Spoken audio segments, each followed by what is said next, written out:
June 2nd, South Cloud Province, Nanjiang City, 2nd High School. 3 girls were dabbling with a Ouija board in their classroom at 10 p.m. at night. Girl A was found dead in her classroom, while the other 2 girls were found dead in their own homes the next day. Just before she died, the family of the deceased girl B received a phone call from their daughter, claiming that there was someone in their home. She didn't know who it was, she had never opened the doors, and the windows were still tightly shut and locked. She had checked every single one of the doors and windows, and she couldn't see any signs of a person at home. However, she could still clearly hear the sound of ragged breathing coming from behind her.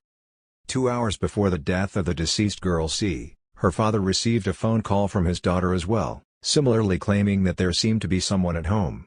She was doing her homework beside her windowsill, and for some strange reason felt that there was someone looking at her from the other side of her window, almost as though that person were standing motionless, staring intently and silently at her. However, she lived on the 6th story. 3 hours later, she was found lifeless and limp on her table, and her face revealed an expression of extreme terror just before she died. Rows and rows of words gleamed in a pair of pristine clear eyes. The owner of these eyes possessed pleasant features and decent appearances. His complexion was smooth, and he touted an air of youthfulness about him. His thick eyebrows looked sharp, but not too sharp, and he had a reasonably ordinary hairstyle with bangs on the slightly longer side. This man stood at approximately 1.75 meters tall. With a book standing tall on his desk, he continued to flip through the news articles on his phone as his slender fingers slid dexterously across the screen. His eyes were transfixed on the screen of his phone. July 8, Gan Province, Polonia High School. A blackout struck only the 2nd and 3rd classrooms for exactly 3 minutes. No other location within the district faced any similar issues. Investigations revealed that there were no issues with the power lines. Later, within 3 minutes from the end of a period of self-study in the evening, 9 students were found dead with smiles on their faces. June 12, Swish. The phone in his hand was snatched away before he could finish reading the next article. Chin-Yi lifted his head slightly, taking in his surroundings for the first time in a while. West River Province, Shaiyang City, Guangxi County. Guangxi High School was the only high school in the entire county. A blackboard stood stoically at the front of the brightly lit classroom. It was filled with several eye-catching slogans, such as 365 days to the college entrance examinations. Other messages sprawled glaringly across other parts of the blackboard, reminding students to work hard to improve themselves. The tables in the classroom appeared somewhat old and dated. The old yellow paint was peeling slightly, revealing the dark brown wooden materials beneath. The time now was 5 p.m. The last class had just ended for the day, and there were already few students remaining within classroom 3-2. In fact, apart from him, there were only 2 other well-built students idling around on their desks to his right. The student on the left sported a buzz cut. The top buttons of his uniform were undone, revealing a cheap silver chain within that had a slightly lackluster sheen to them. The student on the right wore a premium-grade uniform. Yet, even though he appeared prim and proper, there was an obviously artificial, ruthless and hostile expression on his face, replete with a sneer on his lips. Both students were evidently crooked sprouts. Chin-Yi's heart thumped heavily. Zhang Yilong, Wang Chunghao, both of them were notorious problem kids in his class. They did everything you'd expect, from fighting to smoking, to even teasing girls. Chin-Yi had never mixed with them, and he had consciously steered clear of their way as much as he could. Yet, in his moment of fascination by the news articles on his phone, he overlooked the time and failed to leave with his other classmates. It was a ubiquitous problem that plagued all schools, regardless of class or status. These hooligans posing as students would make trouble out of nothing, yet the average student could do nothing more than gnash their teeth and curse at them under their breath. School violence was a blemish of the education industry that was a topic of taboo for many. Click. A cheap plastic lighter lit up. A stick of cheap, Red River brand cigarette. The pungent smell of smoke caused Chin-Yi's brows to furrow slightly before relaxing once again. Zhang Yilong took a puff pretentiously, before exhaling the greenish-blue smoke smugly. Then, he looked at the phone in his hands and mocked, "Aren't you a stupid fool? Ouija board. 9 female students died tragically. TSK, whoever believes in these things are idiots. How can such news make headlines these days? Don't the editors have anything better to do? I hear you sell wreaths at home?" Zhang Yilong glanced at Chin-Yi. Chin-Yi gently pursed his lips. "Return me my phone." "Bloody hell. Return it to him." Before Zhang Yilong could finish speaking, Wang Chunghao sat aggressively on the table, placing one foot on the chair and glared at Chen Yi with a slightly raised eyebrow. "This kid's got a temper, doesn't he? Do you think you're like that fatty in our class? Can't even let out a muffled fart even after a beating? Fuck." Zhang Yilong blew out a breath of smoke onto Chen Yi and turned his head around. The phone flew through the air with a parabolic trajectory, and Chen Yi casually grabbed it in his hands. "What's up?" Chen Yi placed his phone into his pockets and asked as he forcibly suppressed the anxiety in his voice. "Nothing. Nothing much." Wang Chunghao glared at Chen Yi for a few seconds before jumping off the table and placing his arm around Chen Yi's shoulder. "Little pasty white, there's really nothing much. But you see, today, Zhang Yilong and I are on cleanup duty. However, we've got something urgent to attend to. Aren't you willing to extend us a favor?" Chen Yi's gaze quivered as he surveyed the classroom. Everything was a mess, and even the blackboard had not been cleaned. "What are you guys going to do?" he added. "Under the school's regulations, everyone absolutely must leave the school before 6 p.m. Haven't you heard the announcements that have been playing at half-hour intervals over the last 3 days? Those found flouting the rules will immediately be expelled. I don't have time for this nonsense." Before he finished speaking, Wang Chunghao's arm tightened slightly, and his voice deepened to an imposing boom. Chen Yi was unable to finish his sentence. Wang Chunghao leaned closer and spat some smoke directly at Chen Yi's face, causing Chen Yi to cough several times. Wang Chunghao continued disdainfully, "What's the meaning of this? Don't you know that your brother's already asking for your help nicely?" 6 p.m. Before he could continue, Chen Yi felt the arm around his shoulder flex immediately, constricting his neck. Chen Yi's disposition paled, and he forcibly suppressed what he was about to say. Zhang Yilong was already walking back with a broomstick in his arms, and he shoved it into Chen Yi's arm as he bellowed imperatively, "Sweep!" The command echoed in the still surroundings of the classroom. Chen Yi gnashed his teeth as he wrested free from Wang Chunghao's grasp. Seething, he muttered, "I'll sweep. But you must all help out. Otherwise, we'd never finish by 6 p.m. Are you seriously such an idiot?" Wang Chunghao spat out more smoke as he snuffed out the cigarette forcefully. 6 p.m. means 6 p.m.? So what if I don't leave at 6 p.m.? They ask you to leave and you leave? Are you a fool? Don't be a bloody idiot. You'd better relish the face I'm giving you right now. I'm only asking you to sweep because I approve of you. How dare you continue to mumble and grumble there? Sweep. Chen Yi drew a deep breath, before continuing, "Don't you find it strange? The number of supernatural occurrences reported in the news has increased quite substantially since last week. But this kind of thing had previously been completely taboo in the entire country. Furthermore, even the Ministry of Education has dictated that all classes must end at 4:30 p.m. School used to end at 5:30 p.m. in the past. And they've time and again reminded everyone to be home by 6 p.m. Even if you're not home, you'll have to be with others at all times. Then, there's still the school's announcement that has been played on repeat day after day. Do you really think that the school is just pulling a prank on you?" Overwhelming silence. Zhang Yilong and Wang Chunghao stared at Chen Yi as though they had just seen a ghost. Then, several seconds later, they burst out into an uproarious laughter. "Ha ha ha ha. Ha ha ha. This is too damn funny. What time and age are we living in now? Are there still any fools who believe such things? I'll be damned. I can't take this anymore. I really can't. I'm dying of laughter. The school's rules were actually used to interpret today's uninspiring headlines? I'll be damned. This is pure genius." The two laughed like toads, gasping for breath as they leaned on the table. Chen Yi remained completely expressionless as he watched the two, before finally adding, "Today is the 15th day of the 7th month of the lunar calendar." "So, what are you trying to say?" Wang Chunghao wiped off the tear in his eyes as he responded. Chen Yi shook his head and spoke solemnly, "Mid-7th month, ghosts run amok. The gates of hell open, and the ghosts are free to roam the streets at night. This happens to be one of the 3 major ghost festivals, the Hungry Ghost Festival." "Ha ha ha ha. Hungry Ghost Festival, ha ha ha. Bloody hell, I've not heard that in such a long time. No wonder you run a wreath shop. Ha ha ha, Brother Wang, that's not a wreath shop, it's a funeral parlor. You don't know shit. I really can't take this anymore, I'm dying of laughter. Ha ha ha." Chen Yi grimaced bitterly. Regardless of whether others believed in the supernatural, it didn't change the fact that he was one in this line of business, and he would much rather err on the side of caution and believe that they were real. But what about now?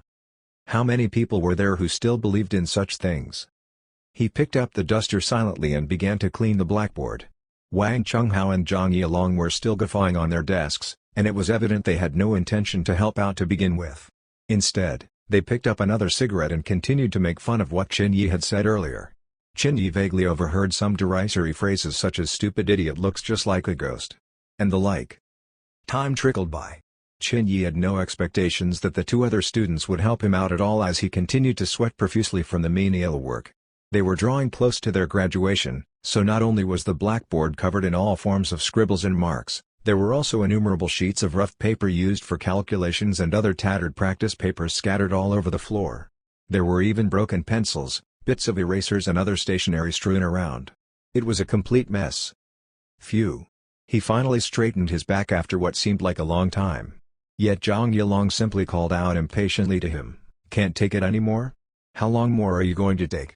Why is something so simple like sweeping the floor taking you such a long time?" As soon as he finished speaking, the school speakers coincidentally began to blast its usual announcements. "Fellow students, it's 6 p.m. again. Once again, the school solemnly reminds all students to leave the campus within 10 minutes. This is the final warning. Any students who are caught flouting these rules will immediately be subject to expulsion. The school disclaims all liability and responsibility in the event of your breach of the school's rules." Qin Yi stood up. The announcement echoed throughout the cold corners of the school. Yet, Wang Chunghao and Zhang Yilong were simply indifferent. "To all students who are still on campus right now, please leave the school by 6:10 p.m. Additionally, kindly avoid any locations with mirrors or rooms that have not been opened for a long time. This is a further reminder that you should not approach the old school building either. Construction works are currently in progress, and these warnings are for your own safety. All personnel on duty are reminded to be deployed in groups of 5. The school guarantees that electricity will continue to be supplied to the school throughout the night until 5 a.m. All security personnel are to leave the school compound with immediate effect. There is no need for night patrol." What Qin Yi and the others didn't know was the fact that the exact same announcements were being made across the entire country of Cathay, spanning 23 provinces, 661 cities, 1,636 counties and 41,636 towns and villages. At this very moment, in a country with over 1 billion citizens, apart from exceptional areas that had no access to electricity, all taxis, cars, trains, televisions, radio channels were playing neither news nor music. Even the hottest stars and artists had to give way to the most important announcement. For the next 5 minutes, the same announcement would play over and over again on repeat. "Attention, all citizens. Kindly refrain from leaving your homes after 6:30 p.m. Please secure your homes. Attention, all members of the county, kindly ensure you have put up at a suitable lodging by 6:30 p.m. Those who are sharing rooms or premises are reminded to ascertain your roommate's identity as well. Additionally, please ensure that you are not alone in your room after 6:30 p.m. You are to remain in groups of 3 at the very least.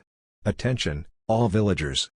For no apparent reason, Qin Yi suddenly felt chills go down his back. Then, for some strange reason, as soon as the announcement began playing, they felt their surroundings suddenly become cold and chilly. It was a peculiar chill. The coldness did not come from the air about them. Instead, it was a netherworldly chill. It felt as if the chill came from within, almost as though someone who had been dead for a long time were leaning in close to their necks, breathing out the stale, cold air from his nostrils, sending goosebumps creeping all over a person's skin. "Run!" Without anything more, Qin Yi grabbed his school bag and motioned to leave. Unfortunately, his school bag appeared to be caught by something. It remained completely motionless on the table. Chapter 2, Supernatural Encounter. Wang Chunghao pressed his hand heavily on Qin Yi's school bag and glanced at him. "What are you trying to do? Do you want the teacher to scold us tomorrow? You've still got the last 2 rows of tables. Clean them before you go." Zhang Yilong blew out another puff of smoke. "What's the meaning of this? Have we been too nice to you lately? Don't our words carry any weight at all?" Yet, Qin Yi simply couldn't appreciate what they were saying, because he could feel the chill around him intensifying. His hair stood on end, just like how a rabbit's ears would perk up when it discovers a tiger approaching. It was abject fear stemming from a primal instinct for survival. That's right, he believed in these things. Regardless of whether it was a figment of his imagination, or whether it was true, he sincerely believed that he was quite sensitive to these changes. Therefore, as the inexplicable sense of fear washed over him, he immediately thought to flee, as far as he could. Let go. With one powerful tug, he managed to wrest his school bag free of their grasp. Wang Chunghao's expressions immediately darkened, and he kicked ferociously. Caught off guard, Qin Yi cried out in shock as he was knocked back a meter by the powerful kick, crashing into 3 desks behind him. Crash. The textbooks that had been placed neatly into each of the desks were instantly strewn all over the floor once again. All of his hard work had gone to waste. Bloody hell. Wang Chunghao kicked again as his face contorted menacingly. I gave you face, and you trampled on it. I've been spoiling you too damn much. Go FK yourself. Crash. Yet another desk tumbled to the ground. Just then, a bolt of lightning flashed across the sky. Rumble. What was once clear skies had suddenly become overcast, like the underside of an urn, whilst greenish-white-colored lightning streaked across the sky like a dragon's majestic dance. The shadows of the 3 students in the classroom extended ominously. Bzzzt, bzzzt. As though suddenly plagued by an electrical surge, the lights in the classroom flickered several times. Wang Chunghao was unable to hold back his anger. His wrath was stirred by the sight of Qin Yi rubbing his back and catching his breath. His anger burgeoned, and he grabbed a nearby textbook and motioned to charge at Qin Yi once again. Suddenly, an ear-piercing sound of a cell phone rang out. 3 kinds of sounds rang out 3 times each. Wang Chunghao was taken aback. Zhang Yilong was stunned. Qin Yi also froze on the spot. Bang bang bang. At the same time, windows and doors which were originally open were immediately slammed shut. Pa-pa-pa-pa-pa. It was as though an invisible person were pushing against it. In that moment, the classroom was engulfed with a pin-drop silence. An empty school, an empty classroom, windows and doors that suddenly shut on their own, overcast skies, and dim light within the classroom. All the works were present, save possibly for the sound of tolling bells that signified the end of a person's life. The silence was so oppressive that a person's breath sounded almost deafening and harsh on the ears. At that moment, Wang Chunghao and Zhang Yilong exchanged glances and gulped uneasily. Gulp. The otherwise discreet sound of swallowing saliva was now so loud that they inadvertently jumped at it. Wang Chunghao immediately switched on his phone. In the next moment, he let out a shrill cry and almost dropped his phone. Qin Yi switched on his phone and looked at the screen. He owned an old-fashioned Nokia phone, the kind that could be used as a brick. At this moment, the black and white screen of his phone was presently displaying 7 numbers, 4,444,444. Death, death, death, death, death, death, death. DL, in Mandarin, 4 sounds like death. This, what kind of a JJ joke is this? Zhang Yilong's voice trembled. His grip loosened, and his phone fell straight to the ground. Run. Goosebumps emerged all over Wang Chunghao's skin. Too weird, what the hell is going on? Without any other thought on his mind, he turned around and motioned to leave. However, just as he attempted to leave, Zhang Yilong grabbed tightly onto Wang Chunghao's sleeves. Wait for me, brother Wang. His earlier imposing disposition was completely gone, and his face was pale and drained of color.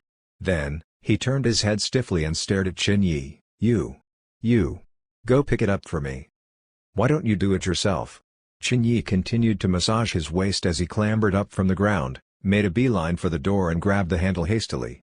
Unfortunately, he first shook it, and then began to hammer it. Yet, despite the loud, thudding sounds resulting from his efforts, the door remained firm and unyielding. Qin Yi, why you'd best not be scaring me. Wang Chunghao's lips quivered. Even though he was already on his feet, he was still huddled close to Zhang Yilong at this moment. Who the hell is trying to scare you? Qin Yi turned around and bellowed with bloodshot eyes, the door won't budge. What do we do? What do we do? Wang Chunghao's voice grew shrill. He had never encountered something so bizarre in his entire life. The anger that plagued his heart just moments ago had also completely dissipated as a deeper, intense chill shot down his spine. Terror? Perhaps. But an overwhelming part of it was simply the fear of the unknown. Could there really be something like the supernatural? Don't give me that bullshit. Qin Yi clutched desperately at his hair as he racked his mind. 3 seconds later, he yelled, "Smash the windows!" The other 2 were momentarily taken aback. Then, Wang Chunghao's eyes brightened as he picked up the closest chair and motioned to smash it at the window. Just then. Bzzzt. All of the lights went out. Dead silence. It was a deathly silence. The entire school was completely engulfed in darkness. Nobody dared to make a single sound. It was as though someone had their fingers wrapped tensely around their hearts, and the only thing that could be heard was the faint breaths of the trio in the classroom. "Smash it!" Qin Yi gnashed his teeth as he bellowed once more, "Do you really want to spend the night in school?" Wang Chenghao's lips were slightly agape and his teeth were chattering incessantly. He yelled loudly in an attempt to muster his strength to stand up. However, just as he picked up the chair once more, he screamed shrilly, before his legs gave way again. "Ah!" His crackling voice echoed throughout the entire classroom as he held his head with both hands. Qin Yi immediately grabbed him by his shirt. "What going on with you? If not for the fact that I'm not as strong as you, I would have personally smashed the windows by now. Is breaking a window really something that difficult?" There's a ghost." Wang Chunghao croaked raspily. He was evidently on the verge of breaking down. "I saw it. I saw it. I really saw it." "What the hell is going on?" Qin Yi peeled Wang Chunghao's hands away from his head. Yet, there was no response, there was only the sound of whimpering. The towering, dominant student had been reduced to nothing more than a pile of snot and tears in just an instant. It took him 2 full minutes to pull himself together and chatter with a quivering voice once more. When I stood up and picked up the chair. I saw from the window. A small child dressed in complete white JJ just staring at Mia. Mid-7th month, ghosts run amok." Qin Yi released Wang Chunghao's hands. He was now almost certain that this bizarre encounter was caused by something unclean. Why else would the school have to keep repeating those announcements? Beep beep beep beep beep beep. Suddenly, an ear-piercing sound echoed through the darkness. Wang Chunghao and Zhang Yilong were so shaken that they even cried out in alarm. Simultaneously, a faint light shone from the ground. It was Zhang Yilong's phone that was still on the ground. Nobody dared to pick it up. His phone had fallen to a location that was 4 rows of table from where they were presently at. And right now, the only sense of security they had came from the mild heat that was emanating from each other's bodies. However, the fact that nobody answered the phone didn't mean that it would stop. 1 minute. 2 minutes. 3 minutes. Just like that, the phone continued to ring menacingly, intermittently cutting through the oppressive solitude within the classroom. The 3 teenagers who were huddled together, cowering in the corner of the classroom had expressions that were nothing but fear. This isn't normal. This can't be a normal phone call at all. No matter what model of phone this was, and regardless of who the caller was, the phone would most certainly have to stop for a moment before ringing once more. Yet, this phone had been continually ringing for 3 full minutes without pause. This isn't my phone's ringtone. Woo woo woo. Zhang Yilong exclaimed with much difficulty before he completely broke down and began to bawl. Had they known that something like that was going to happen, they would most certainly have left the school at 5:30 p.m. without fail. But who could have expected something like this to happen? They were witnessing a well-kept mystery of the world. They were experiencing something almost akin to a miracle, albeit much darker. However, this was just the beginning. As soon as Zhang Yilong broke down into a pile of tears, Qin Yi and Wang Chunghao immediately held their hands over his mouth. Zhang Yilong's eyes widened in surprise. The ringtone plaguing them seemed to have dwindled slightly. Torrential rainfall was pouring outside. Yet, amidst the chaotic cacophony of sounds, a faint voice penetrated the darkness, sending a mind-numbing chill down their spines. Kek, he he he. Laughter. A child's laughter. Hollow and peculiar. The sound reverberated throughout the dank eeriness of the classroom. The trio couldn't help but shudder in fear. None of them uttered a single word at this point in time. Tears were already strewn all over Wang Chunghao's face, and he had bitten down so hard on his lips that faint traces of blood could already be seen. He clutched desperately at his own hair. On the other hand, Zhang Yilong's eyes were already glazed over. His body trembled uncontrollably, and his eyes were bloodshot. Both men held onto each other tightly. Qin Yi was the only one who was not out of sorts at this moment. Thump. Thump. It felt as though his heart were leaping out of his chest. Qin Yi's palms were moist and damp, and his inner shirt was already soaked through by now. Were they supposed to answer the call? Bibby-bay. The shrill yet monotonous ringtone cut through the silence once more. Approximately 10 seconds later, Qin Yi gnashed his teeth and bent down as he took a closer look under the desk. Yet, in the very next moment, his head recoiled, and he immediately covered his mouth. Shock. He nearly gasped and exclaimed. Just a moment ago, amidst the thunderous night, amidst the darkness that engulfed the entire classroom, and amidst the faint glow of the ringing phone, He had just seen a pair of pale, white legs belonging to a child, pat pat pat, dashing straight towards the phone. A ghost. It was really a ghost. It was in the classroom, together with the three of them. And it was attempting to communicate with them at night. Almost as though it was aware that Chin Yi had bent down, the phone rang with renewed vigor, so much so that it even began to vibrate slightly. Chin Yi held his chest and regulated his breathing. After steadying his mind, he crouched down once more and made his way down the aisle. If nobody switched off this phone right now, they would most certainly go mad from all that ringing. It was merely 4 rows of seats, yet he trudged along the aisle for what felt like tens of minutes on end. Chin Yi was completely drenched in sweat by the time he arrived beside the phone. Then, just as he picked up the phone, the screen went dark. In that single moment, the reflection of the ink-black screen revealed for the first time a child's face.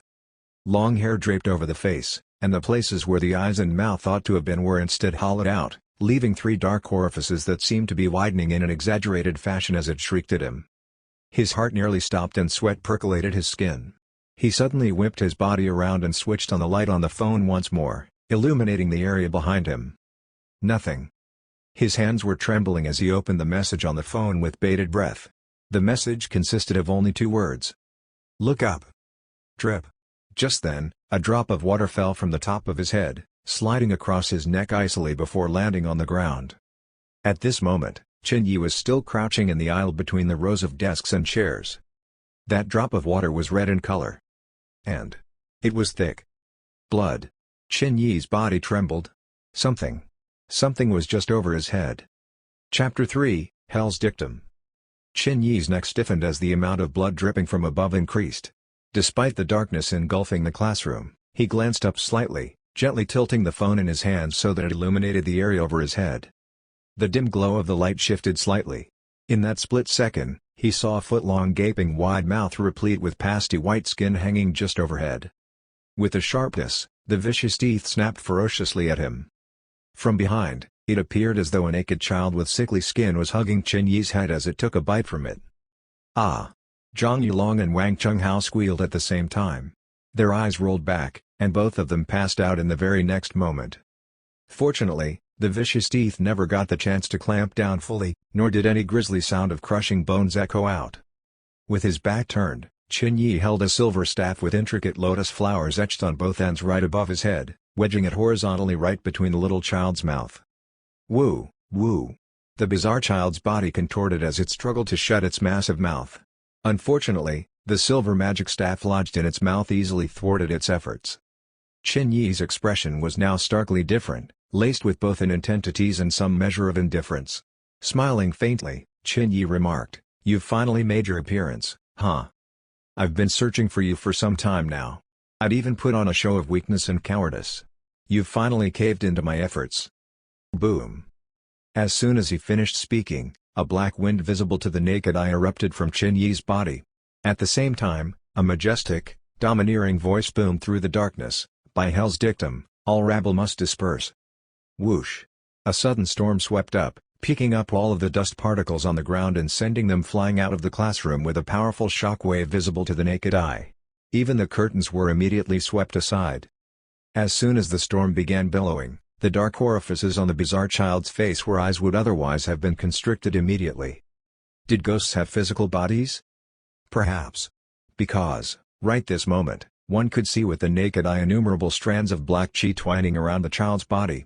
That said, this was nothing compared to the much thicker and denser yin energy that had already enveloped Chin Yi, swirling intensely as it formed a pitch-black vortex. Fearsome. The child's body trembled.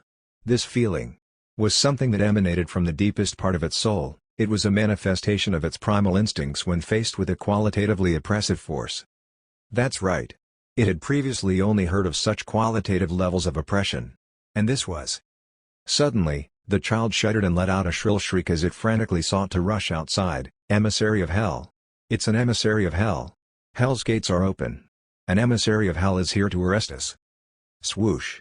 The child immediately ran like a dog with its tail between its legs, completely ignoring the fact that there was a magic staff lodged horizontally in its mouth. The only thing weighing in its mind was overwhelming fear, surpassing that experienced by Wang Chunghao and Zhang Yilong combined by 1,000 times. How could it be an emissary of Hell? Emissaries of hell have not appeared for over 100 years. No. This was nothing more than an incidental point. It was an undeniable truth that all emissaries of hell were clothed with authority as an official, and each emissary of hell wielded so much power that they would be able to deal with these wild ghosts almost effortlessly. Thud thud thud. The previously tightly shut windows and doors were immediately slammed wide open as the wild ghost charged desperately out of the classroom. Just then, a long chain and hook sped straight after the ghost. The hook shot straight towards the magic staff as though it were intelligently tracking the staff. This was a top-of-the-line ghost shackle formed entirely out of silver-white chains. As soon as it latched onto the magic staff, the shackle's chains began to glow with complex, ancient writing, albeit only for a split second. With a devastating howl, the frantically running ghost child slammed onto the ground, knocking up a massive cloud of dirt. "I bear the authority of hell's dictum. Do you really think you can escape?" With a calm voice, Yi tightened his grasp around the chain, and the little child was forcibly pulled back as it continued to choke and sputter. The door to the classroom slammed shut with a bang once more. Crash! The surrounding desks and chairs were smashed to pieces.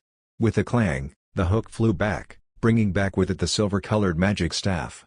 At the same time, the little child's body exploded with a sickly hum, turning into nothing more than wisps of black chi that scattered in all directions. Just then, a hoarse voice laced with a thick trace of vengefulness hissed, "When hell's dictum arrives, the unity hell guards one, sees spirits. It's an emissary of hell. There are actually emissaries of hell still in existence." Right in the middle of the classroom, the outpouring of black chi formed a massive vortex before exploding powerfully. Yi's face sported a pale complexion. He wore an asymmetrical black robe embroidered with 3 round black and white patterns. The soul shackle was wrapped around his waist, and he donned a black fretwork Chinese skullcap.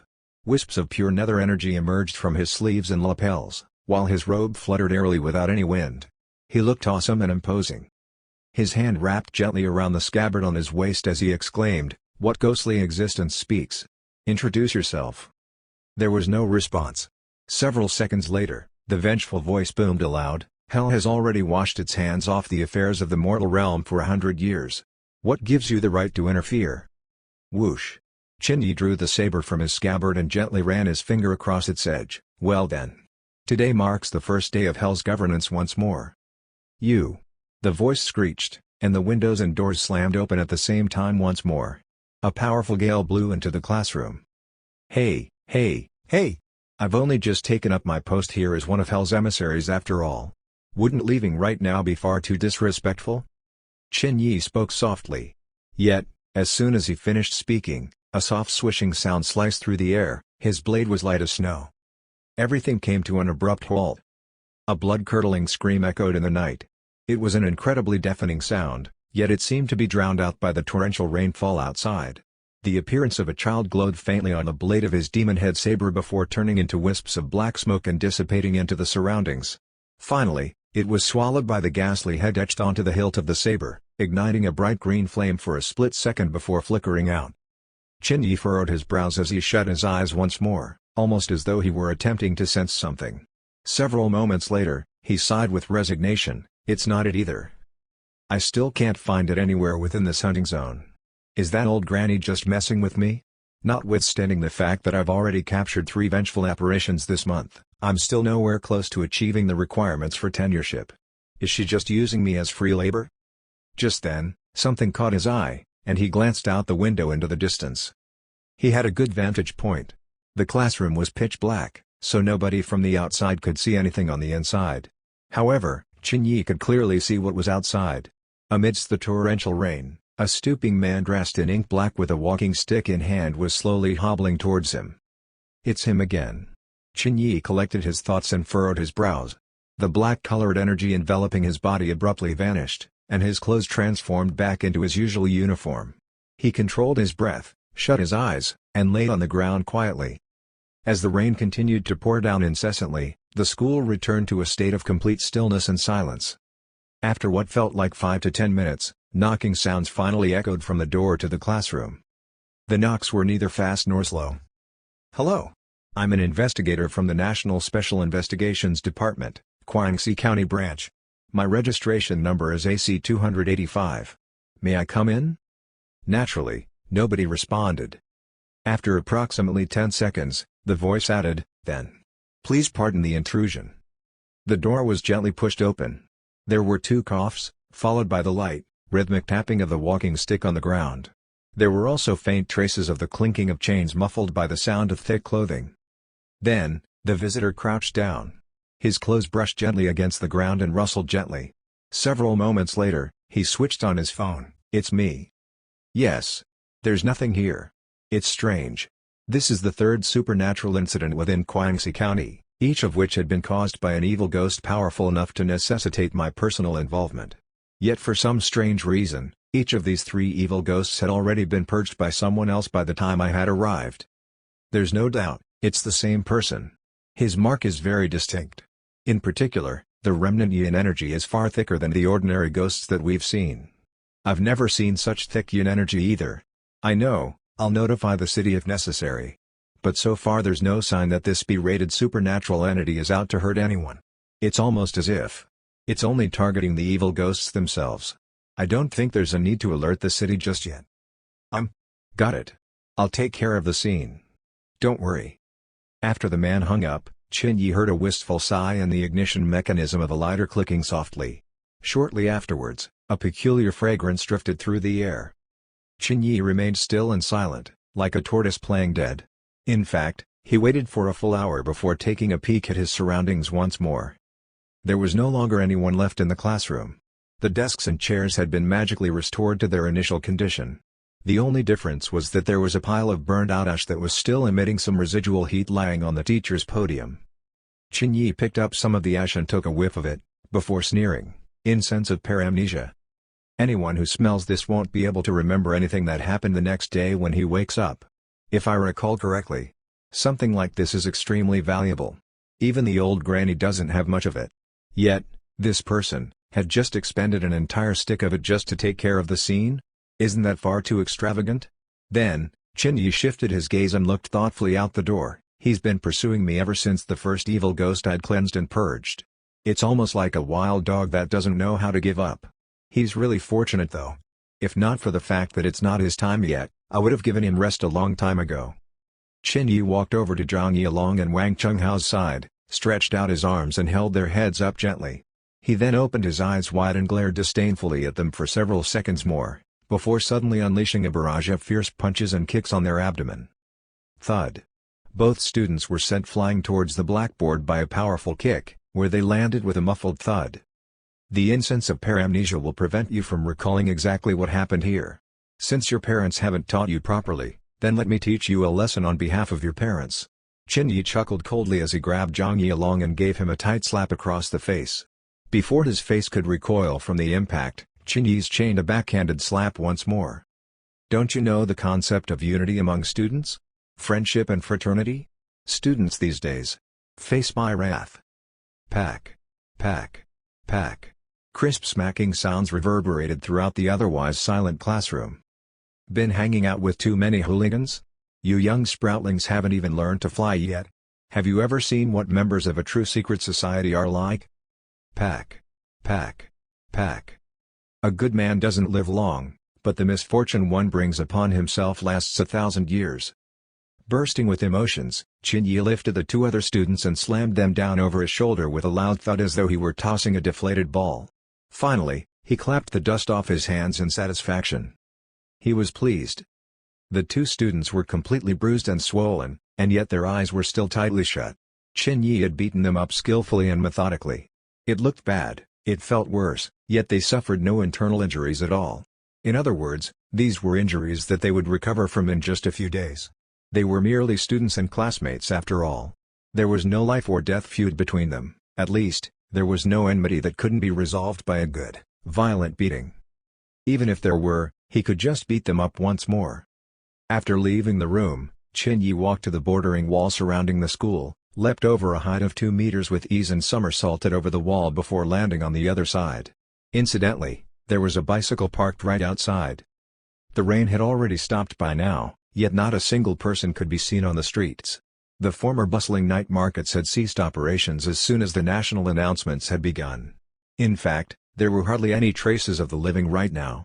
The only thing that remained were the street lamps that were softly illuminating Qin-Yi's silhouette as he plodded on unhurriedly. The rabble had dispersed around the emissary of hell, and the road Chin Yi took was unnaturally tranquil. As he plodded on, his mind began to churn and race. I gather that man must be from the government. He mentioned something about a B-rated supernatural entity. Doesn't this mean that Cathay has already begun to take notice of such matters on a national level? No wonder things have seemed rather bizarre lately. Given the customs and conventions these days, how could such news about the supernatural otherwise have made the headlines? The government must already be laying the foundation for the future, huh? And how could it already have developed to such an extent? They've even begun nationwide announcements and establishing the relevant departments to handle these matters. Such incredible speed. Then, I wonder just how many people know about these developments to date? Chin Yi knit his brows together even more tightly, mumbling as he continued to gaze blankly into the darkness of the night sky. With so many people getting involved, I'm afraid it's only going to be even more difficult locating it. As he continued to immerse himself in his thoughts, Chin Yi found himself arriving at the outskirts of the county. Guangxi County was hardly large by any means. Incidentally, all of the county members who had passed on over the last few decades had all been buried on the Green Dragon Mountain just behind the county. Naturally, it stood to reason that the present street Chin Yi was on had become ubiquitously known as the Funerary Street. Some peddled paper dolls in the shape of humans and horses, while others sold firecrackers and paper money. The narrow street was lined with approximately 20 shops that all thrived on the business of the dead. Even though the number of shops could hardly be considered substantial, it was nevertheless considerable for a county whose population numbered only 30,000. His family's business was known as the Afterlife. The name was simple and easy to understand, and it was located at the very end of the street. Regardless, he was startled to find a large group of people surrounding his home at this very moment. Little Chin. An old lady noticed him dismounting his bicycle and immediately skittled over. "You've finally returned. Quick. Something's happened." Chapter 4, Granny. What's going on? Chin Yi froze. As he returned to his home slowly, the crowd separated, making a path for him to enter. A middle-aged man in his 40s was pacing about frantically in front of his house. As soon as the man noticed Chin Yi's return, he immediately went forward and grabbed Chin Yi's hand and sighed with resignation. "Little Chin. You've got to mentally prepare yourself. What in the world is going on?" The man grimaced as he continued to explain softly, "Earlier, your grandmother suddenly fainted and collapsed, and she's no longer breathing." "That's right, Little Chin, you've got to bring her to the hospital quickly. Let us know if you need money. Your grandmother is old, and you shouldn't dally any longer. Hurry up. We've already dialed the emergency services on your behalf." Everyone along this street habitually kept their doors open and unlocked. This was vastly different from the coldness and distance between neighbors in the larger, more urbanized cities. Amidst all the care and concern showered upon him by his neighbors, Chin Yi's eyes gleamed brightly as he dashed back into his home. As soon as he opened the front door, he saw a gray-haired elderly lying on the bed with her arms folded primly. Chin Yi drew a deep breath. Trembling, he stretched out his hand to check for breath and pulse. There isn't any breathing. He stood silently in front of the bed for almost 2 minutes, yet the old lady remained completely still. Then, he suddenly turned and walked back out of his house to address his neighbors once more. "Thank you, dear uncles and aunties. I've just fed some medicine to my grandmother. She's fine now. It's just a chronic problem that has been plaguing her. Now that she's recovering, please excuse me as I attend to her. I'll thank each of you properly tomorrow." As soon as he finished speaking, he shut the door once more, foreclosing any further discussion on the matter. Leaning against the door, his head drooped low, and he lifted his hands weakly, almost as though he were going to cover his eyes. Finally, a chuckle escaped from his lips, cutting through the silence of his own room. The hands that were hovering over his eyes curled up tightly into fists. "Yeah. Your time has finally come." He dashed over to the bed once more and lifted his grandmother bunglingly. The elderly's bones were light. Chin Yi looked about his home excitedly. Being in the funerary industry, there was simply no lack of coffins around the area. He immediately kicked open a coffin and shoved his grandmother in. Then, he picked up his tools like a well-oiled machine, nails between his lips and hammer in hand. Just as he was about to hammer down the lid on the coffin, the old granny in the coffin suddenly opened her eyes and stared straight back at Chin Yi soulfully. Time appeared to freeze awkwardly right that moment. "Pretty busy, huh?" "Ha. Not at all, not at all." Chin Yi chuckled awkwardly as he retracted his hands, attempting feebly to conceal the tools of his trade. "I recall that I was lying in bed earlier." The bed is too hard. I thought to shift you to a more comfortable place. Don't you think that the space here is too small? The old granny sneered as she sat up with an erect posture. Speckled skin, disheveled hair, replete with a face full of wrinkles. The old granny donned a black overcoat. She flicked her finger at Chin Yi casually, yet Chin Yi howled and immediately clutched at his forehead where she had struck as he crouched down in pain. The old granny leisurely poured herself a cup of tea, took a sip of it and spat it out on the floor. The tea in the mortal realm is still just as disgusting as ever. Then leave us. How can you freeload off me like that? Doesn't your conscience tug at your heartstrings a tiny bit? Grandmother. Chin Yi moaned for several seconds, before finally standing up once more with a red and tender forehead. Gritting his teeth, he began to placate his grandmother with an artificial smile. Have you gone down again? Don't call me grandmother. I can't live up to such honorifics. The old granny chuckled dryly as she looked at Chin Yi as though staring at a dead person. Have you heard of a legend? Legend has it that, a person who has consumed the Te Sui fungus, also known as the fungus of eons one, can end up in two ways. The first possibility is that he would transform into a monster completely devoid of all humanness. The second, she tapped her ancient fingers on the table, is that he would live forever. She stretched her body and stared straight at Chin Yi once more. The wrinkles on her face appeared incomparably gloomy as she smiled genially. Have you heard of these things before? No. Chin Yi responded curtly and calmly. After staring at each other for several more seconds, the old granny shifted her gaze and smiled grimly. That's strange, then. Because your name isn't in the book of life and death. Furthermore, when I knocked on your door in the middle of the night a week ago, you could actually see me. Chin Yi plastered a look of utmost seriousness as he made up a bunch of tall tales. Don't be ridiculous. That's just the result of the refraction of light. There's a scientific basis for this.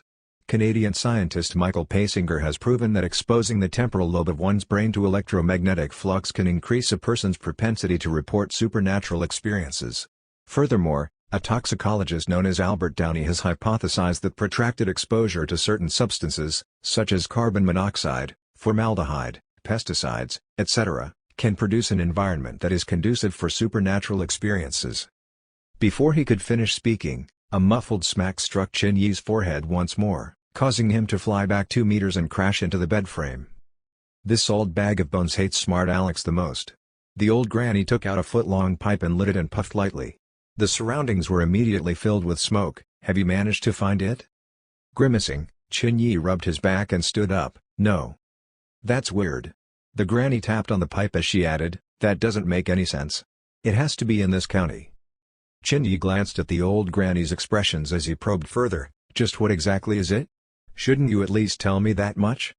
And you should leave as soon as you find it. Shouldn't you limit the duration of your freeloading after all? The old granny didn't respond. Chin Yi swallowed his saliva, numbed his nerves and continued, even if you can't tell me what it is, shouldn't you at least tell me your name and why you've come to the mortal world? Look at the amount of yin energy surrounding your body. He paused and blinked his eyes nervously.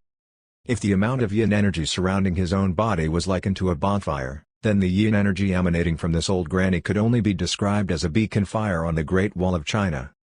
The yin energy was so strong that it was almost corporeal. Comparing himself with her was tantamount to comparing the light from a firefly and a moon that hung high in the sky. This was no longer an existence of a mere ghost. Wasn't this more akin to Yama on Earth? So, given your peerless existence, why do you have to freeload off me in my humble little shop here? Might I therefore invite this majestic ghost Pokémon to please return to your Pokéball? Your yin energy suggests that your existence in hell is more than that of an average emissary of hell, right? There was still no response. The old granny squinted her eyes, as though pondering about the truths of life as she remained enveloped by the smoke from her pipe. Chin Yi attempted to probe even further. It's not as though I don't welcome you here. After all, you're considered a fellow sojourner from down there. However, there are expenditures required to live in the mortal realm. It's those red-colored notes on the table. Yet you've just showed up and lodged at my place without giving me a proper account. Don't you think you should spare some thought from me and allow me to be mentally prepared at the very least? I've already given you a week's time to adjust, and you've still not gotten used to this arrangement? The old granny finally set down her pipe and turned her wrinkled face towards Chin Yi. Chin Yi shook his head adamantly. So, it's like that. The old granny sighed softly. With the hook of her finger, a black, ancient manuscript filled with yin energy flew straight out of Chin Yi's chest. The old granny flipped open the manuscript and opened a folding page at the front of the manuscript. The first page was Chen Yi's picture. However, this picture could hardly be considered a photograph at all. Rather, it was a black and white composite formed entirely out of black and white colored energy. There were a few lines written on the manuscript as well. Name, Chen Yi. Nickname, Dogballs. Place of origin, Lu'er Mountain Village, Gazi Gully, Tang'an County, Guangguang City. Family members, grandfather, deceased, parents, deceased. Date of birth, October 1, 1938. The old granny's wrinkled hands paused slightly, and she stared at Chen Yi with a somewhat complicated gaze. There's nothing much you can hide from this old bag of bones. As long as you've once been born, as long as you've been a human, as long as you're still living, then every single thing in your past is as clear as day to me. To have kept such a cheerful and positive attitude despite having experienced decades of life on end. You're not too shabby at all. I approve of you. Chen Yi dug his ears. What are you talking about? I don't really understand what you're saying. It's all so profound. The old granny ignored him and continued smoking her pipe. Only a person who has experienced the vicissitudes of life would never lose himself among the tides of humanity, whether ugly or kind. This old bag of bones is well assured in bestowing the seal of the emissary of hell upon you. You should also know how important the status of an official is to you. The fact that you are neither considered the living nor the dead means you are an existence that is viewed with contempt by both sides. Several other words were imprinted on the manuscript just below his personal particulars. Occupation, probationary emissary of hell. Duration, 5 days, 13 hours, 27 minutes and 6 seconds. But. The old granny ran her finger gently across his picture and sighed softly. I turned my heart to the bright moon, yet the moon only shines on the canal. Her dry, wrinkled hands rested on his picture and Chen Yi's monochromatic picture quivered for a second. Before she could go on, she discovered yet another hand pressing on hers, almost as though filled with determination. Buddha has once said this, if I don't enter hell, who will? Chen Yi's expression was filled with resolution, almost akin to that of a revolutionary martyr. Chief, you must learn to give newcomers a chance. Jobs are hard to come by these days, you know. Perhaps youngsters may complain and mumble and grumble, but it still doesn't change the fact that their hearts are filled with an immeasurable desire for promotion and career progression. What they really need are opportunities. Opportunities to show their abilities. The old granny's lips twitched slightly, a youngster born of the year 1938. It looks like the vicissitudes of life hasn't merely increased the thickness of your skin. I can also see an undeniable thirst to stay alive. She casually threw the manuscript back to Chen Yi, who immediately received it with gratitude and chuckled lightheartedly. If there's anything you require of me, please let me know. Dogballs. Chen Yi's face instantly darkened. The old granny raised an eyebrow curiously. I await your instructions. The old granny's smile faded. She set her pipe gently on the table and paused for a long while before continuing. I know you've got many questions, including why I've come looking for you in the middle of the night 1 week ago and why I'm here in the first place. However, she drew a deep breath. Tomorrow at midnight, this old bag of bones will explain everything. Chen Yi contemplated for a moment, before probing further. When the moon hangs high in the sky and the living are heavily in slumber. Dead silence. Inhale. Exhale. The old granny's voice was once again filled with vigor. Scram. It was a declaration that the discussion was over. As Chen Yi slowly departed from the room, the old granny sighed as she watched his fading silhouette with an incomparably complex twinkle in her eyes. It wasn't until the sound of showering could be heard that she solemnly pulled up the sleeve over her arm. It was still her old speckled skin. However, from the left elbow up, her arm appeared somewhat transparent and ethereal. Furthermore, one could see that the bones and muscles were all glowing faintly with a mild golden hue. The traces of golden light was a mark of the bodhi. One could even vaguely make out several rootless golden lotuses slowly stirring and destroying its host from within. Innumerable tiny, faintly visible Sanskrit words flowed through her meridians. At the same time, the mark of the bodhi caused the old granny immeasurable pain and suffering. It had only been a few seconds, yet her forehead was already percolating with cold sweat. It's not long now. She pulled up her sleeves yet even more as she gazed out the window into the distance. The mortal realm has already discovered the upheaval in hell. And I don't have much time left either. It's a pity. This kid's got a good heart, but he's seen far too many things. He's too cunning. He's consumed the fungus of eons. Not only will he never die, He will never grow up either. He will live as though his age is forever locked in time. To live in such a cruel world with such an outrageous identity. Sigh, if it were possible, I would have liked to personally teach and guide him a little more. Unfortunately. She stood up slowly, and her white hair danced on its own without wind. There's no time left. Where exactly is it? If I can't find it, then everything is nothing more than empty talk. Billions of evil ghosts are pouring into the mortal realm right now. The onset of these supernatural phenomena is merely a foreshadowing as to what is to come. This is just the prologue. Chapter 5, Ghastly Mahjong. The next day, Chin-Yi went to school as per normal despite the fact that it was a Saturday. After all, what was a Saturday to the seniors of the school? It was a concept that didn't exist. After the first class of the day, two well-built figures found their way before Chin-Yi's desk. The other students immediately made way for them as though there was a tacit understanding among all of them. Zhang Yilong, Wang Chunghao. The swelling on their faces still hadn't gone down, yet they continued to stage fierce expressions on their face. It was ridiculous and hilarious. As precedent would have it, the person these students stood in front of invariably determined their choice of target for venting their frustrations. However, this was an exception to the norm. Both students looked at Chin-Yi with a complicated look on their face. Chin-Yi furrowed his brows. What's up? Given that the evil spirit had already been disposed of, Chin-Yi no longer had any reason to put up with his pretenses. Thus, if the two students were merely looking for trouble, Chin-Yi had no qualms confronting it straight on. In fact, he would now naturally be unable to guarantee that the two students would return in one piece. However, there was simply no response. Several moments later, Wang Chunghao raised his eyebrow and pointed out with his thumb, "Shall we go for a walk?" "Wang Chunghao, what's the meaning of this? We've still got lessons to attend." A girl with a ponytail at Chin-Yi's table uttered nervously with a low voice, yet she didn't dare to make eye contact with them. After all, the phrase taking a walk was far too laden with hidden implications. Mind your own business. Zhang Yilong's cowardly disposition from last night had completely vanished. When he glared straight into the female student's eyes, she immediately shut her mouth and grew taciturn. "It's fine." Chin-Yi stood up, smiled and nodded to the female student, "Thank you." The three of them made their way to the school's rooftop. It was very windy there. Guangxi County belonged to the Sichuan province. In this region, the sun rarely made an appearance in the sky, and the sky would invariably look as dark and overcast as the bottom of an urn, even in summer.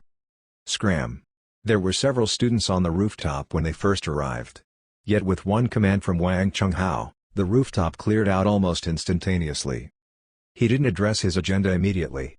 Instead, he simply opened a pack of cigarettes and nodded at Chin-Yi. "Want one? Masochist?" Chin-Yi glanced at the two students suspiciously. These students were the archetypical brawny hooligans that partook in all types of vices, whether smoking or drinking. They were practically evildoers, thorns in the side of all teachers in school. They were notorious in Guangxi High School for their errant ways. To make matters worse, there were rumors that Wang Chunghao's family was rather influential, and that his father was the richest man in the county. Therefore, nobody dared to interfere with their affairs. This one-night stand. No. After just one night of emotionally charged interactions, were they now extending their invitation to him to join their intimate brotherhood? Chin-Yi casually picked up a cigarette and lit it up, and the three students smoked in sullenness and frustration. The bell for the next class soon rang, and Chin-Yi got up and motioned to leave.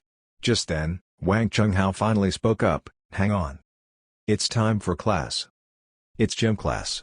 Wang Chunghao took another deep drag on his cigarette. Then, almost as though he had matured a fair bit, he muttered, "Previously. There's been some misunderstanding between us. From today onwards, I'll look after you. Anyone who doesn't see eye to eye with you doesn't see eye to eye with me. As for me, I've only got one question. Last night. What in the world happened last night?" Chin-Yi blinked at him. "What do you remember?" Wang Chunghao's body trembled, and he buried his head in his hands, voice quivering, "I only remember the door and windows suddenly slamming shut. Phone. That's right. The phone kept ringing incessantly. Then, what happened next?" As soon as he began recollecting the incidents of last night, he immediately became far more verbose than before. When he looked up once more, his eyes had already become red and bloodshot. Then, what happened? What happened next? Last night. Did we see?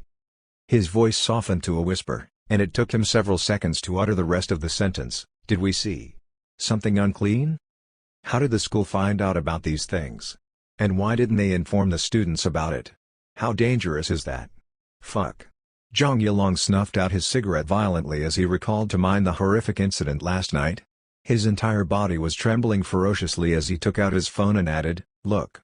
I looked up the forums of several other cities, and I discovered that we're not the only ones. These damned announcements are being played everywhere. And it's not just schools, it's being played in factories, offices, shops, public streets, and even remote neighborhoods." Chen Yi, what in the world happened last night? You know it full well, don't you? You must know. Your family is in the funerary industry after all. What has being in the funerary industry got to do with all these? Should a finance student naturally become a finance minister? His heart was filled with grievances and complaints. Yet, when he noticed the frightened and bewildered expressions in the other students' eyes, something came over him, and he finally relented. Sighing, he received Zhang Yilong's phone and took a look. Shocking sighting at West River City's first public hospital. Last night, all of the patients heard someone performing a Huang Mei opera at 2 a.m. in the morning in a completely empty corridor. This phenomenon went on until 5 a.m. Some patients looked out of their window, yet not a single person could be spotted. Absolutely bizarre. Everyone, look at this picture that my aunt took yesterday. 8 months pregnant, yet the fetus already possesses a fully grown man's face. Tagged location, 3rd Hospital, Linshan City. It's the dead. It's the dead. Last night at midnight, 2 luxury cars collided with each other on the bridge that crosses the Yellow River. Yet, just half an hour later, one of them actually turned into a paper car. My neighbor's grandaunt's 3rd husband was there at the scene. I've seen the video footage. There were many similar news articles. Perhaps the number of news articles couldn't be considered substantial in the grand scheme of the sheer number of forum posts. Nevertheless, this was still Cathay after all. Reports of superstitious matters or supernatural activities were hardly heard of these days. In the past, whenever these posts appeared, the videos, articles and the like would immediately be reported and censored without recourse. But now, it was almost as though such news were once again being condoned, even encouraged. And this went beyond mere forums. As Chen Yi browsed through the various news sites, he discovered that even several mainstream media such as the Kaidu News, Tidal Wave News and Penguin News had also been reporting similar events. The world is changing. He didn't know why. But having lived for such a long time now, he was sensitive to such changes, and he knew that this was one of the first symptoms of a tidal wave of changes.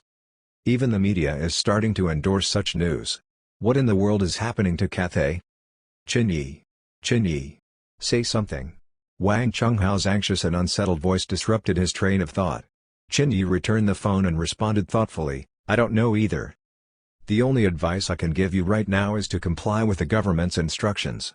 There are some things in this world that just can't be explained by science. I believe we've all experienced it. It's more prudent to believe in these things than otherwise." When all was said and done, the bullshit that Chen Yi spouted was neither useful nor helpful. However, the 2 students nevertheless nodded their heads obsequiously, almost as though they were offered a life buoy amidst tumultuous waters.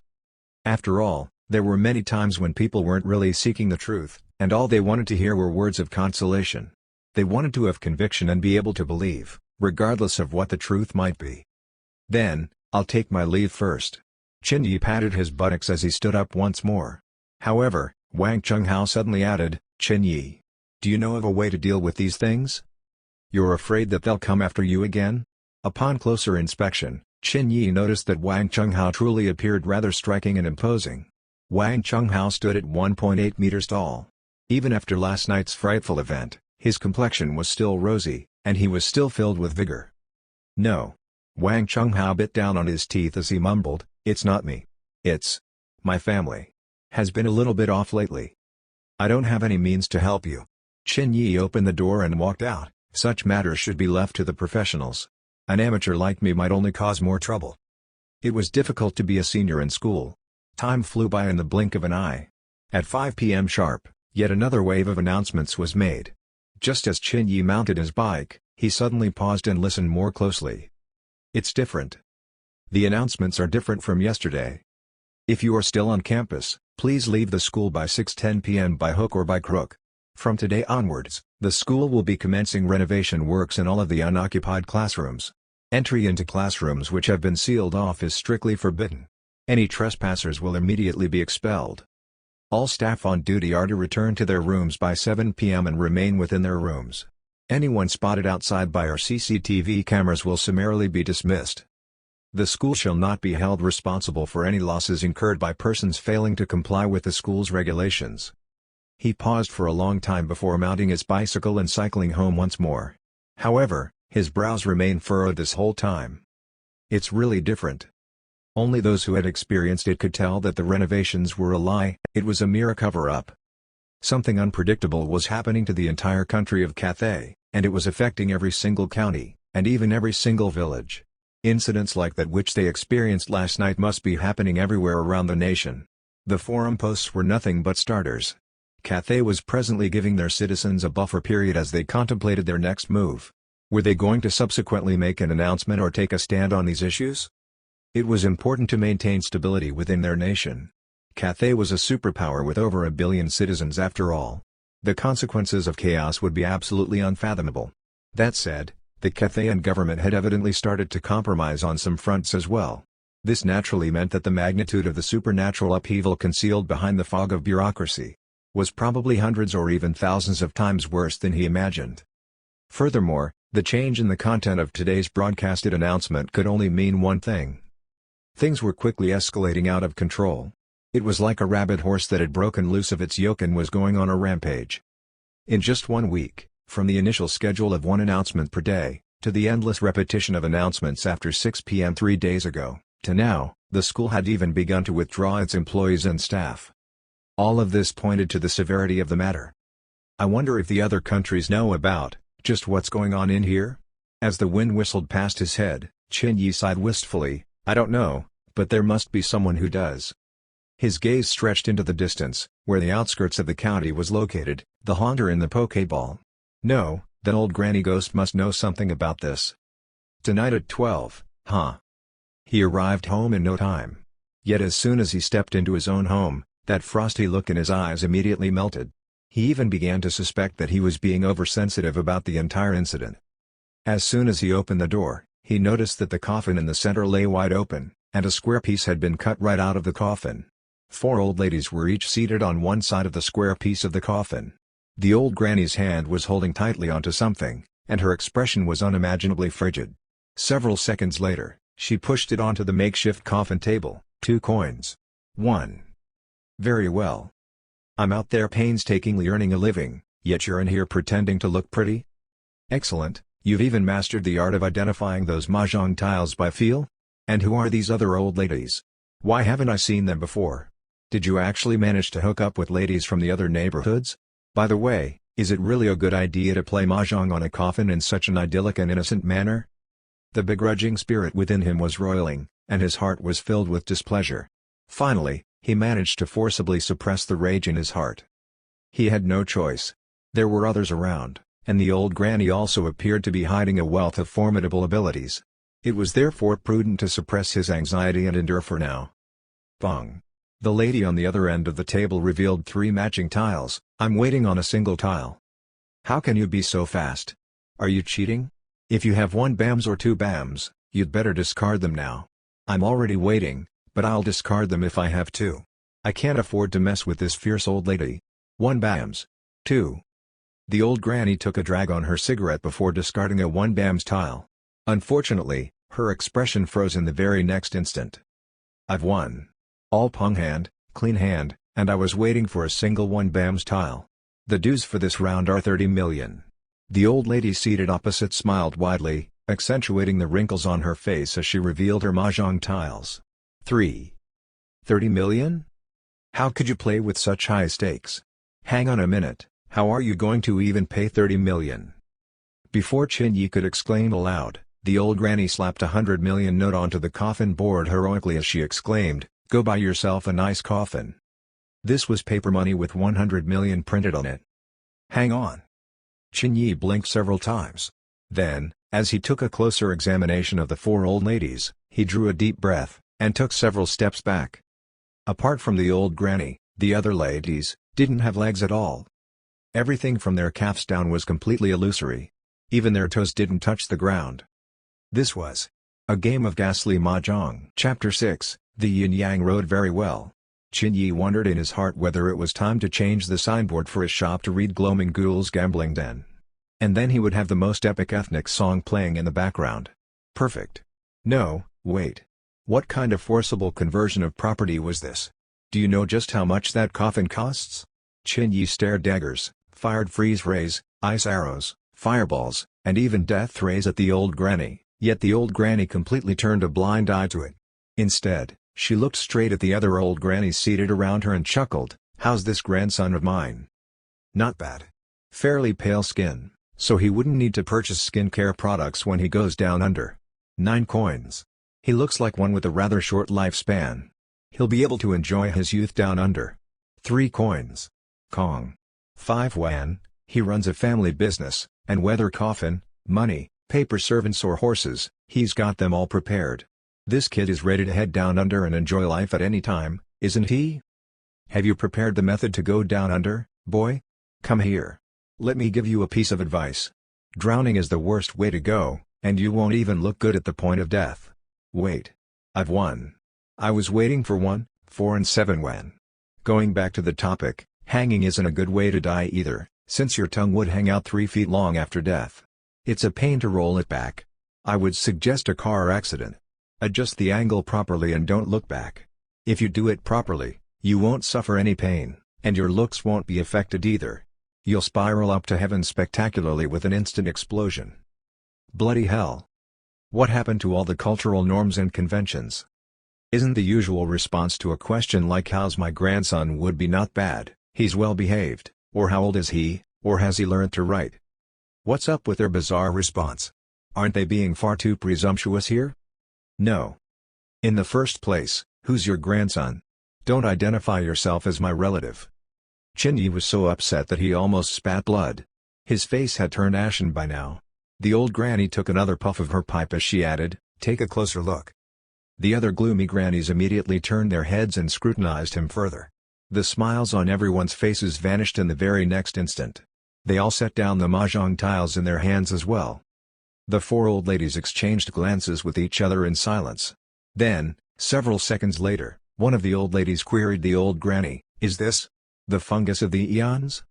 The clattering sound of mahjong restarted once again. As 8 hands mixed the mahjong tiles thoroughly, the old granny chuckled, "Whenever he's in front of this old bag of bones, he insists that it isn't. So we'll just leave it at that. Hey, what's your name? Why don't you bring some sky juice here? The water from the mortal realm is a little bit too spicy for our taste." Ah. That was quick. How has it already changed from grandson to what's your name? The sky juice that they were asking for was none other than rainwater, something that neither touches the sky nor the ground, something that was not contaminated by yin nor yang. This was the only thing that the old granny had consumed this entire week. Chin Yi obsequiously brought over 4 cups, setting them down on the coffin board with loud thuds before turning to leave. "Don't mess with me anymore. It's annoying." The game of ghastly mahjong went on till midnight. As soon as the clock struck 12, the old granny immediately rose from her seat and sighed softly, "That's the end of this session, and perhaps this might also be the last time we're gathering for mahjong as well." Following suit, the 3 other old ladies stood up as well, bade farewell to the old granny, before transforming into wisps of green smoke that quickly vanished. "What's this?" Chin Yi asked curiously. The old granny didn't respond immediately. Instead, she laboriously retrieved an ancient oil lamp that was covered in dust from the coffin as she massaged her back. "The 5 wealth-generating ghosts. You tapped on the powers of the 5 wealth-generating ghosts for mahjong. What do you know? I've earned 1.2 billion today. Why shouldn't I use the 5 wealth-generating ghosts?" She makes a good argument. Even Chin Yi was rendered speechless. "Do you know what day today is?" Collecting her smile, the old granny sat on the bed and stared straight at Chin Yi. Without waiting for his response, she continued, "Mid-7th month, the ghosts run amok. Today is the last day of the Hungry Ghosts Festival. It's also the day that the gates of hell will finally shut. The day that a person's mortal life is snuffed out is also the day when he first enters the gates of hell. Unfortunately, hell has far too many spirits and too few emissaries of hell in comparison. Therefore, there will always be some spirits who aren't detected and detained in time, and these spirits will end up drifting about aimlessly within the mortal realm. Over time, these souls begin to lose consciousness, and are left with nothing more than their desire to enter hell. These spirits are called drifting spirits. The purpose of the 3 major ghost festivals is for us to receive them in hell. Do you understand now? When the old granny got serious, Chin-Yi felt almost as though he had been drawn into the heart of a massive vortex. Having experienced the vicissitudes of life, he could tell that this was the power of her aura, when one's extreme conviction was displayed through his or her actions, disposition and speech, thereby affecting others. It was difficult to fathom how an elderly who appeared so frail and on the brink of death could actually manifest such a terrifying display of aura. Chin-Yi subconsciously collected his smile and responded solemnly, "Do you mean that the person who has it has died within the last 7 days?" The old granny nodded her head. Chin-Yi furrowed his brows, adding, "I wasn't able to find him. That said, you seem certain that this person will be heading towards the gates of hell today." The old granny responded, Chin-Yi observed her facial expressions closely as he continued to probe further. "So, the thing that you wanted to tell me was..." At that moment, the old granny suddenly revealed a cunning smile on her face. Then, without waiting for him to finish, she suddenly grabbed tightly onto Chin-Yi's hand. Chin-Yi wasn't even able to scream before everything simply went black. When everything became clear again, he couldn't help but draw a breath of cold air. Black, white and green, a world comprising only 3 colors. As far as the eye could see, most things were black and white in color, whether the room or his bed. The only green he could see were the wisps of green smoke emanating between all the other elements. To make matters even more bizarre, he was astonished to see his own physical body frozen in a squatting posture, his eyes still shut, while the old granny was still grabbing onto his arm. These physical bodies were akin to 2 statues, completely still and unmoving. "This is my soul?" Chin-Yi glanced at his own hands in amazement. His assessment of the old granny's abilities had risen once again. He had personally witnessed innumerable monks or priests performing rites to separate a person's soul from his or her own body. However, none of these experts had been able to pull out a person's soul with such a simple tug on the wrist. Next to the old granny, all of the revered monks and priests could at best be described as mere infants. First rule, don't look back. The old granny hunched her back and lit an ancient lamp. The lamp was incredibly unique. The ancient lamp was made of bronze, square in shape, and it was approximately the size of a palm. However, there were actually 2 carps painted on the back of the lamp, one black, and one white. Hammerstone? Shut up. Second rule, don't open your mouth. The old granny began to move. As she took the first step, the 3-colored world trembled slightly. Chin-Yi felt the temperature around him dip immensely, while the fog around him continued to grow thicker. The green fog was everywhere, and it even seemed to be alive. After mere seconds, they found themselves surrounded by nothing more than a sea of fog replete with clouds in the sky. In this world, the ancient lamp was the only source of light. He could even hear the wails and moans of countless people echoing through the sea of fog in the distance. "Put this in your mouth and hang on to my clothes." Chin-Yi inspected the object as soon as he received it. It was a willow leaf. As soon as he placed it within his mouth, a warm feeling immediately spread from the tip of his tongue. He grabbed on tightly to the old granny's clothes, and they began to plod on. This path is not for the living. Even though Chin-Yi had many questions weighing on his mind, he remained completely silent. They walked on for approximately 20 more minutes before the old granny spoke hoarsely again. "The living call this road the Yellow Springs Road." That said, the Yellow Springs Road is in fact divided into 3 portions. The Ferryman's Creek of Forgetfulness, Granny Meng's residence, and finally the necropolis. "We're presently only on the first part of the Yellow Springs Road." She then pointed to the surroundings. The green fog is in fact formed by the yin energy diffusing from the spirits around. It's supposed to be pure black in color, but the yang energy in this place is too strong right now. The green yin energy is the result of the clash of both yin and yang energy. As soon as any living creature opens its mouth in this place, yang energy would leak out from its body and act like a lighthouse or a beacon in tumultuous waters. The innumerable spirits around would begin to recall their lives in the mortal realm, some with attachments and some with regrets. These spirits that haven't consumed Granny Meng's soup of forgetfulness will tear the source of yang energy to shreds. Therefore, please don't open your mouth. Chin-Yi blinked. It suddenly dawned on him that the sea of yin energy was in fact generated by the gates of hell alone. According to what the old granny had said before, the gates of hell would shut tonight, so the innumerable drifting spirits in the mortal world would naturally swarm to the gates. But just how many spirits did it take to form such an endless, overwhelming sea of yin energy? Were the emissaries of hell all malingering and neglecting their duties? Just then, A ghastly sigh echoed from behind. "Don't turn back. There are creatures called the echoing worm living on this road. As soon as you respond to it, it will begin to chat with you. The echoing worm has the face and body of a human, and it's a creature formed by the convergence of innumerable lingering obsessions. As soon as you are hooked by its call, you will be forced to converse with it for 1,000 centuries, forever losing the opportunity to reincarnate." Chen Yi tugged gently on the old granny's sleeves. The old granny chuckled lightly. "You must be wondering why this old bag of bones talks so much, yet not a single echoing worm has attempted to approach me? It's simply because they don't dare. Scatter." With a single imperative command, her primly bundled white hair instantly loosened up and began to dance on its own without any wind. The sea of green fog in the surroundings suddenly began to roil and crash as they dissipated into the distance. Their surroundings finally became clear. Chen Yi glanced around before drawing a deep breath as chills ran down his spine. Where was the road under their feet? What they had been treading on was in fact the silver-white bones of a skeleton. The skeleton was gargantuan, and the bone that they were walking on must have been at least 100 meters wide, and so long that he could not see the end in sight. The bone was rather flat, and Chen Yi posited that it must be the cervical bone of a vertebrae. At the same time, there were 2 rows of people, too many to count, lined up on either side of them. Some were dressed in suits, some were dressed in t-shirts and jeans, while others were wearing maxi dresses. These people were all lined up neatly, making their way towards the end of the road, just like Chen Yi and the old granny were. These people presented themselves with appearances that were hazy and illusory, replete with a blank look on their faces. Yin energy continued to escape from their bodies from time to time.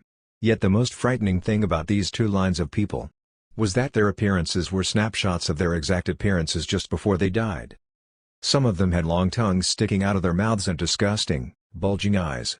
Some had a contorted expression on their faces and broken limbs, and they were resigned to painstakingly crawling this entire journey across the bridge. Some had their skulls fractured, while others had their chests or abdomens slashed wide open. It was almost akin to a gallery of death and demise. The Museum of the Living Dead. These living dead appeared to be floating in the air, and their feet never touched the ground, even when they moved. The gates of hell closed on the last day of the Hungry Ghost Festival. In the darkness of the night, all of these pale ghosts were presently trudging along this yin-yang road just beside a living person. He was right there among them. He was right there beside them. Unfortunately, Chen Yi couldn't help but gasp in shock. In that single moment, everyone in their surroundings froze. Hundreds, thousands, or even 10,000s of illusory spirits paused in unison. Then, without moving their bodies, their heads all turned stiffly like grotesque machines. There were those with long tongues hanging from their heads, and even some without heads at all. All of them fixed their gazes on Chen Yi at this very moment. There were traces of greed, confusion and other emotions in their eyes. In that instant, Chen Yi's body trembled as an intense wave of netherworldly chill washed across his heart. Then, in the very next moment, a frail, withered hand patted firmly on his back, and the chill that was permeating his entire body immediately vanished. All of the spirits around continued to stare at him for a full 30 seconds, before turning their heads back and plodding on. Thump. Thump. Chen Yi placed his hand gingerly over his chest. His heart was beating wildly. That instant when innumerable spirits turned to look at him had caused his entire back to be drenched with sweat. "Look over there." The old granny pointed in another direction.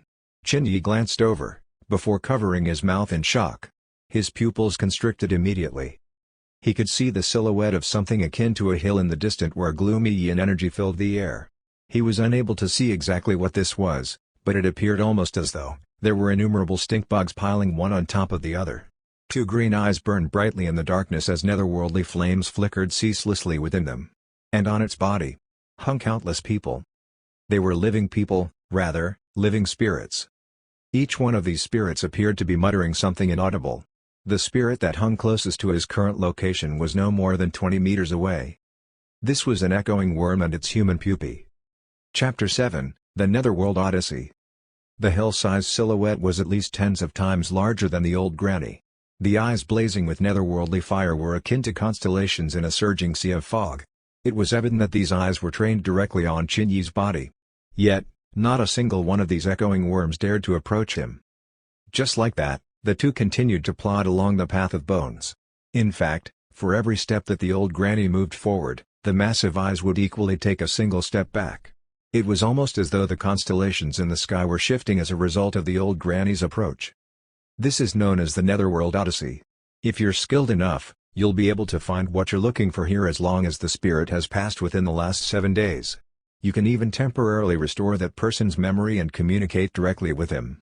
This is essentially what the monks and priests in the mortal realms do, as long as these spirits have passed on within the last 7 days, and there still remains a breath of yang energy within their bodies. The monks and priests would still be able to recall or summon their spirits.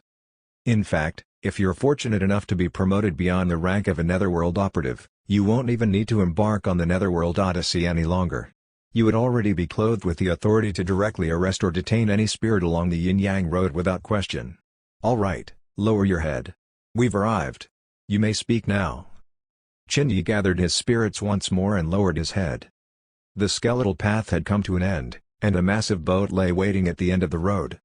It was an ancient-styled ferry that was thousands of meters long, and it hovered silently and stoically in mid-air. That said, where the ferryman should originally have been now stood a golden-colored skeleton. A green conical bamboo hat and a verdant-colored raincoat hung gently over the skeleton bones that appeared to be made of pure gold. The skeleton was still holding onto the helm of the boat with an arched body and a slightly bowed head, almost as though it were still attempting to exert immense force. It was hard to fathom how such a comparably small human-sized skeleton once controlled such a massive vessel. An incredible gathering of yin spirits could be seen at the bank where the end of the bone bridge stood. Each of these spirits were holding onto stacks of paper money as they stared purposefully at the golden skeleton at the helm. "He's dead?" Chin-Yi murmured. The old granny's gaze was incomparably complex. "Not dead. Rather, he's departed. It's been thousands of years, yet I never quite learned his name. He never spoke a word, and he would silently ferry these spirits to where this old bag of bones lived, before silently departing once again. I thought that we had a tacit understanding to look out for one another for the rest of time, yet who knew?" She shook her head and didn't say any more. Chin-Yi withdrew his gaze as though deep in thought. Just then, as though suddenly struck by a brainwave, his eyes gleamed brightly as he cocked his head towards the ferryman once more. Subconsciously, Chin-Yi took a step forward. As soon as he set his feet down, he immediately noticed that there was nothing underneath his feet and lost his balance. Fortunately, a powerful force grabbed hold of him and yanked him back onto his feet. "Are you looking to die?" The old granny bellowed in rage. "Look below." Chin-Yi looked down as he broke out in cold sweat. Just beneath his feet, underneath the entire bone bridge, was a massive bottomless abyss that stretched on for miles and miles on end. The boat hovered in mid-air, giving others an illusion that the ground beneath it was flat and solid. However, this was not the case at all. The existence of the endless abyss was not frightening in and of itself.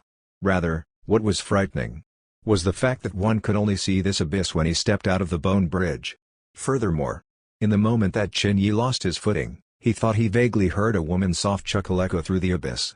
He also saw innumerable roiling black waves crashing violently against the walls of the abyss. And it wasn't merely black waves. Rather, it was hair. It was as though this endless abyss hid an incomparably terrifying existence that was waiting for an unsuspecting prey to fall into its trap, just like how a spider hunted. The old granny sternly cautioned, "Don't you dare underestimate the Yellow Springs Road just because we're only on its first section. There are far too many fearsome existences along this road that you can't even begin to fathom. This is a forbidden ground for the living. One misstep would mean death for you." Chin-Yi softly peeled away the old granny's hand as they locked eyes. "I've got a question, and I'm not sure if I should ask it or not." "Since you suspect that it shouldn't be asked, then don't ask it." Then, almost as though she knew what he was thinking about, the old granny remarked, "You've lived for far too long, so you're naturally far more sharp and sensitive than most ordinary people. Some questions are best left unanswered." However, Chin-Yi paid little heed to the old granny's piece of advice. His gaze intensified as he continued, "Hell. What happened to it?" Without waiting for the old granny's response, he continued, "I'm almost certain about something. The ferryman hasn't departed by natural means. After all, his stance tells me that he was in the midst of his duties. His hands were even exerting a powerful force in order to control the helm of the boat. This is a clear sign of a sudden departure, one that was so swift that even a person in the ferryman's position had not expected it. Furthermore, it had to be an instant death. Otherwise, the ferryman wouldn't be frozen in the same posture he held pre-departure." Locking eyes with the old granny once more, he articulated his next statement clearly and succinctly, Who could possibly exact instant death on a person such as the ferryman? The old granny's lips quivered slightly. Chen Yi shook his head and continued, "Furthermore, this is something I've been thinking about previously. The spirits of the Hungry Ghost Festival are far too numerous in number. These spirits are already at the gates of hell now, yet they're unable to pass through either. And it's even more bizarre that not a single emissary of hell has appeared thus far." The old granny finally responded, "What are you trying to say?" Chen Yi drew a deep breath, as an absurd thought found its way into his mind. Then, taking a step forward, he whispered with a trembling voice, "Hell has ceased its operations?" "Oh?" The death of the ferryman coincides with the surge of supernatural events in the mortal realm. Am I right to therefore suggest that the upheaval in hell is the source of the massive changes in the mortal realm? The gravity of these words were so massive that even Chen Yi couldn't help but shudder at it. In fact, the prospects of such thoughts were so terrifying that even Chen Yi himself found it hard to believe these things. How many people died every day? If hell froze over, then where would the hundreds of millions of spirits go? No wonder. No wonder the situation in the mortal realm was escalating at such a rapid pace. No wonder the surge in supernatural events was so extreme. The mortal realm was transforming into a living world of hell. Interesting. The old granny didn't respond immediately. It was after a long time that she finally laughed genially. "Boy, you've got a rich imagination. However," she looked straight into Chen Yi's eyes as she explained, "don't interpret ghastly affairs with your human heart. Things are 1,000 times more terrifying than you can ever fathom. Your superficial guess is only about 10,000th of the great horror you're about to experience. Come on. Get on that ship and shake the helm. Prove to me that you're worthy of becoming the final emissary of hell." "Wait." Chen Yi's mind blared with alarms as he stared at the old granny with distrust. "What do you mean the final emissary of hell? What in hell's name are you talking about? I don't think I've ever agreed to such an arrangement, have I? Furthermore, what's with your tone of voice? It's almost as though you're making a will right now. What's going on here?" The old granny sneered, "It's no use, boy. The longer you live, the sharper and more sensitive you get. No matter how much you try and put on pretenses in front of me, these attempts are feeble at best. You and I are quite alike in some ways. When all is stripped away, the core of our hearts are black and grim. Besides, you're in my territory now, so do you think that you can still act all willful as those 100-year ghasts out there?" Before she finished speaking, Chen Yi already felt a powerful force swooping in from behind, sending him flying towards the massive boat like a falling leaf in the wind. As he flew through the air, yin energy erupted from his body, and he was almost instantaneously clothed with the uniform of Hell's emissaries. "Shit!" Chen Yi crash-landed on the ferry with a loud thud and cursed thrice out loud. Then, as he scrambled to his feet once more and rubbed his aching back, the old granny's voice drifted over once more, "Take the helm. The yin spirits that hear the sound of helm will naturally be drawn towards you.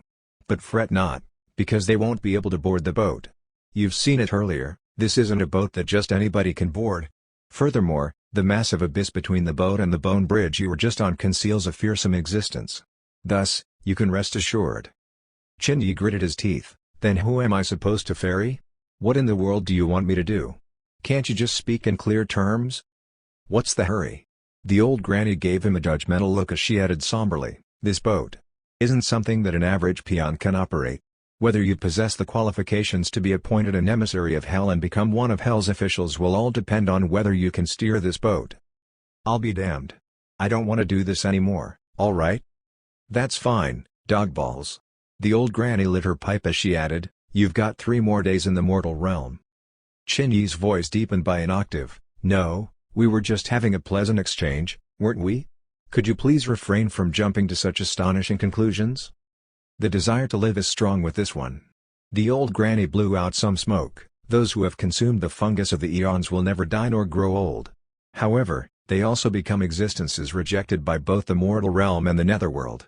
Now that hell has ceased functioning, your good old days have naturally come to an end as well. If you're lucky, you might end up becoming one of the drifting spirits that would wander the earth aimlessly until the end of time. If you're not..." She pulled out her pipe and drew a circle around a group of yin spirits gathered at the bridge. "Which of them would you prefer to be?" I'll steer immediately. My savagery is only second to you people living down under." Tears welled up in Chen Yi's eyes as he bowed 3 times to the golden skeleton before shifting him aside and taking control around the helm. Whoosh! As Chen Yi began to steer the helm, massive ripples began to spread throughout the void below the boat. There wasn't a single drop of water, yet as Chen Yi steered the helm, sounds of water began to resound throughout the lands. As this unimaginable sight unfolded, Chen Yi couldn't help but find a tune popping into his mind: let's swing our oars and steer our boat through the still waters that reflect the vicious ghouls and witches around. That's not the right frame of mind to have right now. Vroom! A low horn resounded from the ferry. Its source was unknown. At the same time, all of the yin spirits gathered around the end of the skeletal bridge lifted their heads and looked over at the ferry. Vroom! A second low horn resounded. As the ferry began to turn around slowly, the yin spirits on the skeletal bridge began to shift. They transfixed their eyes on the ferry, gripped tightly onto the paper money in their hand and began to step out towards the ferry senselessly. Then, as though the floodgates had been opened, a tidal wave of yin spirits began to slowly flow forwards. It was a spectacular sight. Yet, the ferry and the skeletal bridge were still separated by an immensely vast chasm, and the yin spirits were unable to cross the chasm and board the ferry. As soon as they took the first step off the skeletal bridge, the yin spirits would immediately fall into the endless abyss below. At the same time, a lady's joyful cackle resounded from the depths of the abyss. That said, the failure of the first wave of yin spirits didn't prevent the innumerable yin spirits behind from following like lemmings. At this moment, the ferry was as dazzling as a bright beacon in a storm. Just like that, hundreds and thousands of yin spirits began to fall into the abyss as wave after wave of them continued to inch forward in a feeble attempt to board the ferry. As a result, these spirits surprisingly became an endless waterfall of souls. The paper money in the hands of these yin spirits began to be scattered throughout the air, almost akin to the scattering plumes of water molecules that are dispersed into the surroundings as a waterfall crashes into the rocky pools below. It was a breathtaking sight. Chapter 8, King Yama's Seal. The netherworldly waterfall was incredibly magnificent and grand.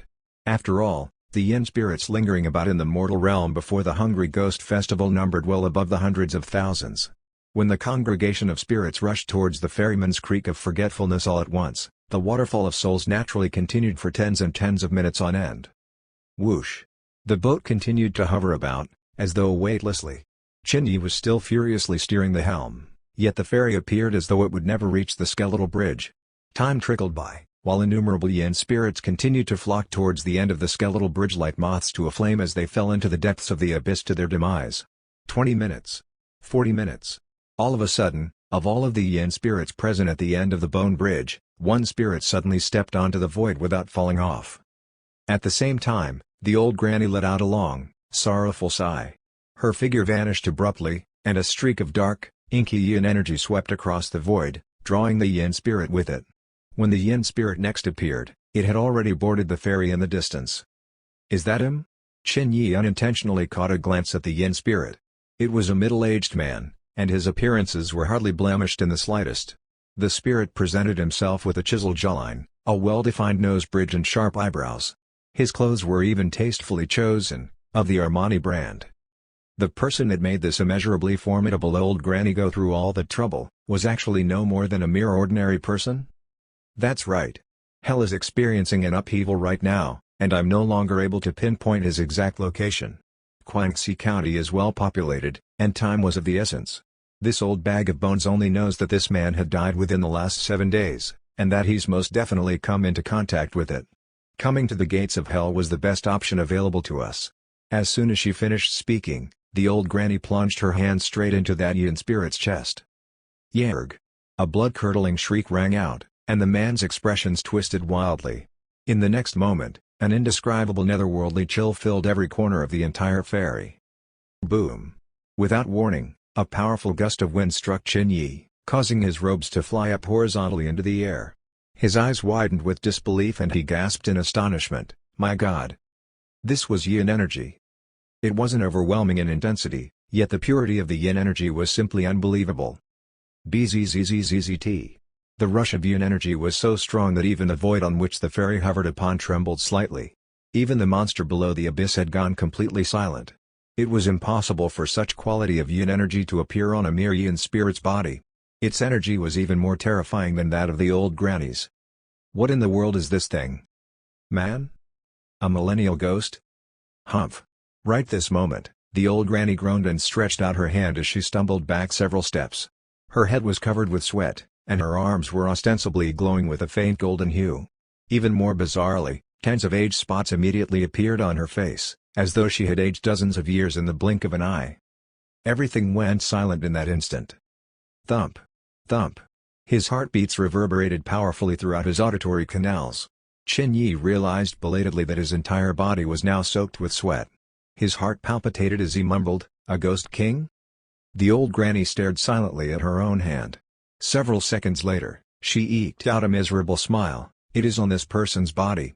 I'd calculated that it was located within Guangxi County, yet you were unable to locate it no matter what.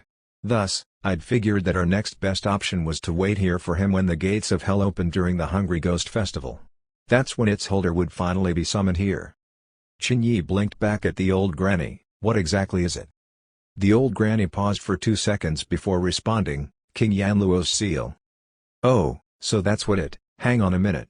Qin Yi stared at the old granny as though he had just seen a ghost. Then, he continued with disbelief, "King Yanluo's seal? The fabled cornerstone that hell itself was built upon? How did you guys lose your source of bread and butter? The fact that you're alive is a miracle itself. What's with that look in your eye? Things aren't quite as you think they are."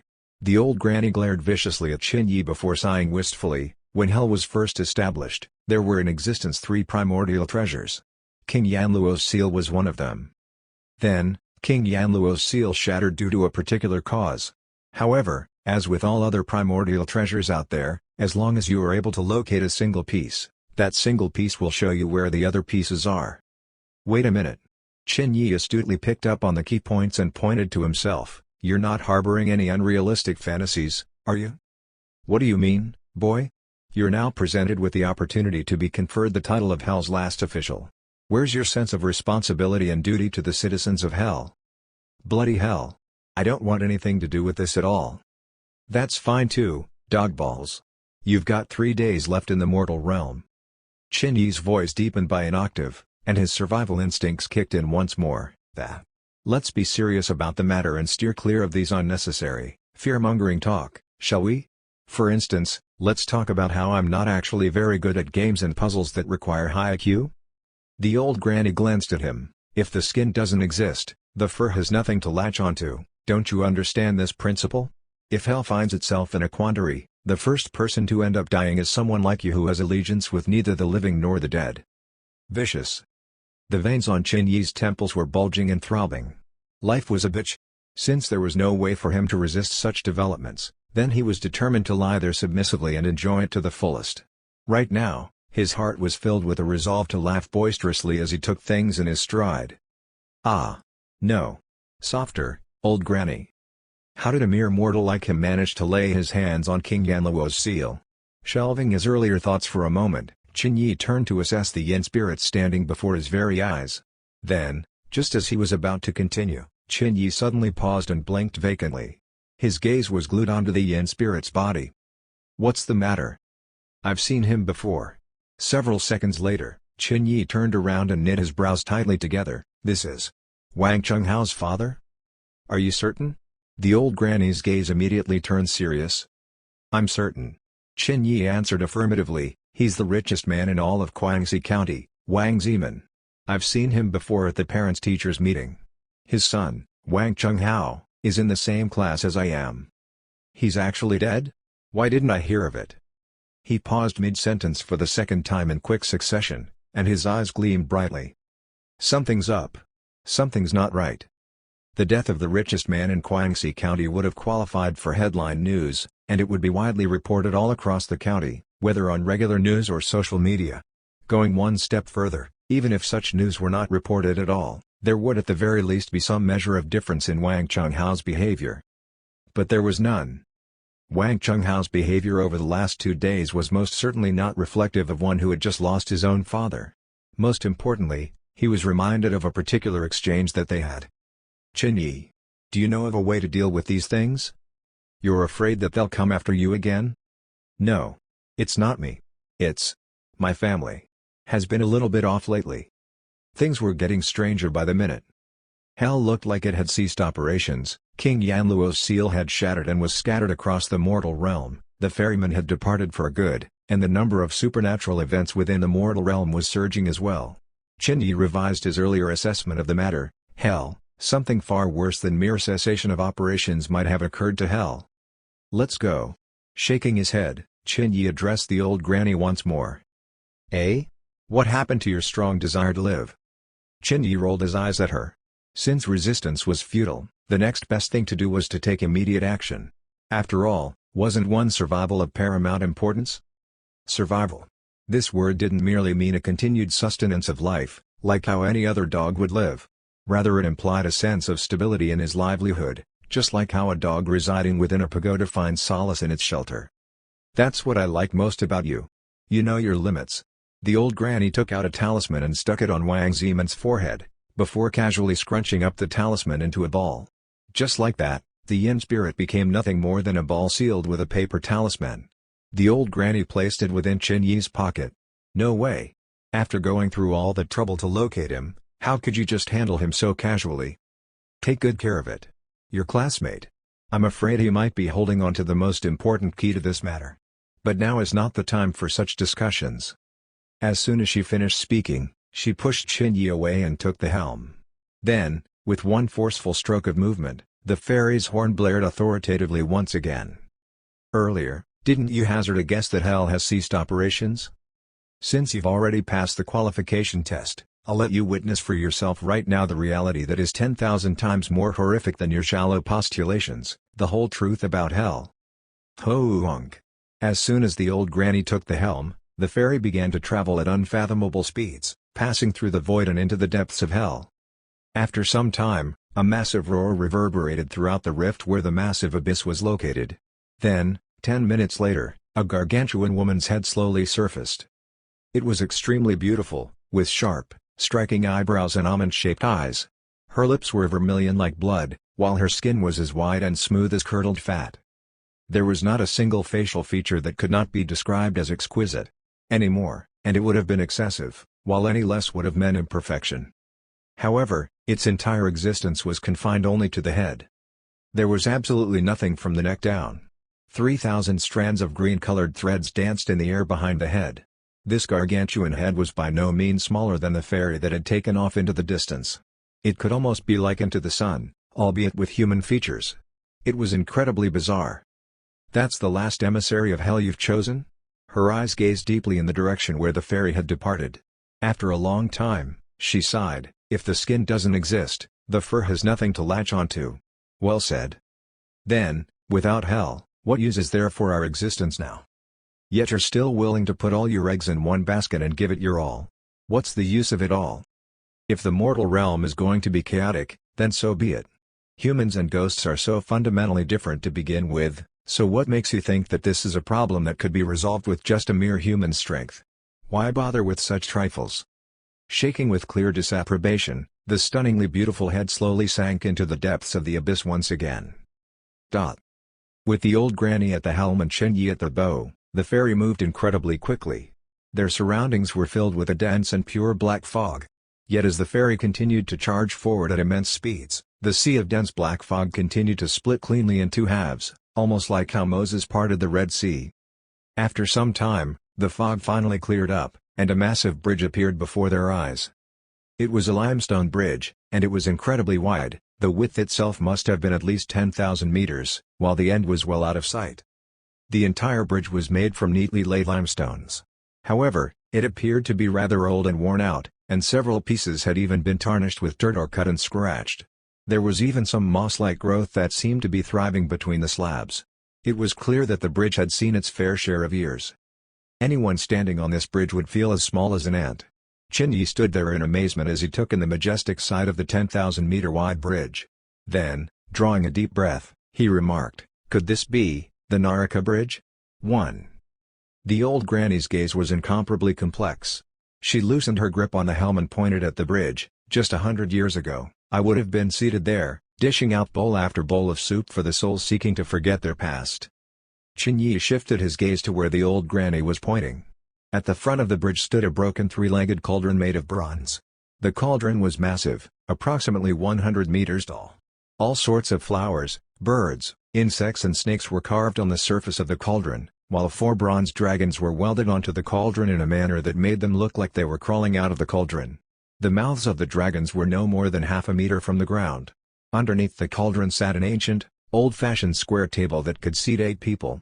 This table was covered with yellow paper. The cauldron was there, and the table was there.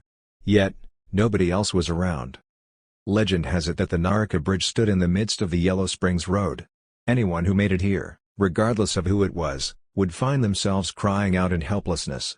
The ferryman provided access to the Naraka Bridge, ferrying souls across the tides of neglect to the bridge, where they would consume Granny Meng soup before they were finally reincarnated.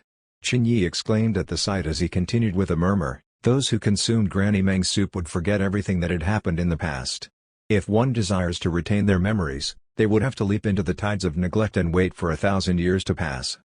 When the ferryman departed, souls no longer had access to the Naraka Bridge, and Granny Meng journeyed to the mortal realm for the very first time.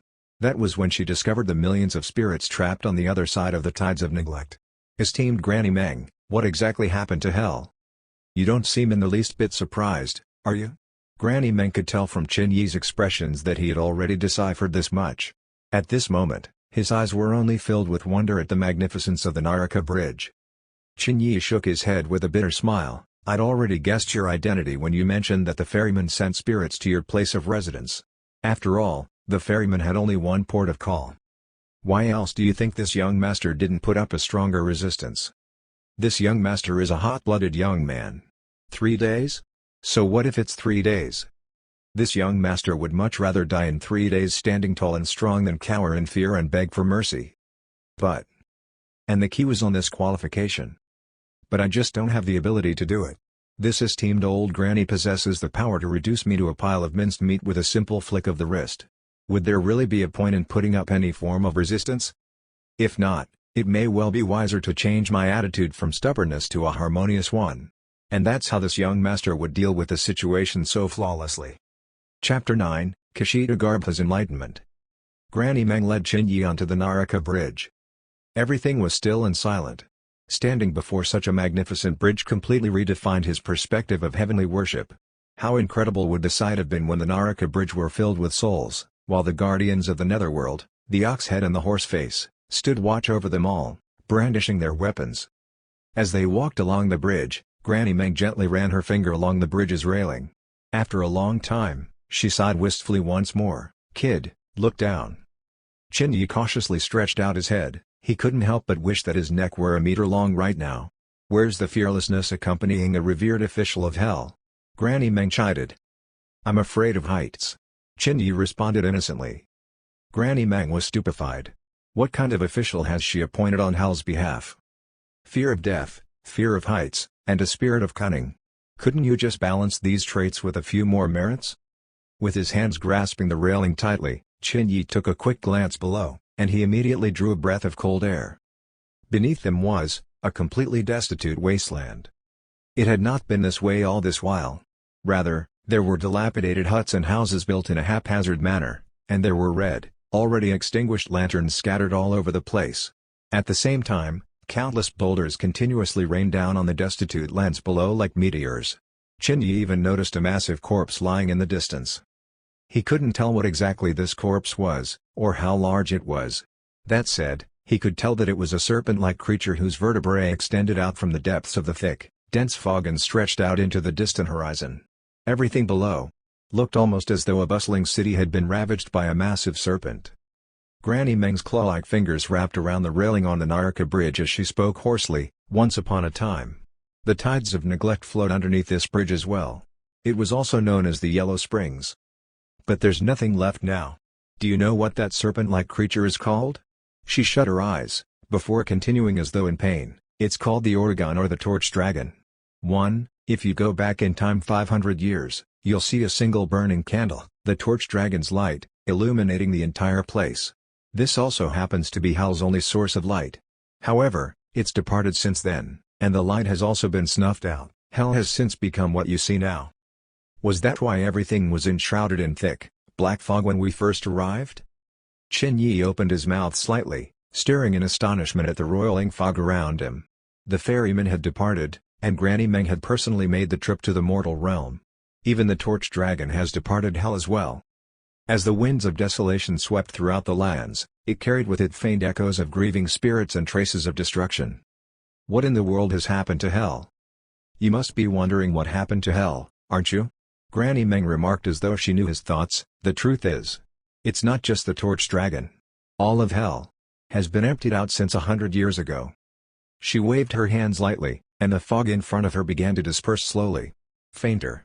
And fainter. Several minutes later, Chen Yi's mouth widened, and he took a step back in astonishment as he stared at the other side of the Naraka bridge with absolute disbelief. That's where the Fengdu necropolis is located. It's also known as the center of hell. Naturally, that was in the past. Granny Meng stooped over and explained with trembling in her voice.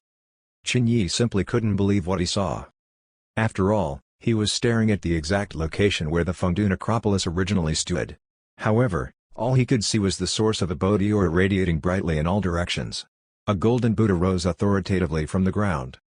It was unclear exactly how large it was or how tall it stood. There was a lotus flower imprinted between its brows, and it wielded a massive two-ringed Buddhist staff. It stood as tall as the sky, and it was wide as the earth.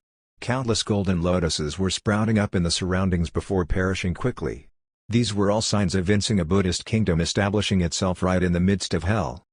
How could the Fengdu necropolis be forcibly transformed into a towering statue of Buddha? This is ridiculous. The fog in the surrounding began to roil and stir once more, slowly enshrouding and concealing the statue of Buddha. It was only when the ridiculous sight was obscured from his vision that Chen Yi slowly recovered from the shock of what he had just seen. Suddenly, as though struck by an epiphany, he exclaimed, "I vow to save all souls before gaining enlightenment?" This is a statue of the Bodhisattva of the Great Vow? If hell ever had a bodhisattva, it would have to be Kshitigarbha, one of the four great bodhisattvas. It is none other than the revered Kshitigarbha. Granny Meng's hair began to hover about on its own as she looked at Chen Yi with a grave expression. "You're right. He'd vowed to save all souls before gaining enlightenment. But the existence of the statue of Kshitigarbha Bodhisattva means he's already attained enlightenment. Do you understand the meaning of this?" Chen Yi blinked his eyes. His back was drenched with cold sweat in that instant. He's already saved all souls and emptied hell. That's why he's gained enlightenment. Then, who's in charge of the netherworld? Almost as though she knew Chen Yi's thoughts, Granny Meng laughed huskily. "No one, kid. It's been like this for the last 100 years. And now, there's no longer any state or order of hell in existence anymore." Boom. This statement was like a bolt of lightning that blasted away the dense fog in his mind. The puzzle pieces in Chen Yi's mind suddenly fit together all at once. Kshitigarbha gained enlightenment, and hell is emptied. Even legendary existences such as the Candle Dragon and the Ferryman have all departed. Having nowhere else to turn to, the ghosts and spirits naturally began to seek refuge within the mortal realm. This was naturally the cause for the surge in supernatural activities there as well. Chen Yi was unable to fathom the grandeur of the spectacle in that moment when Kshitigarbha first attained enlightenment. However, it was clear that the impact of the upheaval in hell must have shattered King Yanluo's seal and sent it scattering throughout the mortal realm. His mind buzzed. Granny Meng gazed back at the empty Naraka bridge as she added softly, "You should be thankful for this. When Kshitigarbha gained enlightenment, he also granted deliverance on innumerable evil ghosts residing in the depths of hell. The truly formidable ones have already been whisked away by that old man. However, King Yanluo, the infernal judges, the abyssal prefects and the soul hunters have all ended up with the same fate as well. As a result, the number of spirits surged. Without the support of hell and its emissaries, most of these spirits ended up becoming natural, benign spirits. However, under the confluence of particular factors, there remains a minority which became truly malicious, evil ghosts. That said, these evil ghosts know better than to move about on their own. They know fear, and they naturally fear that the soul hunters, the Hellguards, and the other emissaries of hell would return and re-establish hell once more. However, nothing can withstand the effluxion of time. After 100 long years, these spirits can no longer hold themselves back. Granny Meng looked straight at Chen Yi. "I've spent decades looking for you. Having consumed the Te Sui fungus, you're an existence that is rejected by both the mortal realm and the netherworld even though you coexist in both planes of existence at the same time. In other words, your starting point is much higher than others, such as those who possess the gift of yin-yang eyes, too. Naturally, That makes you the best candidate for the job." Chen Yi was about to interject when Granny Meng shook her head and continued, "You can't refuse.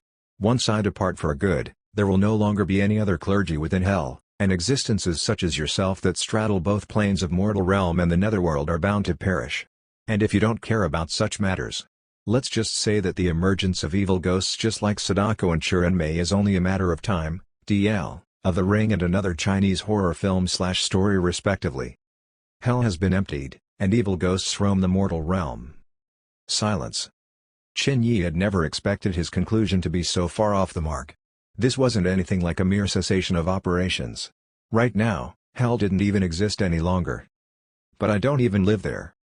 Look, you had such an enormous wealth of land, yet you still chose to place a ticking time bomb right smack in the center of your house. Aren't you simply courting your own doom? Well, it's finally exploded now. No, it doesn't matter whether it has exploded or not. What matters is that it's now affecting the course of my life. I was just sitting there, minding my own business when I was somehow drawn into the epicenter of this entire calamity. Do you think I can still live happily and peacefully? Especially now that I've got to wipe your ass and clean up your mess. Ahem. What if I tell you that I don't really know too much about civil engineering to begin with?" Granny Meng plastered a look of compassion on her face as her face darkened. "That's fine, dogballs. You've got 3 days left in the mortal realm. My $$ and $$ at hash." With much resignation, Chen Yi sighed. "So? What should I do? You'll help me, won't you?" Granny Meng chuckled bitterly. "I've held on so long precisely so that I could wait for the appearance of a person who possesses the capacity to rebuild hell. Now that you've come, I will soon be departing as well." Chen Yi's gaze was instantly filled with a begrudging attitude as he glared daggers at Granny Meng. Yet, Granny Meng's expression caused Chen Yi to suppress his wrath and swallow his anger. Granny Meng adjusted her expression as she added, "Don't you worry. Escorting people to hell is a job for the grunt workers. You're hell's last official after all. As long as you tread carefully and refrain from stepping on the toes of those who are well above your weight class, the natural orders of hell will automatically kick back into operation as soon as you locate the first piece of the primordial treasures. At that time, the foundation would have been laid, and everything would be stable once more." "You're certain that I would be safe? You're a person who has consumed the Te-Sui fungus in any event. Can't you show some of the courage and valor that an official of hell should possess? Is boldness really as important as survival?" "I'll ignore that comment. There's no other choice now." Granny Meng drew a few deep breaths to regulate her emotions, before she forcibly changed the topic. "Don't worry. Right now, Wang Chenghao's father is your most important clue. That said, you must also proceed with caution. Each shard of King Yanluo's seal contains an agglomeration of thousands of years' worth of hell's boundless yin energy. In other words, any spiritual existence with such a shard would definitely be comparable to a powerful malicious ghost. They might fear me, but they will most certainly not shun you." Carefully choosing her words, she continued, "And when the first shard points at the second shard, the second will similarly be able to see you." Chen Yi felt his eyes twitch uncontrollably. "Didn't you say that we were going to gank together? When did this become a full 5v5? DL, seems to be a MOBA reference." His expression of distress was all too evident. After pausing for some moments, Granny Meng grasped in the air, and a golden scroll appeared straight out of the void. This scroll was bound up tightly by a red rope, and the yin energy emanating from within was as majestic as the sea. Chen Yi felt his hair stand on end after just a slight brush with the scroll. Sixfold Ghost King Summoning Scroll. Granny Meng held tightly onto the scroll with her bony fingers. The order of the netherworld is briefly described as such: 1 emperor, 10 palaces, 18 hells, and the sixfold ghost kings. These are all the renowned existences within the netherworld, and the mention of their names itself can cause most ghosts to shudder and flee. This summoning scroll allows you to summon one of the sixfold ghost kings once. Kushios no Jutsu? 3. That's easy enough to understand. I had no intentions of giving this to you earlier. Granny Meng glared at him resentfully. Remember, you've only got one chance to summon a sixfold ghost king to take possession of your body. Apart from that, everything you need to know about hell, including the different types of ghosts, ranks of hell's officials, rewards for your merits, and the like, are all set out in a manuscript that I've placed under your pillow. Chen Yi gingerly received the precious scroll. As soon as he laid hands upon it, he saw a brilliant golden light glowing from within Granny Meng's body before fading away quickly. The golden light was a mark of the bodhi. Granny Meng's expressions were filled with a transcendent peace and tranquility. As she glanced at her own corporeal body, she sighed softly, "It's finally time." Almost as though he understood everything, Chen Yi quipped, "You mortals have their ways, and ghosts have the Naraka Bridge. People and ghosts have different paths. I've dallied in the mortal realm for far too long now." Granny Meng's expression was finally filled with some measure of kindness. "Little one, don't hide behind your various disguises anymore. Those who have consumed the Te Sui fungus and lived as monstrosities in the mortal realm for such a long time should never present themselves the way you do. The conferment of the title of Hell's Last Official is also a form of security for you to truly find release and be yourself. Go. Return to your world. The mortal realm is on the brink of a great upheaval. Don't disappoint me. The search for King Yanluo's seal is not just for Hell. It is also for yourself." Before she could finish speaking, she transformed into a black butterfly and wrapped her wings around Chen Yi's body, and soared into the skies. Whoosh! A netherworldly gust began to blow against Chen Yi's forehead. He grabbed tightly onto the sixfold Ghost King summoning scroll as he glanced back at Hell. The golden statue of Kshitigarbha stood tall as the skies, while the rest of the lands appeared completely desolate, engulfed in roiling black fog. "Am I finally leaving this place? I hate troublesome things the most." His expressions appeared somewhat indifferent as he glanced at the scroll in his hands and chuckled bitterly, "It's been tough. I've led a pretty stable life for the past few decades while training and cultivating my body. Why did this damn old hag have to prick my butt like this? Can't you just let me live in peace?" Chen Yi shook his head with resignation. The black butterfly continued to rise up. As Chen Yi rose higher and higher into the sky, his vision expanded wider and wider. He looked at the Fengdu necropolis, and then the Naraka Bridge. Then, as soon as he shifted his gaze to the head of the skeletal bridge, he suddenly trembled in fright. Hair. Flowing hair that was so voluminous it could fill the skies and sea began to surge from the depths of the abyss in the very same moment that Granny Meng vanished. And the hair was charging straight towards the Naraka Bridge. Chapter 10, Rakshasa. Rumble. The sea of hair was so vast that it covered the entire Naraka Bridge with an entire layer of sheeny black, almost as though there were millions of writhing, poisonous snakes that were charging straight towards Chen Yi. "This is..." Chen Yi drew a deep breath before bellowing, "Hurry!" He knew full well that the abyss hid a terrifying presence, and it was evident that Granny Meng knew who this existence was. No, it might be more accurate to put it differently, was there any ghost in hell that didn't know who Granny Meng was? The echoing worms hid far away from the approach of the sea of hair, while thousands of ghosts scattered in all directions. Someone had clearly provoked the crouching tiger. Unfortunately, Granny Meng didn't hear Chen Yi's desperate cry for help. She had probably already departed for the same place which the ferryman and the torch dragon had gone, and the black butterfly continued to soar at the same dismal pace as before. But how could the speed of the black butterfly compare with the intense approach of the sea of hair? Perhaps even Granny Meng would never have expected the creature from the abyss to turn against her like that. "It shouldn't be able to catch me." Chen Yi's scalp was numb as he watched the black hair overwhelm the Naraka Bridge. Then, just as his apprehension came to a head, the hair began to coil and twist together as it shot straight towards the sky. It was almost akin to the fabled demon vines of ancient lore. "Shit!" Chen Yi gnashed his teeth. Out of the corner of his eye, he saw a spot of red rise up from the depths of the abyss. It was incredibly small, yet it was incredibly eye-catching in the sea of black. This spot was red as blood, almost akin to the pupils of a great demon. Clack! Clack! The sounds of falling gravel echoed eerily. Seconds later, a red paper umbrella rose from the depths of the abyss.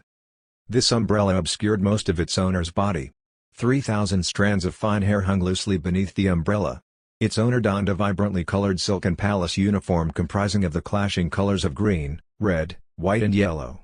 This mysterious entity carefully plodded along the carpeted path formed by its own inked black hair. With every step it took, a crimson-red flower with 3 tiers of slim petals would bloom behind it. It looked almost as though this entity's blood were blooming behind it. Red spider lilies. Hell was engulfed in pitch-black darkness. The front of Hell was where the skeletal bridge was located, the heart of Hell was where the towering golden statue of Kshitigarbha stood tall, underfoot was the Naraka Bridge, and the rest of the surroundings were filled with roiling black fog. The sight of the umbrella-toting lady plodding along the ink-black carpet decorated by blood-red spider lilies was so otherworldly that it caused chills to run down Chen Yi's spine. "You are..." The lady appeared to be plodding on slowly, yet her speed was frighteningly fast.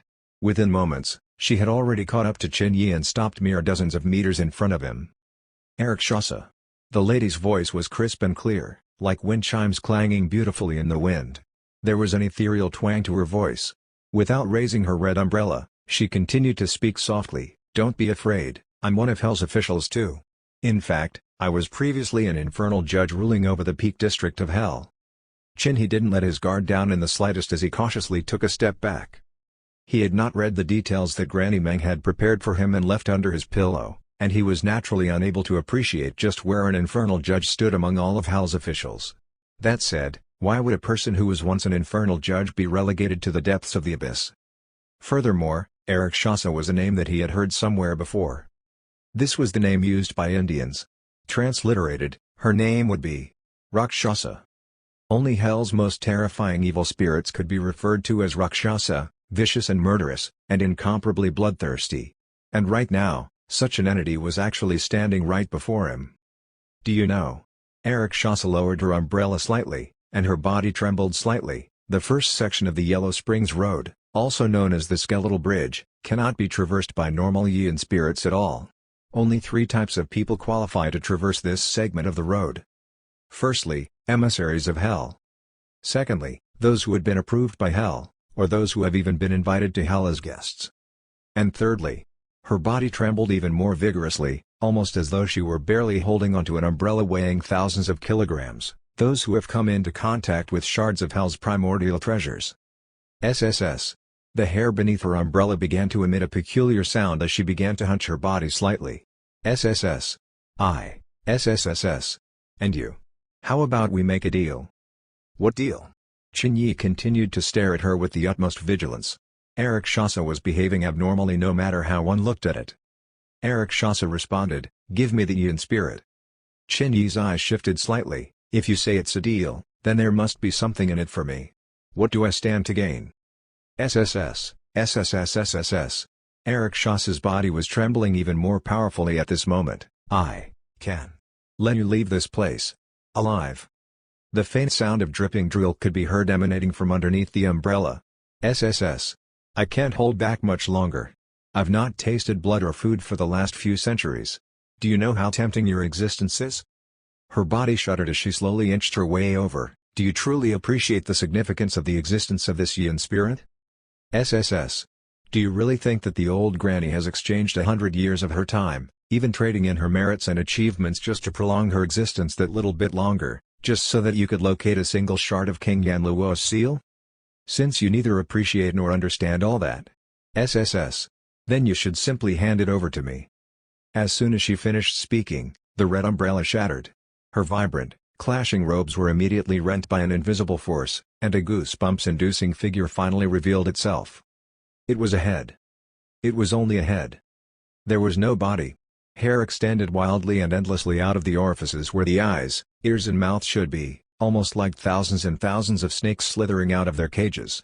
Writhing movements could even be seen underneath her skin. As the hair flowed out like a terrifying black flower blooming, countless grievous moans could be heard echoing throughout the corners of Hell. Sorrow, rage, ecstasy, and the manifestation of other intense emotions culminated in innumerable hoarse shrieks that immediately made Chin Yi feel as though he had descended into the depths of the 18th level of Hell. "Deal with me, or die." Rakshasa's roar was accompanied by the deathly orchestra of moaning spirits.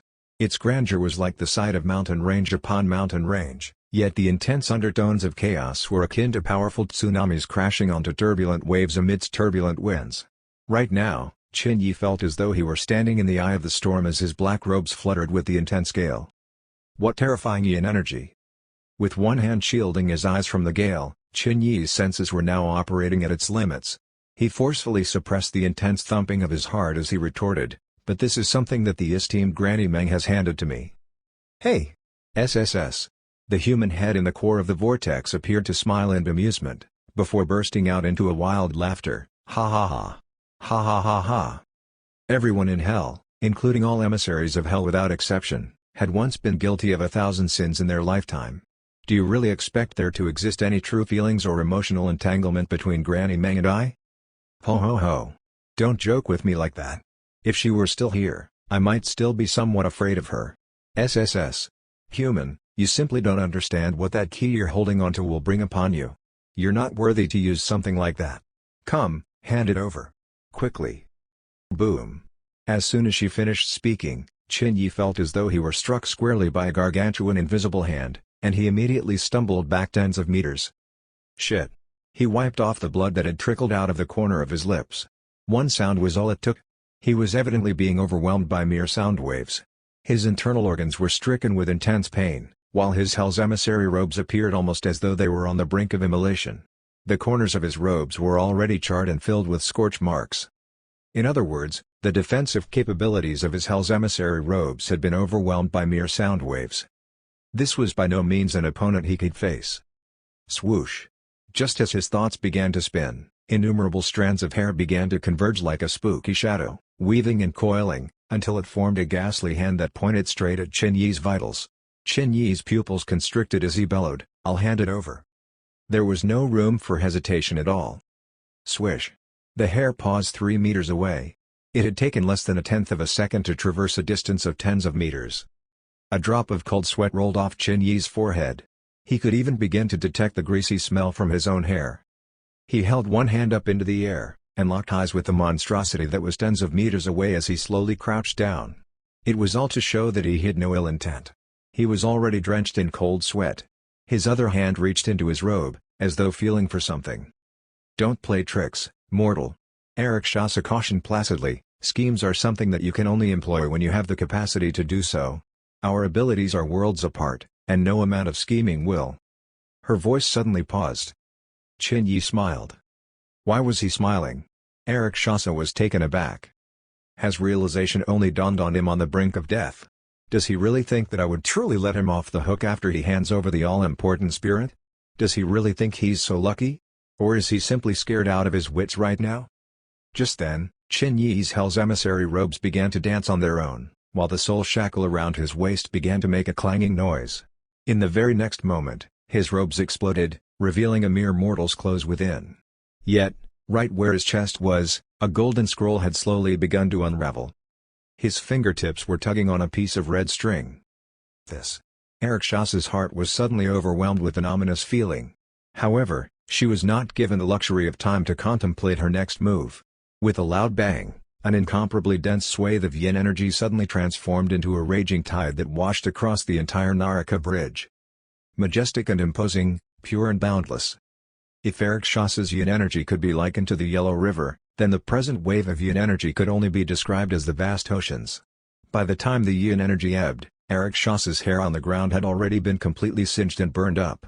Yet what seized her attention at this moment was an immense black vortex, tens of meters tall, that was swirling powerfully as it wrapped around Chen Yi. This is... She stared at the vortex with disbelief. In the very next moment, her entire being began to tremble in fear. Half a second later, with a shrill shriek of horror, she fled madly back towards the abyss from where she came. Sixfold Ghost King. It's the bodily possession of a sixfold Ghost King. SSS. That damn old hag actually gave him something like that? The remnant black hair on the ground retreated like a receding tide. Just then, an earth-shattering bang resounded through the powerful black vortex, and a human figure with a sky-splitting black aura about him riding a white war horse leapt straight out of the vortex. He was clothed in pure silver armor, yet this armor had clearly been dyed red from the blood of his enemies.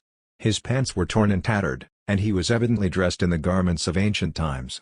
However, he still possessed Chen Yi's appearances. He wielded a brilliant white pike in his hand, and the tip of this pike was pointed straight at Eric Chausse as she continued to rout.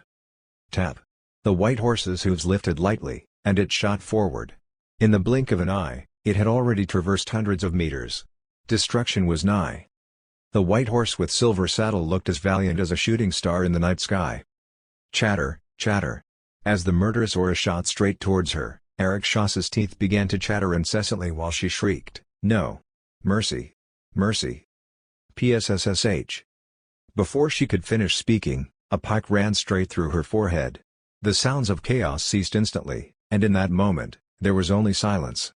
Fast. Incredibly fast. No form of martial arts was absolute. The only thing that was absolute was speed. There was no flowery technique or trickery employed. In fact, nobody even witnessed how this pike had been swung. Yet as soon as it appeared, Its target was already dead. All it took was just one simple attack. Time appeared to pause for a second. Then, in the very next moment, Rakshasa cried out with a heartrending scream, and the black hair behind her head began to spin wildly into a vortex. With the tip of the pike as the core of it all, the surroundings transformed into a terrifying black hole in just an instant. Ah. No, no. You're just a mere mortal, how dare you? Swoop. The black hole closed up, and a ball that was sealed with a talisman fell straight to the ground. Insta-kill. Chapter 11, Granny Meng's Parting Gift. Plop. The talisman-sealed ball shook several times, before rolling over towards Qin Yi's side. The insta-kill had taken place in no more than 3 seconds, and the intense yin energy that surrounded Qin Yi's body began to dissipate into the surroundings. 5 seconds later, Qin Yi had reverted to his original appearance, complete with his Hell's emissary robes. This is the might of the six-fold Ghost Kings? He stared in astonishment at his own hands. Just a few seconds ago, he had still been under the impression that there was no way he could have defeated Rakshasa at all. Yet, mere seconds later, he had actually defeated her with his own 2 hands? The chasm between their strength was far too vast. In fact, it had been so vast it was over before he knew it had even begun. This was like catching a mere Pikachu with a Master Ball. That was way too easy. Qin Yi bent down to pick up the talisman-sealed ball. Shortly after picking it up, a resentful voice immediately echoed in his ears, "Kid, even though your body was possessed by a six-fold Ghost King, you would never be able to defeat me with your meager strength. I have a proposition for you. If you let me go right now, I'll forget that anything ever happened today." Ha! With a curt, inconclusive response, Qin Yi placed the talisman-sealed ball within his pocket indifferently. Releasing her was an impossible proposition. What would happen if Rakshasa came back to life once more? Wouldn't he have to spend the rest of his life in the mortal realm cowering in fear? He could be a bandit for 1,000 days, but how was he to protect himself from bandits for that long? Even though it was dangerous to bring the ball back with him, he would nevertheless be in the best position to keep it in check and know if any changes occurred to it. To put things bluntly, he was simply afraid of dying. Anyone who gets in the way of this young master's survival are heretics. Without any further interference from Rakshasa, the black butterfly that had initially been shattered and scattered into the surroundings coalesced once more and formed a black whirlwind, carrying Qin Yi straight back into the mortal realm. Several hours later, 2 people sat frozen like statues at the table. Granny Meng's physical body suddenly disintegrated into ash and dissipated into the surroundings, leaving nothing more than the ancient oil lamp that she had used for the netherworld odyssey. Shortly thereafter, Qin Yi's body trembled, and he opened his eyes once more, gasping for breath. Ha! Like a victim of drowning who had just regained consciousness, Qin Yi touched his chest and checked that his heart was still beating. His limbs were cold and chilly. It felt as though he had just resurrected from the dead. It seems like he should never visit the netherworld with his current abilities. Otherwise, he might not even make it through the skeletal bridge. Cock-a-doodle-doo. He was back within the county, and a neighbor's chicken had just crowed. As the rooster declared the onset of daybreak, a golden sheen of light shone softly through the window. Dawn had just covered the lands with a warm golden sheen. Qin Yi could feel the warmth of life creep back into his body. However, he lay where he was, gently massaging his temples as he delved deep into his own thought. It's changed. Everything has changed. He had already changed, while the rest of the mortal realm was on the brink of a great upheaval. He had already found some answers to the questions bogging down his mind. Why did the school make such announcements? Why were the forums filled with posts reporting supernatural activities? Yet, despite the answers he already had, the road ahead was still fraught with uncertainty. He knew that the first thing he had to do was to organize his thoughts and be clear-headed. Otherwise, he would only become more and more susceptible to external influences as the chaotic changes around began to buffet him. First of all, I can't expose my identity. He poured himself a cup of herbal tea as he muttered to himself, the evil spirits of hell are hiding out in the mortal realm. In other words, they are now no different from mere criminals. And what are criminals most afraid of? The answer was self-evident, the law. He tossed his head up and looked despairingly at the roof, and I am none other than an agent of the law, the embodiment of justice. As soon as my identity is exposed, I will most certainly be doomed to die a horrible death. Furthermore, my greatest source of security, the six-fold Ghost King summoning scroll, has already been expended. Yet the only thing I got in return is a stupid, useless Pokeball. which I don't even dare to discard. No matter how he looked at the situation, it seemed completely hopeless to him. He had been enjoying life with wanton abandon and little preparation for the future. Yet, that beautiful dream of his had just been shattered to pieces in the span of a few days. I'm really walking along a tightrope here. But all of this doesn't take into account the fact that I can't die. Perhaps, I could just ignore these things after all? Granny Meng has departed, so the 3-day limit has already been written off. If I simply ignore it, would I be able to live on as I'd done before? Fool. Eric Chassa's cold voice echoed within his ears. Even someone like Granny Meng isn't able to determine when a person's life draws to an end. Life and death are a part of the natural order of things governed by one of the 3 primordial treasures, the Book of Life and Death. Even if Kashida Garbha's enlightenment has shattered the 3 primordial treasures into innumerable pieces and weakened its abilities, death would only be delayed, never abolished. That's a rich statement coming from you. Eric Chassa gnashed her teeth as she continued, your records show that you have only 3 days left within the mortal realm. Hell's collapse would affect people like you with dual citizenship, as your existence straddles both realms. The netherworld represents yin, while the mortal realm represents yang. As soon as either realm falls out of balance, your existence would immediately be threatened, even though your name was not originally in the Book of Life and Death. She paused for a moment as she attempted to calm her voice. Kid, my earlier offer still stands. If you release me right now, I'll teach you how to avoid your certain doom. In fact, I can even help you locate a shard of King Yanluo's seal. With a shard of one of the primordial treasures protecting you, you'll almost certainly be able to continue living forever. Before she could finish speaking, the ball containing her was immediately tossed under Chen Yi's bed. How dare you gnash your teeth when you're begging me? Take a look at yourself and what kind of fool the author has portrayed you to be. Even your micro-expressions are awful. Chen Yi thought for a moment, before picking out a book entitled How to Be an Actor and tossing it under the bed after the ball. You're welcome. The string of swear words emanating from underneath his bed fell onto deaf ears. Chen Yi glanced at his watch. It was now 5:10 a.m. There are 2 periods of time every day known as the demonic hours when supernatural activities surge, 5 at dawn, and 6 at dusk. These are periods of time where yin and yang overlap, and humans who possess relatively higher concentrations of yin energy or dabble with special techniques would be able to see and perceive certain unclean objects. He furrowed his brows slightly. Dawn was here, and there was no longer any way to summon Wang's demon soul. In any event, he was not learned in the arts of summoning a spirit either. 3 days. He didn't think that Eric Chassa was joking in the least bit with this. In other words, he had to locate the shard of King Yanluo's seal within 3 days' time. Otherwise, it would be game over. Sighing, he walked reluctantly to the other side of his bed and lifted the pillow. A yellowing book sat squarely on his bed. Is this what the old granny left behind? Chen Yi was incredibly dissatisfied. Given the current circumstances, wouldn't a secret manuscript imparting an impeccable set of cultivation arts be far more useful? He flipped open the first page. Little one, if you're reading this, it means that you've already learned about the truth of it all, and I? Chen Yi flipped the page with hardly any expression on his face. Nuh-uh, none of that.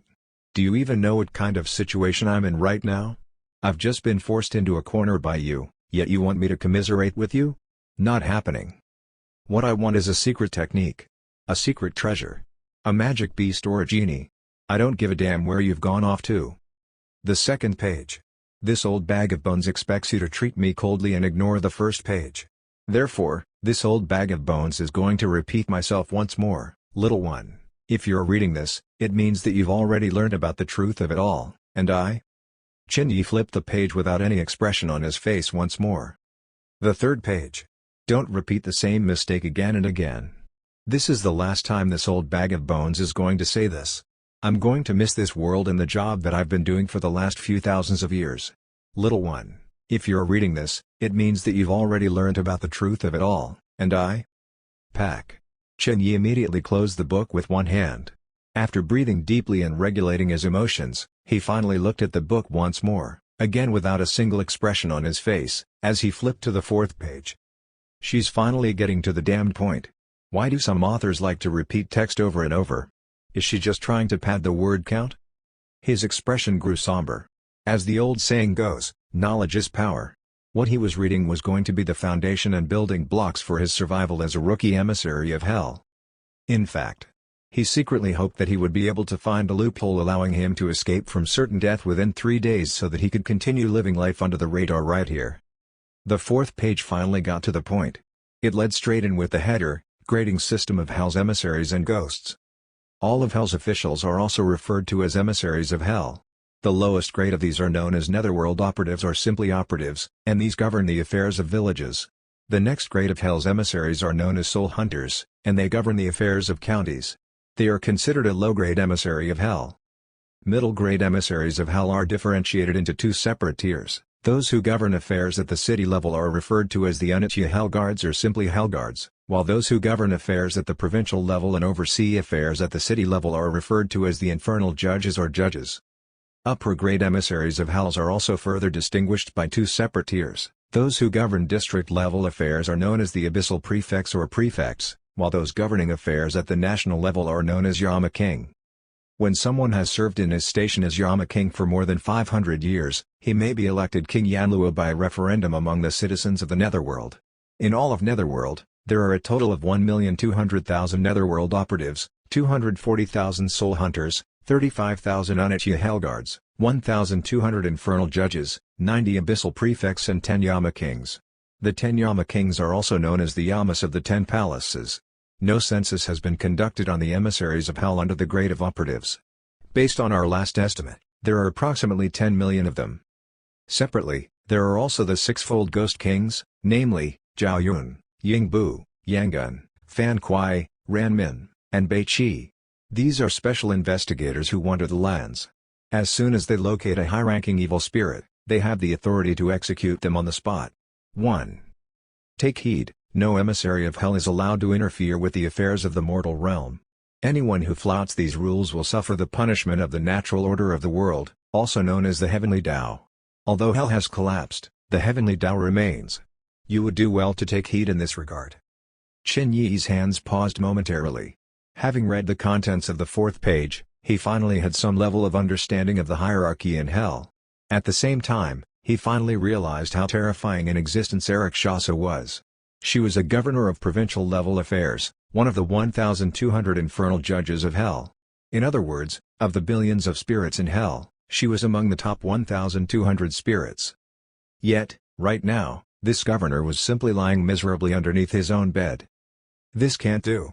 Once I find the opportunity to do so, I'll have to rid myself of this calamitous existence. He continued to read on. Hell's ghosts and spirits are also divided into 6 grades, from S grade through to E grade. The lowest E grade refers to newborn, 5-year-old ghosts. 50-year ghosts are D grade ghosts. 100-year ghosts are C grade ghosts. 300-year ghosts are B grade ghosts. 500-year ghosts are A grade ghosts. Finally, millennial ghosts and ghost kings are known as S grade ghosts. With your current abilities, you should flee immediately as soon as you encounter D grade ghosts.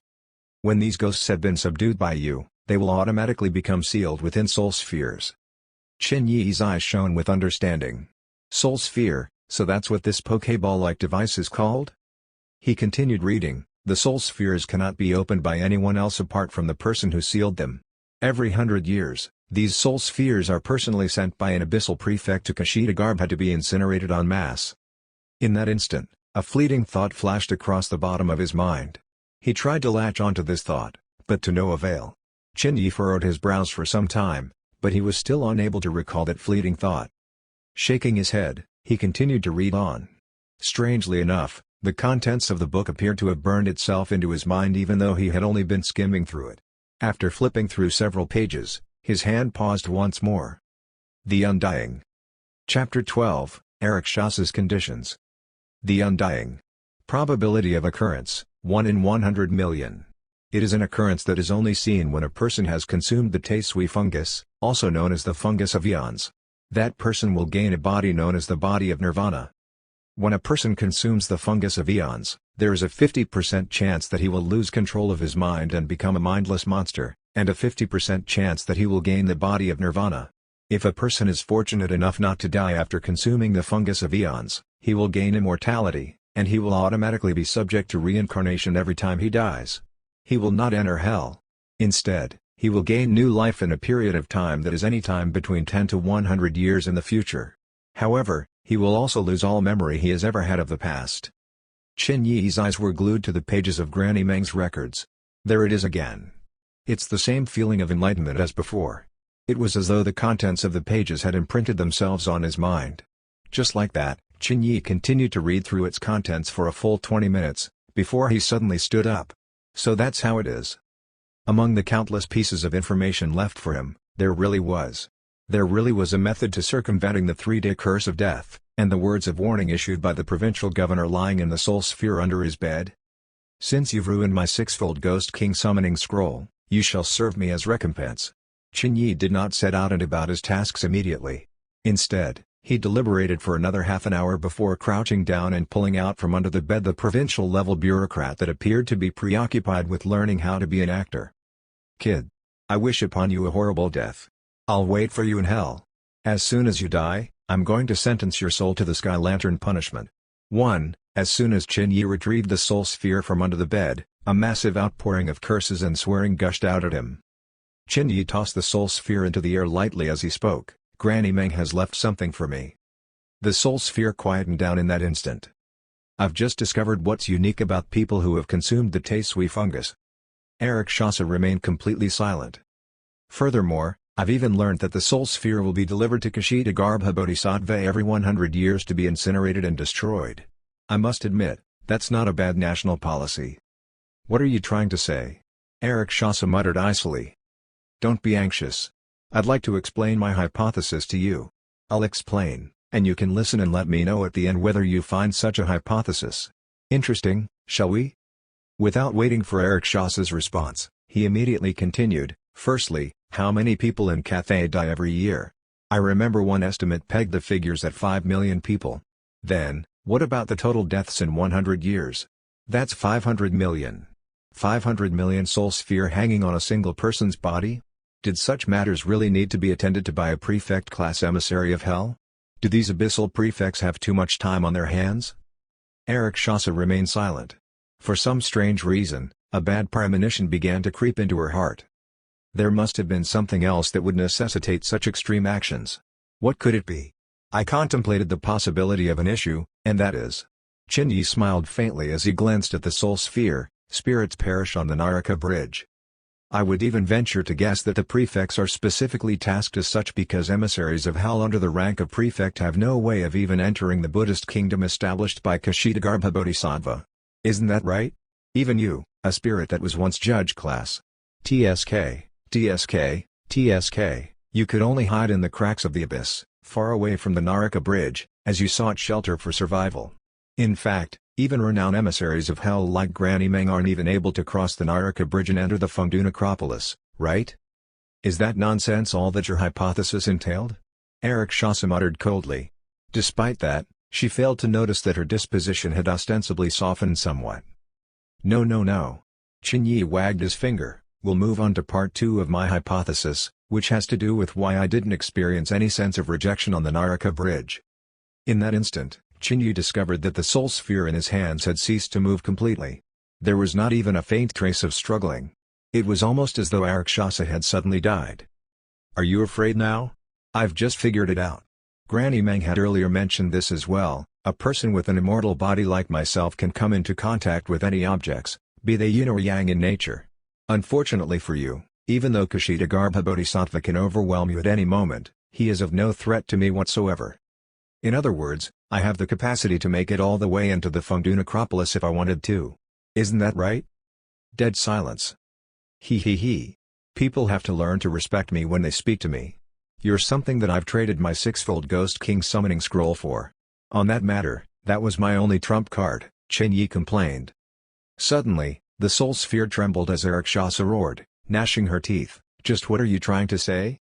Qin Yi's smile faded, and he squinted at the soul sphere with scrutiny. What I'm saying is, the soul sphere is going to remain sealed for as long as I am alive.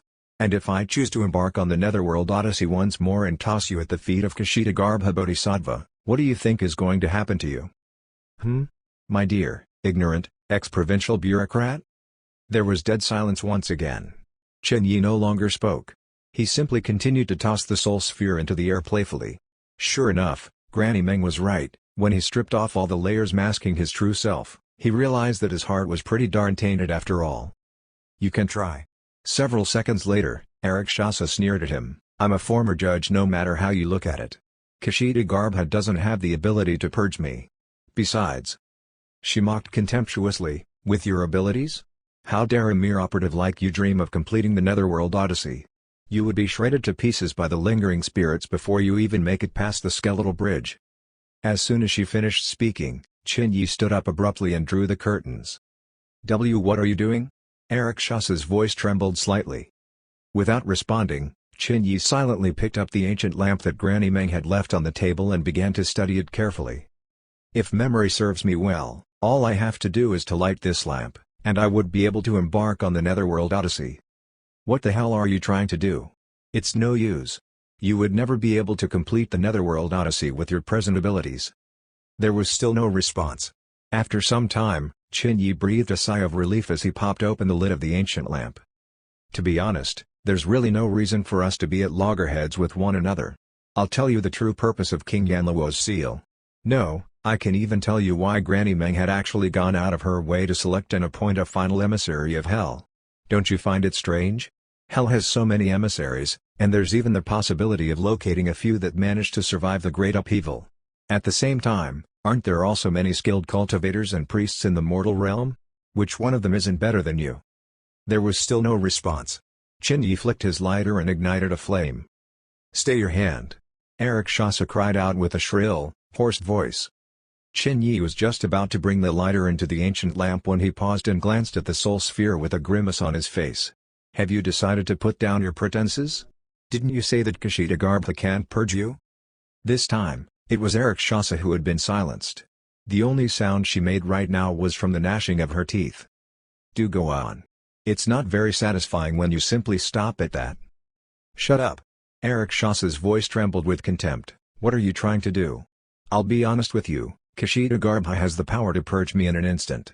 But what I said earlier is also true, you will most definitely perish before you even make it to the Fengdu necropolis." "Alright, then we'll just perish together. I %% and at $$ and $at." These were the words that Rakshasa wanted to explode with right now. She was feeling salty to the extreme. "Don't you understand what I'm trying to get at? Why do you even want to perish? The world is such a beautiful place, yet you choose to be so grumpy and annoying. That's not good. Haven't you ever thought of reining in and restraining your rectal prolapse like Death Wish? Haven't you ever thought about channeling some of your energy for good and contributing to nation-building efforts? What kind of a person are you?" She took a deep breath and reordered her thoughts. The soul sphere shook slightly. When she finally spoke again, her voice was far more amiable than before. "There's no need to take everything to heart. We might have had some differences earlier, but that's all due to some misunderstandings, isn't it? Earlier, on the Naraka bridge, I had only thought to give you a scare. In truth, I'm actually quite a friendly person." But not even Rakshasa was fully convinced of what she was saying. Chin Yi finally closed the lid on the ancient lamp. An audible sigh of relief could be heard from the soul sphere. Then, Chin Yi finally took out the soul sphere containing Wang Zimin's soul and shook it lightly. "My request is rather simple. First of all, I don't want to die either. But don't you worry. If we aren't able to resolve this issue by tomorrow night, I'll do everything in my abilities to bring you to Kshitigarbha. Since you have destroyed my security blanket, you will have to work for me. Makes sense, doesn't it? What kind of sense has your father been teaching you? A judge of several hundred years would have to work for a mere operative like you? Even my spit could drown you to death. Makes sense. Of course it makes sense." Despite her thoughts, Rakshasa found herself expressing a completely different opinion. "Furthermore, in order to prevent you from scheming against me, I'll at the very least have to hold onto a strand of your soul as security, don't I? If I die, you die. It'll be as though we're family." "That's not possible." Before he could finish speaking, Rakshasa exploded in fury. "I'd rather die than give you a strand of my soul." "No room for negotiations?" Chin Yi opened the ancient lamp once more. "Ha! Youngsters these days are far too impatient. It's not that I refuse to give you a strand of my soul, it's just that I'll have to impose a time limit of 100 years to it. I can assist you. However, if you aren't able to attain the rank of infernal judge in that time despite the lack of competition, you will have to release me. We'll take a blood oath on this, governed by the natural orders of the world. No one can go back on their words." "Why didn't you just do this earlier?" Why'd you have to test my bottom line over and over again? Ch glanced at the soul sphere. You'll beat up whoever I want you to beat up, and you must answer all my questions, alright? That's not quite possible either. As long as the soul sphere remains sealed, I won't be able to help you in combat. The best I can do is to release my aura.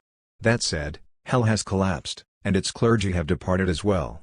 The aura I can exert is at best only effective against 20-year ghosts. In fact, I'm not even sure just how effective that would be. It's fine.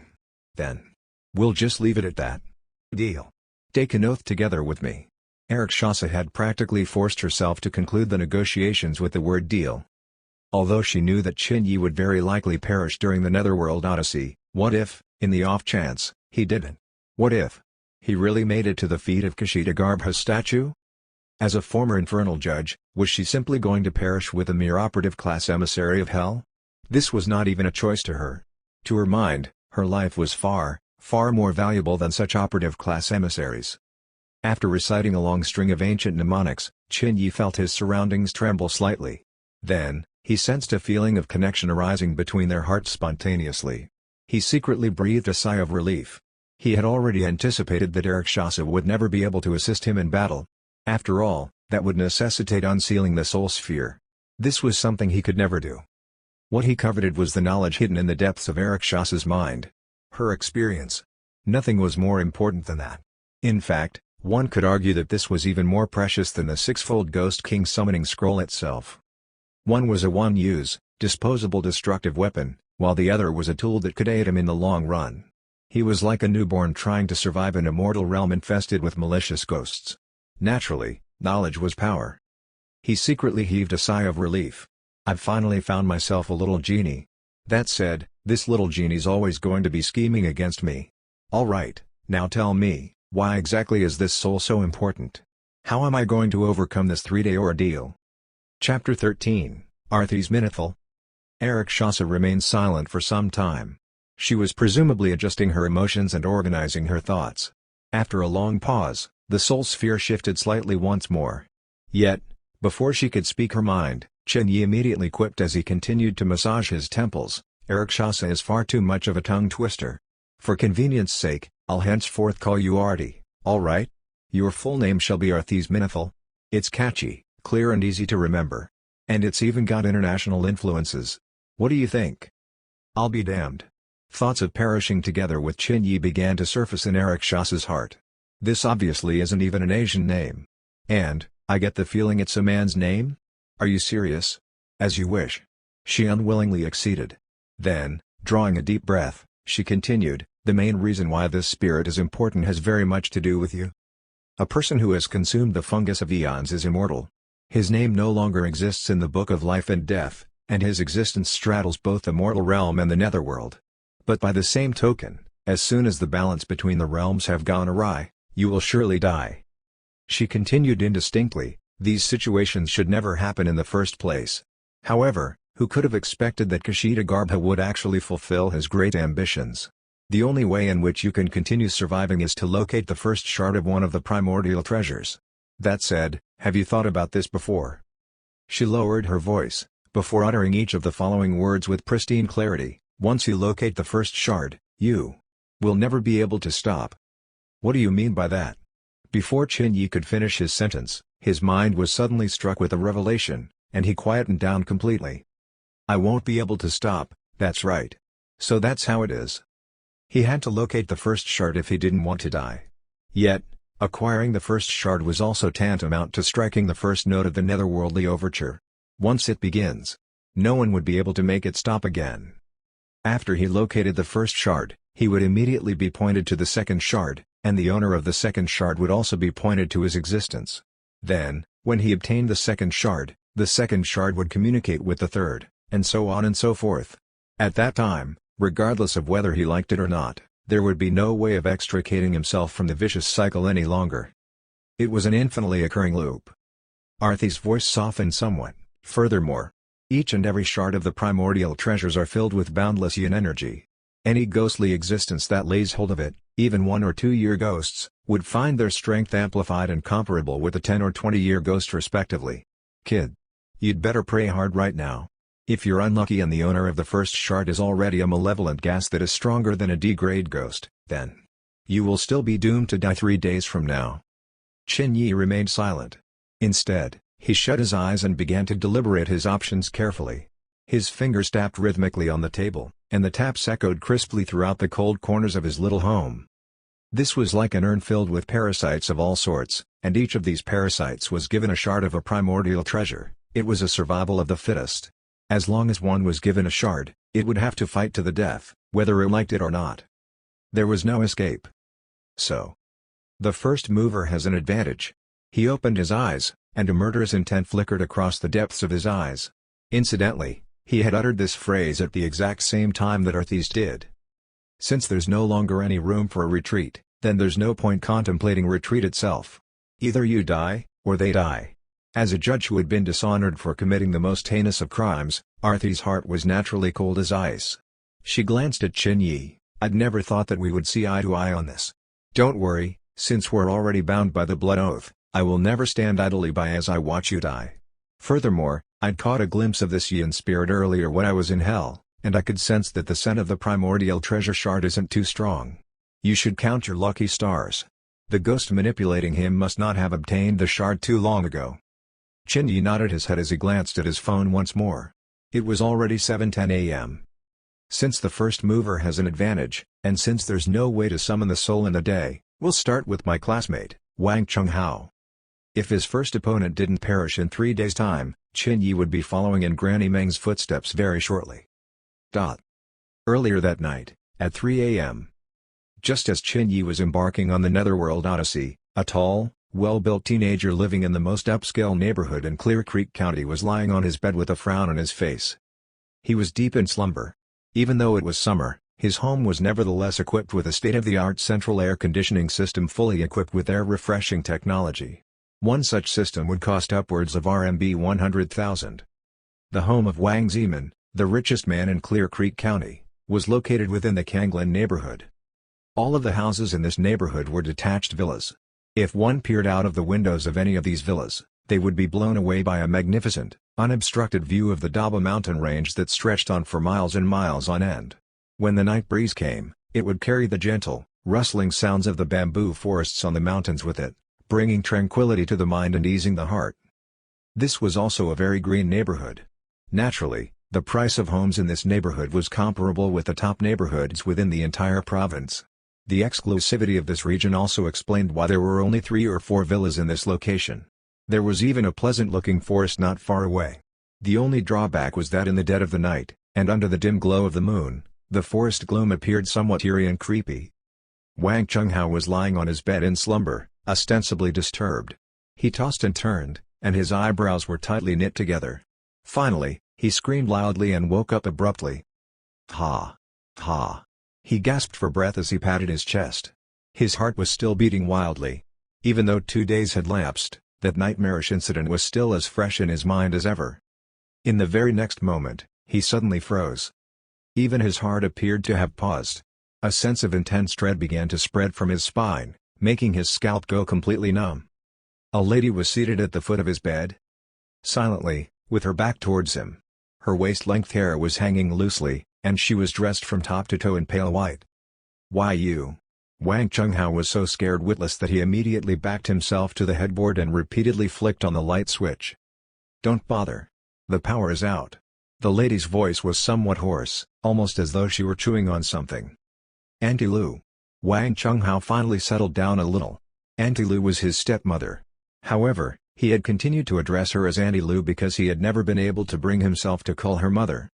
His stepmother had moved in 3 months ago under the invitation of his father, Wang Zeman. Wang Chunghao's biological mother had passed away while giving birth to him. Auntie Lu no longer responded to him. Instead, as she slowly left his room, a peculiar gurgling sound could be heard coming from within her mouth. As the door to his room clicked shut, Wang Chunghao wiped off the cold sweat in his forehead and prepared for bed once more. After lying down for a few seconds, he suddenly sprung back up out of bed as though a pin had pricked him. "Something's not right. Something's not right. I've made sure that the door was tightly locked before going to bed last night. Even the windows are tightly shut since I was using the air conditioning. So, How in the world did she enter my room? No. And the power would never go out in this neighborhood. If the power went out here, then the power in the entire county should have gone out as well. His body shuddered as blood surged straight to his brain. He thumbed the light switch several times once more, yet there was simply no response whatsoever. Cursing under his breath, he immediately picked up his cell phone. Yet as soon as he switched it on, he immediately covered his mouth with his hand, curled up and cowered under the security of his blanket. A tall, burly 18-year-old lad was on the brink of screaming his lungs out. There was no light. The dim moonlight in the sky had projected the shadows of Daba Mountain's forest trees into his room. These shadows swayed wildly, almost as though a supernatural force was creeping closer and closer to him. There were no signs of any humans. The entire room was filled with a maddening pin-drop silence. The only source of light was the faint white glow from his cell phone. And under its dim illumination, he finally saw it clearly. There it was, a trail of footprints leading from his bedside to the door to his room. It was neat and tidy. But why would the footprints be visible to the naked eye? These were human footprints. And yet, they were also bloody footprints. At 3 a.m. in the dead of night, a trail of bloody footprints had just appeared within his bedroom. T. Wang Chenghao's teeth began to chatter uncontrollably. A locked door, his stepmother sitting at the foot of his bed at 3 a.m. in the morning, a trail of bloody footprints, and incessant sounds of someone stuffing themselves. He crept towards the room to his door silently. As he drew close to the door, he noticed that the door was still slightly ajar. There was a tiny seam between the door and its frame. Ha! His forehead was percolating with sweat. Just as he was about to shut the door silently, he caught a glimpse of a scene so horrific that it almost made his soul depart his body. His own stepmother was kneeling next to his family's Labrador, and her head was twisted in a bizarre posture, almost as though she were eating something. Furthermore, there was a large pile of golden hair lying in a pool of blood just beside where her feet were. Where did all the golden hair come from? What creature was large enough to shed so much blood? Click. With shivering hands, he shut his eyes and bit down hard on his lips as he shut the door to his room. It's a ghost. There's really a ghost at home. Ha! With profuse sweat pouring out of every pore in his body, he leaned against the wooden door and slumped to the ground, panting heavily. After tens of minutes, he finally picked up his phone once more and steeled his resolve to photograph the bloody footprints. Click. After snapping a photograph, he checked on it within his photo album, only to be taken aback once more. What photograph is this? An extra photograph had mysteriously appeared in his phone's photo album at an unknown time. That photograph depicted a scene familiar to him. His classroom. There were those he knew as well, including Zhang Yilong and Qin Yi. However, Qin Yi had his back to them and appeared to be holding up a magic staff of sorts with adornments of lotus flowers as he battled a large mass of nothingness. This was a time when Zhang Yilong and Wang Chenghao had already passed out in the corner of the classroom. The camera's angle was rather poor. The photograph had evidently been snapped when Wang Chenghao passed out and accidentally accessed his phone's camera app. Qin Yi. This is Qin Yi? Isn't this that day? Didn't he say he'd also passed out? Thud. Just then, a violent knock resounded on the door to his room. Wang Chenghao could no longer suppress the fear welling up in the depths of his heart and screamed out loud as he retreated more than a meter from the door. Who is it? Silence. However, the knocking sounds on the door continued to echo out in precisely 5-second intervals. Thud. Thud. It was like a death god's knell. Wang Chenghao scrambled madly for the door once again and bolted it tightly shut with his body. The knocking sounds continued to resound without stopping. He wanted so much to flee from the only piece of wood separating him and the source of his terror. However, what he dreaded even more was the possibility that the door would immediately be opened as soon as he left.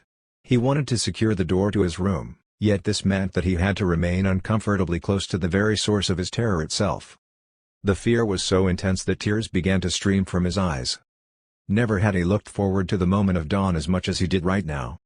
For the rest of the night, the rhythmic knocks on his door continued to reverberate endlessly throughout his room. Finally, at 5 a.m., a cock crowed in the distance, and the knocking sounds finally ceased. Wang Chenghao didn't dare to move. Even though it was 5 a.m., and even though the knocking sounds had ceased, the sky was nevertheless still dark. Even in summer, The first glow of dawn came at approximately 5:30 a.m. Wang Chunghao silently prepared some cash with him as he continued to stare transfixed at the time on his phone. As soon as the clock struck 5:30 a.m., he immediately charged out of the front door like a madman. He wanted to get as far away from this living hell of a home as possible. His family's chauffeur had not arrived yet, so he raced onto the streets. Even though there was nobody on the streets right now, and even though the air of the summer morning was far colder and damper than it was at home, he still felt as though he had finally shaken off the niggling source of fear that had badgered him for the entire night. He waited outside for approximately 1 hour before he finally managed to hail down a taxi. He hurriedly boarded it as soon as it pulled up, go to the suburbs of the county, where the funerary street is located. A shop called the Afterlife. The taxi sped down the road. As soon as it arrived on the funerary street, Wang Chunghao whipped out a RMB 50 note and dashed straight out of the taxi. Crash. In his haste, Wang Chunghao had coincidentally collided straight into Qin Yi and his bicycle. Wang Chunghao? Qin Yi was surprised to see him. What are you doing here? Save me. Like a madman, Wang Chunghao immediately minced his way up close to Qin Yi and grabbed his hand, completely ignoring the fact that there were others already up and about buying their breakfast in the area. Save me. I know you can do it. My house. There's a ghost. There's really a ghost. Without batting an eyelid, Qin Yi coolly wrested his hand free from Wang Chunghao's grasp and sized up Wang Chunghao once more. He was immediately taken aback by what he saw. The center of Wang Chunghao's forehead was dark and ominous. Just 2 days ago, Wang Chunghao's face had still been filled with radiance and vigor. To make matters even more frightening, 2 of the 3 oil lamps over his body had already been snuffed out. The only one remaining was the one above his head, and even that was flickering feebly. It was a sign that he was on the brink of death. Chapter 14, Still Alive. Legend has it that every person has 3 lamps illuminating their bodies, each of which represents the 3 parts to their soul: nascent light, spirit of vigor, and hidden essence. These are also known as the 3 lamps. As soon as these 3 lamps, rather, the 3 fires from the lamps are extinguished, a person's soul would leave their body and they would experience true death. A normal person should possess a vibrant flame in each of these lamps. If any one of the flames weakens or even flickers out, that person is commonly known to have too much yin, or be plagued by yin energy. If left unaddressed, that person will go on to encounter a series of unpleasant experiences, including a demotion, a pay cut, trouble with their career, etc. If one's 4 pillars of destiny 1 leans towards the yin affinity, he would even begin to notice unusual, unclean occurrences.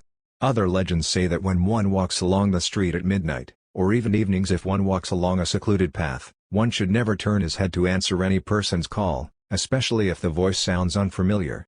As soon as a person turns his head, the ghost will extinguish one of the fires on your shoulder. This is why the saying goes, men light fires, but ghosts snuff flames. These are popular sayings among the military as well.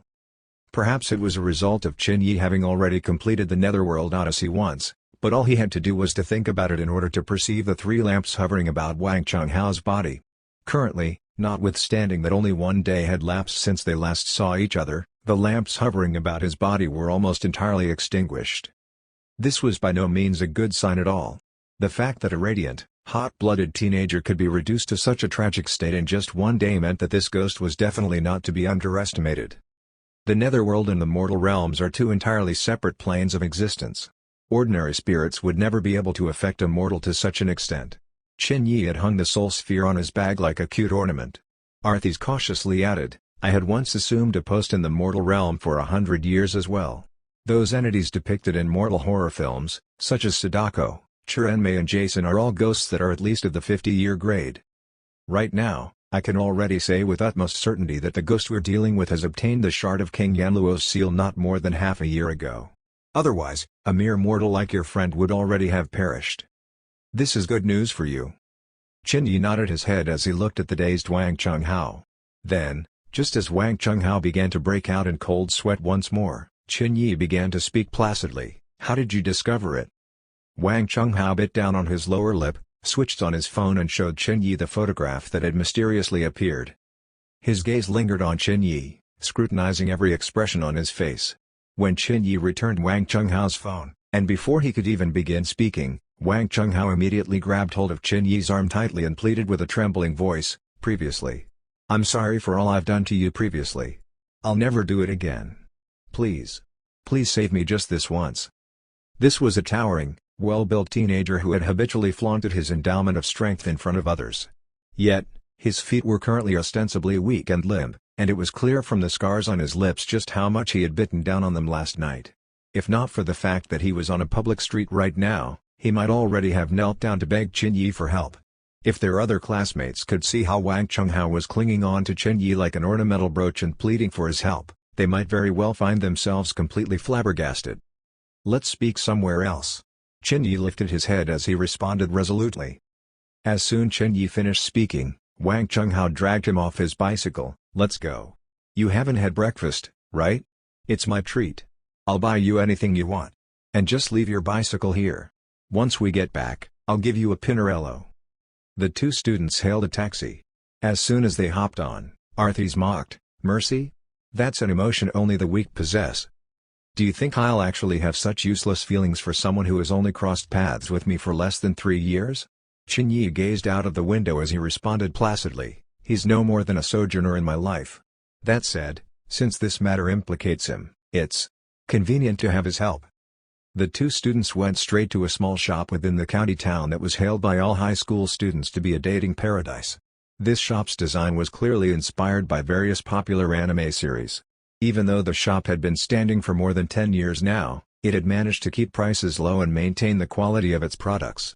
Most importantly, the seating within this cafe was cleverly designed in booths, and the privacy offered attracted many couples, especially those who were in their early days of courtship. Once they sat down, Wang Chunghao handed the menu over to Qin Yi, currying favor with him, "Feel free to order whatever you like." Qin Yi ordered an assortment of deep-fried skewers and a cold beverage. It was early in the morning, and the shop was not too busy yet. Naturally, the food that they had ordered arrived promptly. Qin Yi took a sip out of his iced citrus tea. "Tell me more about it." His comment came out naturally, yet seemed somewhat arrogant at the same time. Qin Yi's disposition was clearly different from that which he displayed when he was in school. However, Wang Chunghao didn't find anything wrong with this. His hands were wrapped tightly around the milk tea in his hands, while his eyes were quivering and filled with fear. It took him several deep breaths before he finally managed to organize his thoughts and explain the situation. With a trembling voice, Wang Chunghao began, "Did you notice this? I've been eating at school every day over the last few months?" Qin Yi thought about it before nodding slightly. Wang Chunghao shrank back slightly as he muttered, "This is because the food at home has become completely inedible. I don't know when exactly this began, but my dad has taken a liking to raw food in recent times. He first started by taking a fancy to Japanese food, and I welcomed its freshness. However, his condition began to worsen like an illness. Roasts, steaks, and the like, he began to lean towards the rarer side of things. From medium well to medium, then to rare. And then finally to blue rare too. All the meat at home is completely bloody and raw when you bite into it. It's completely inedible. And that's not all. My dad has also become very strange. Over the last 10 days or so, I began to detect a very strong stench of cologne on his body. But the strangest part is that he had never worn cologne ever before. That's right. That's right. Since last week, my dad has even stopped eating rice altogether." These were things that could ordinarily be attributed to nothing more than mere quirks and idiosyncrasies. However, under the influence of Wang Chunghao's paranoia, he began to string them all together and pour out his heart. "I haven't been too concerned about these things previously. After all, I'd only found it somewhat peculiar, but nothing went overboard. Until last night. Last night." His body began trembling uncontrollably as he gripped tightly to Qin Yi's hands.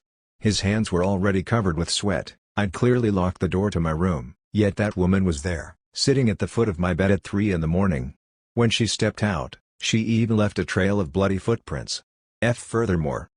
He shuddered once more, and his voice grew hoarse. I saw her. I saw her. She ate my family's Labrador. When I left the house this morning, I particularly made it a point to glance at the kennel, and I saw that it was empty. Empty." His entire body was shaking like a sifting chaff, and his voice was breaking up. "She's a ghost. She's not human. She must be an evil spirit." Qin Yi picked up the spoon in his cup and gently stirred his drink as he interjected, "Where's your father?" Wang Chunghao was bewildered. "How was his funeral?" Qin Yi furrowed his brows. Wang Chunghao stared at Qin Yi in astonishment. "What are you talking about?"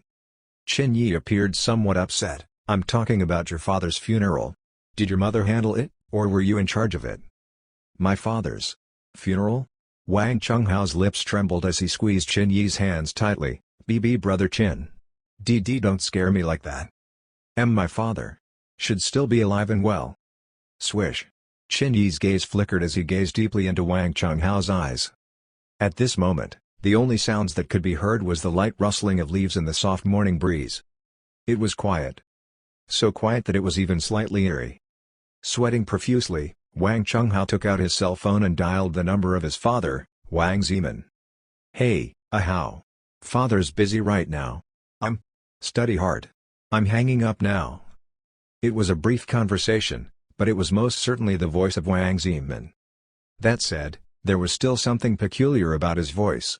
His statements were somewhat fragmented, and his thoughts didn't seem to be too coherent.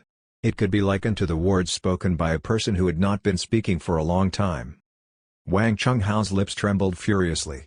Qin Yi's words had been far too shocking. What exactly do his words mean? His gaze was transfixed on Qin Yi, while Qin Yi furrowed his brows slightly as he continued to stir his citrus tea. This was the first time he was dealing with a supernatural encounter as a fully fledged operative. Yet, he had already run into such a bizarre situation. Wang Zeman isn't dead? That's not possible. There's no way this ghost could be as powerful as Granny Meng. Wang Zeman's soul had been personally subdued by Granny Meng at the Skeletal Bridge. There's no mistake about that. So. Qin Yi drew a breath of cold air. So. Who exactly is the imposter father in Wang Chunghao's home? Is he alive?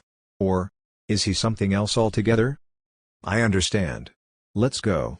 It won't dare to emerge while it's day. Come to my shop tonight after 6 p.m.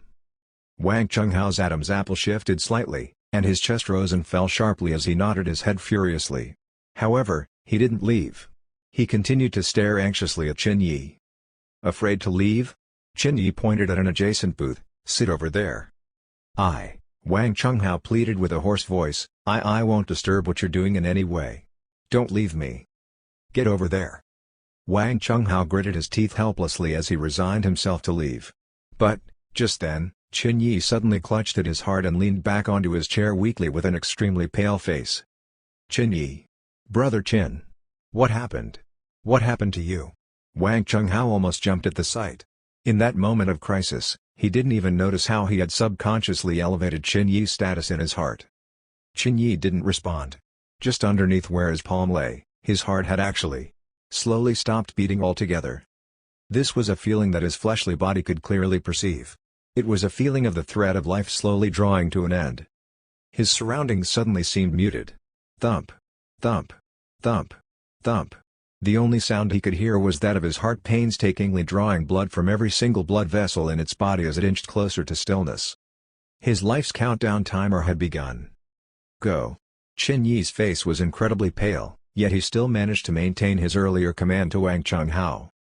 Wang Chunghao was both frightened, and at a complete loss as to what he should do.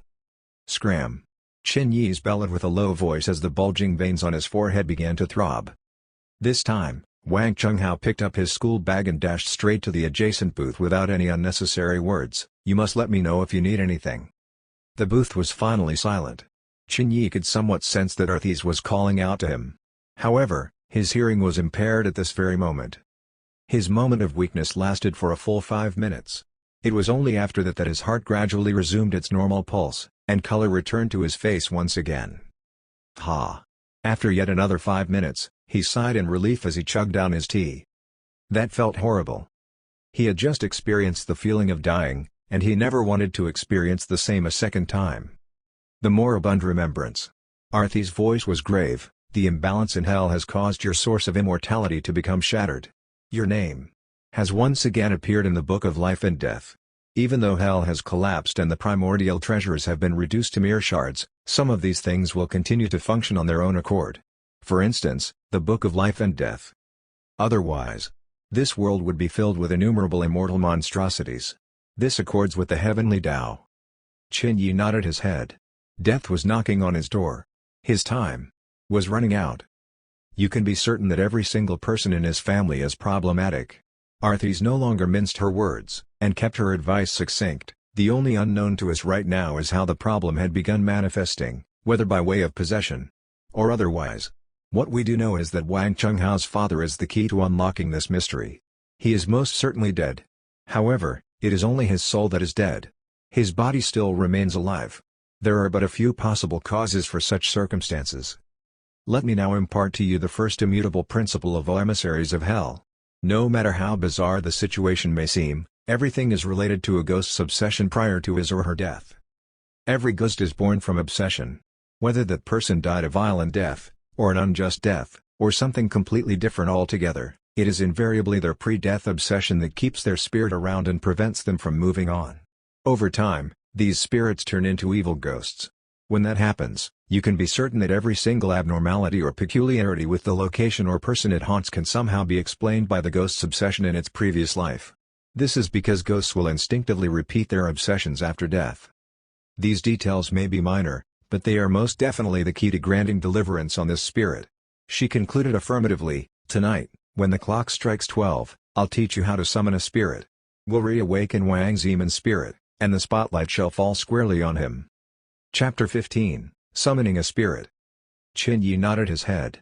He was slowly collecting his dues from Arthis. Her unparalleled wealth of experiences would become the cornerstone of his survival amidst the great upheaval that was to come upon the mortal realm. Then, let's wait. He gazed out the window and into the distance. Tonight would be a night of preparation. Tomorrow, and the day after tomorrow, would be when the sword clashes with the blade. Even if a death god crawled straight out of the television, Qin Yi was hell-bent on kicking it back to where it came from. The day flew by quickly. Wang Chenghao was so traumatized that he no longer dared to be alone. Thus, he spent the rest of the day following Qin Yi around like his shadow. Then, as soon as they were dismissed from school, Wang Chenghao immediately tugged Qin Yi as they made haste towards the outskirts of the county. A summer day's weather was just like a child's face, capricious and unpredictable. The skies were still clear during the day. Yet, by the time they arrived at the funerary street at 6 p.m., the skies were already dark and overcast. They could even see flashes of dazzling lightning from time to time. The broadcasts relating to the recent surge of paranormal activities had just begun. Families were bolting themselves in their homes. Some of the more antiquated-looking streets were even completely empty by now. As the evening gust blew, it swept up the stacks of paper money on the ground, sending them scattering about. There were even paper talismans hanging on the door frame of each house. The entire funerary street appeared completely gloomy. Wang Chenghao couldn't move an inch. Ha! It was only when Qin Yi pushed open the door to a small shop and switched on all the lights did Wang Chenghao finally heave a sigh of relief. Qin Yi set his school bag down and massaged his sore arms. Then, he pulled Wang Chenghao over, looked him straight in the eye and spoke sternly, "Later on, no matter what you see, you are to keep everything to yourself and never speak of it. If you even make a peep of sound as to what you've seen today." He intentionally left his sentence incomplete. Wang Chenghao nodded his head wildly. He, too, had a hunch that tonight was one where he would witness something that even science couldn't explain. Thereafter, Qin Yi ignored him and began busying himself with preparations. Arthis had already communicated with Qin Yi earlier, informing him that he was unable to summon spirits with his current strength, and that he would still need the aid of some auxiliary tools.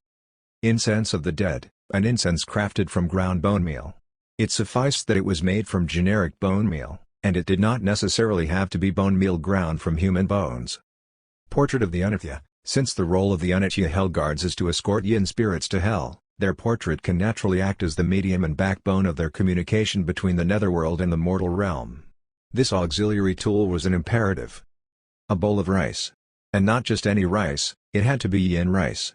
This was prepared by steaming glutinous rice and drying it in the dark, completely obfuscated from any yang elements. Finally, a bowl of chicken blood, and a pair of chopsticks made from willow wood. It was already 11 p.m. by the time Qin Yi was done with all the preparation work.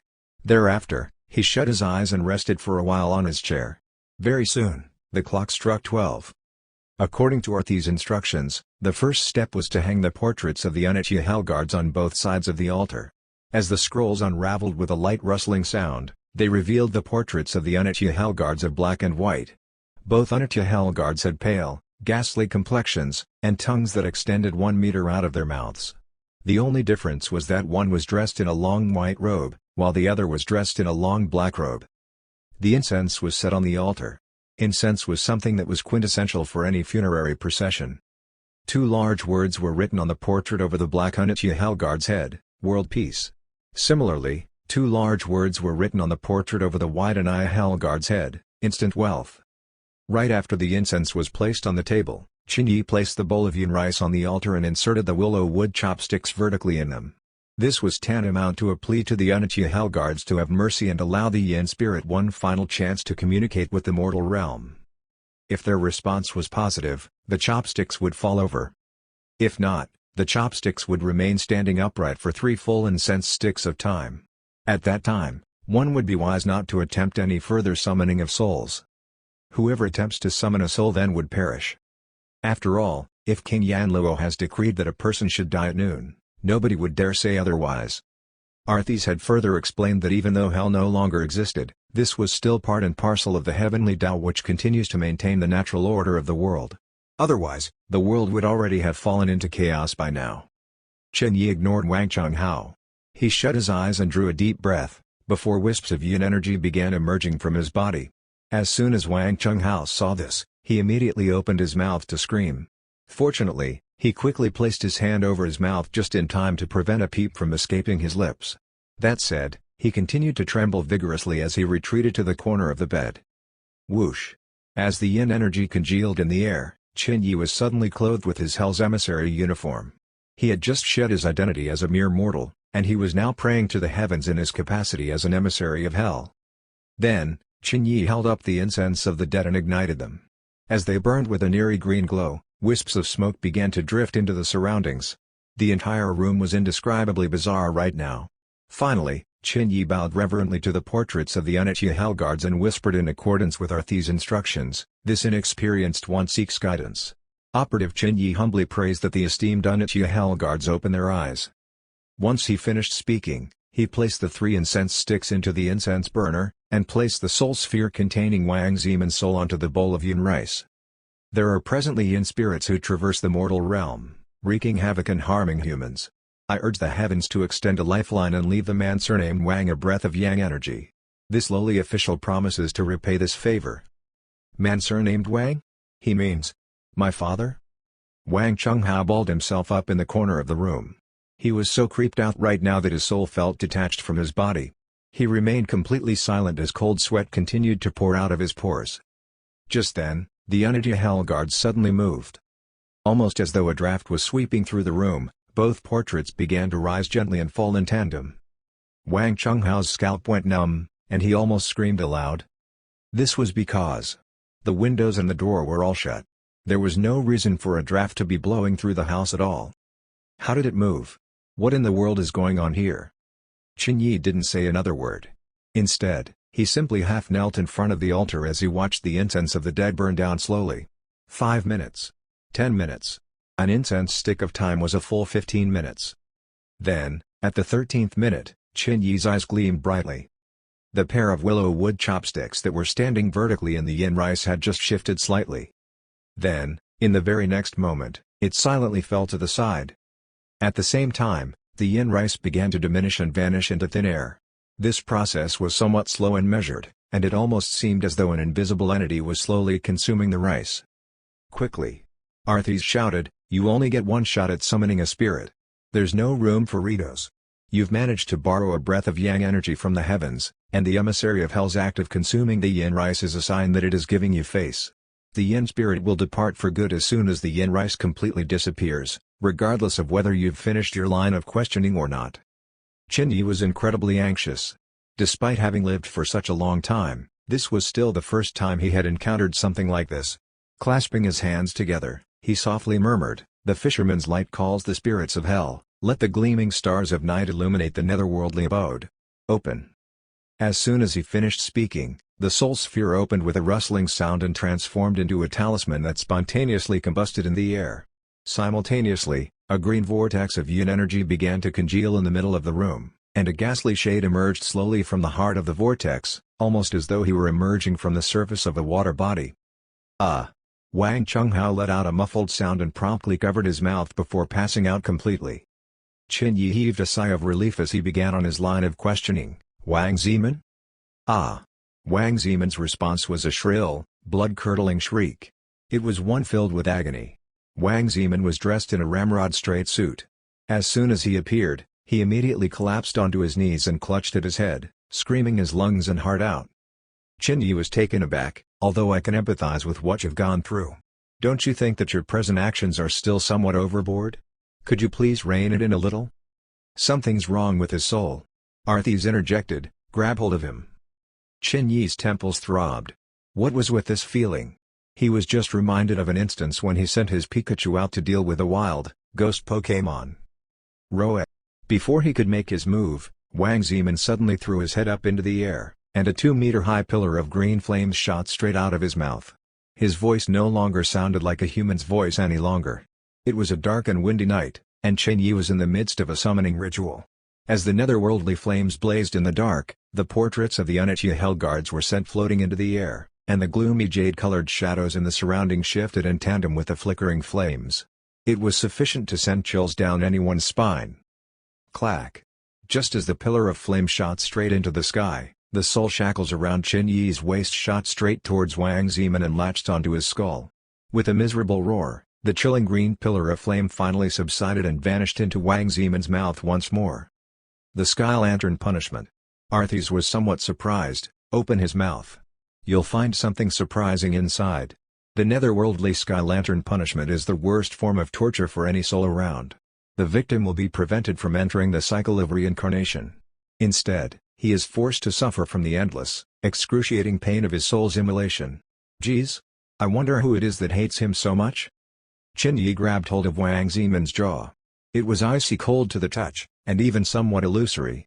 That said, a corporeal candle stood right in the middle of his mouth. Chen Yi pulled out the candle and inspected it. The candle was grayish-white in color, and it emitted a strong stench of death and decay. Its wick was pitch black in color. Wang Zeman's body trembled with immense liberation as soon as Chen Yi removed the candle. 2 specks of flame immediately ignited in the depths of his eyes and began glowing with an eerie vigor. Corpse oil candles. This is installed by filling a person's stomach through to his mouth with corpse oil after he dies. Then, a wick made of the deceased's hair is placed at the front of his mouth and set alight. This flame will continue to burn unceasingly for 100 years, never to be extinguished. The corpse oil candle is otherwise also known as the soul-suppressing nail, precisely because it pins down the soul of the deceased and prevents his corpse from decaying. It somewhat resembles the ancient Egyptian mummification techniques. Arthas explained. Chen Yi played with the now broken candle in his hands. Does this explain why Wang Zeman's physical body still remains alive, even after death? It's hard to tell for at least a month. Are you an emissary of hell? Just then, a voice of incredulity echoes beside him. Wang Zeman's soul trembled slightly as he spoke up for the very first time. Are you my savior? Yes. Time is of the essence, so I'll speak quickly. You're already dead, but your flesh lives on. There's presently an evil spirit haunting your house. If we don't resolve this pressing issue quickly, there's a possibility that your son might die tomorrow. How? She. What is she trying to do to how? Wang Zeman paused for a moment before responding with increasing agitation. Unfortunately, Chen Yi was the only one who could hear his voice. Do you see that bowl of rice there? You have to tell me how you died before it vanishes completely. Tell me what you know, quickly. Otherwise, you'll have to be on your way once your escort finishes his meal. At that time, even I won't have any means of helping your son anymore. All right. Wang Zeman shut his eyes. The fact that he was the richest man in the county spoke volumes about his decisiveness. At the very least, he was by no means a capricious or fickle-minded person. His ethereal body shuddered slightly, and he quickly opened his eyes once again. Then, with gritted teeth, he began, "It was all because of that woman." He took a deep breath, adjusted his emotions, and began to explain. My company is called Hyatt Corporation. Even though it's not a huge conglomerate, there's still a chance that you might have heard of it before. Hyatt? Chen Yi raised his eyebrows in surprise. Is it that Hyatt that I'm thinking of? Wang Zeman chuckled bitterly. Trademark laws prevent the existence of 2 entities with the same name. The Hyatt you're thinking of is probably one and the same. Arthas wondered aloud. Famous? Quite. Chen Yi responded somewhat ruefully. Not too famous, but its rise to fame has to do with why it moved to this location. Looks like you've heard of it before. Wang Zeman continued with a bitter smile. Back then, just as the Hyatt Corporation was steadily flourishing and growing, a particular post was made on the forums. I can still recall the handle of the author of that post. Her handle was "that amorous affair." "That's not a bad name," Arthis remarked to Qin Yi, "but he'd better pick up the pace. There's no time for him to indulge in his moment of commiseration." Qin Yi interjected, "Mr. Wang, you're getting emotional. Why don't you let me summarize the story instead, and let me know if there's anything you have to add." Chapter 16, That Fateful Incident 5 years ago. Qin Yi took a moment for consideration, before beginning. This was quite the high-profile incident back then. News of the incident was splashed across all microblogs, vlogs, forums and news sites. Even celebrities were reposting and commenting on it. It could probably qualify as viral news. 5 years ago, that amorous affair made a forum post, stating that the CEO of the Hyatt Corporation had forcibly engaged in sexual relations with her whilst she was still a minor. She added that she had at all material times been unaware that the CEO was already married, and that he even had a child that was not much younger than she was. She added that CEO Wang had represented to her that he was single, and that his feelings for her were genuine. At that time, she found the prospects of becoming madam to the CEO an irresistible thought. CEO Wang's generosity towards her tipped the scales for her, and she finally agreed. Arthis thought aloud, "It's normal for a man to lust after a woman." Qin Yi shook his head, but this was just the beginning. The plot twist came exactly 1 week later. This post was originally tepid at best. While the term minor struck a nerve with some people, few people could bother themselves with the private affairs of the CEO of the Hyatt Corporation. After all, he was hardly on the same level of public scrutiny as a real estate magnate and his ilk. That said, there will always be people in this world who think themselves as know-it-alls, possess the all-seeing eye, and have the capacity to be the defender of the world. These people would fervently chime in with their weak, timid voices, hoping that by doing so they would finally establish for themselves a foothold of belonging in this world. The post was first made public on the Tianya forums. It should still be accessible now. I didn't personally look up her post at the time of the incident. That said, I did hear from multiple sources that many people who had read the post began to condemn her instead, accusing her of being a social climber and selling herself out just to become rich and famous. These accusations came from people who stood each on their own lofty pedestals as they condemned the rest of society as trash. Therefore, he gazed deeply at CEO Wang. 1 week later, in a fit of rage, that amorous affair leaked. Audio recordings and photographs. There was a moment of silence. Wang Zeman's soul trembled unsteadily, yet Qin Yi continued with a neutral tone of voice. "What's the easiest way to gain attention on the internet? Do something extraordinary. Incidentally, that amorous affair was quite beautiful. Furthermore, CEO Wang's size was something that others would do a double take at. Even I did a double take at it." Do you still remember the Eelgate incident? 1. It's easy to go viral these days. All you have to do is to look pretty and do something that others wouldn't ordinarily dare to do. And if this was something to do with sex, it would almost certainly go viral in an instant. After all, the creation of such content is akin to tossing a bloody piece of meat into a sea of sharks. The voracious humans lying in wait for the next piece of viral news would immediately snap at it and devour it. Just like that, that amorous affairs forum post continued to top the forums for an extended period of time. After 1 week, it finally caught the attention of several mainstream news platforms, and it was subsequently reported in all forms, shapes and sizes, whether in headlines or tabloid. Just like that, the relatively unknown Hyatt Corporation instantly shot to fame. Arthis acknowledged thoughtfully. Overnight, her photographs and audio recordings went viral and spread like wildfire throughout the internet. Thousands of vigilantes who thought that they had grasped the truth of the matter went straight towards Hyatt Corporation's humble website, hurling abuse and words of condemnation. They were vigilantes who perceived themselves to possess the moral high ground to berate and cuss others with the most abusive of words. They thought that this was their right. Wang Zeman sighed soullessly as he muttered with a firm resolution, "I didn't do it." But my voice was far too insignificant at this point. I remember posting about it on Weibo. Yet my voice was almost immediately drowned out by the spit of those who think that they are the voice of reason. Building upon a single account of the incident posted by that amorous affair, all of these internet users began to hurl allegations at me, even picking out non-existent loopholes in my account to paint me in a bad light. I immediately shut down the company's website and started my own investigations, piecing together information to identify the culprit. Finally, I discovered who this person was. She was in fact a 25 years old fresh employee in my company. She's not a minor at all. Just 1 week ago, she called in a report for a pay revision, but I personally turned her down.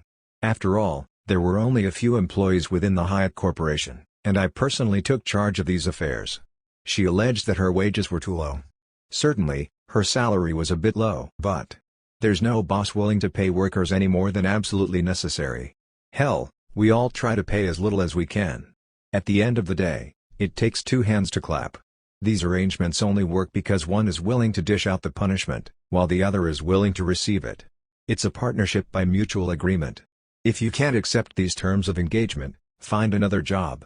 At least, this was how I thought society worked. Yet, I had thoroughly underestimated just how cruel the human heart could be. Chin Yi nodded his head. That's why you chose to sue. Wang Zeman chuckled bitterly as he gazed up at the ceiling. Have you ever thought about it? Have you ever thought about how twisted the human heart is? The moment we commenced a legal action in the courts, the entire Weibo was instantly silenced. Countless self-professed clairvoyants and vigilantes immediately changed their tacks and contemplated the possibility that there was more than meets the eye. Were we wrong? This matter is not as simple as it seems. Such reactions abounded. The lawsuit was an overwhelming success. Facts were facts after all. Hyatt won. I won. However, the results were not quite what I had expected. His voice rose sharply. In the end, all I ever got was a few hundred messages saying I'm sorry or I was wrong. Overnight, it was as though the rest of the tens of thousands of words of humiliation, abuse and curses had never been uttered once before. 3 words were all I got. The longest message of apology didn't extend beyond 10 words. And these messages ranging from 3 to 10 words from the 200 or so people were the only words of remorse I had received among the tens of thousands of people who had previously wronged me. The majority simply chose to forget everything that had ever happened in the past.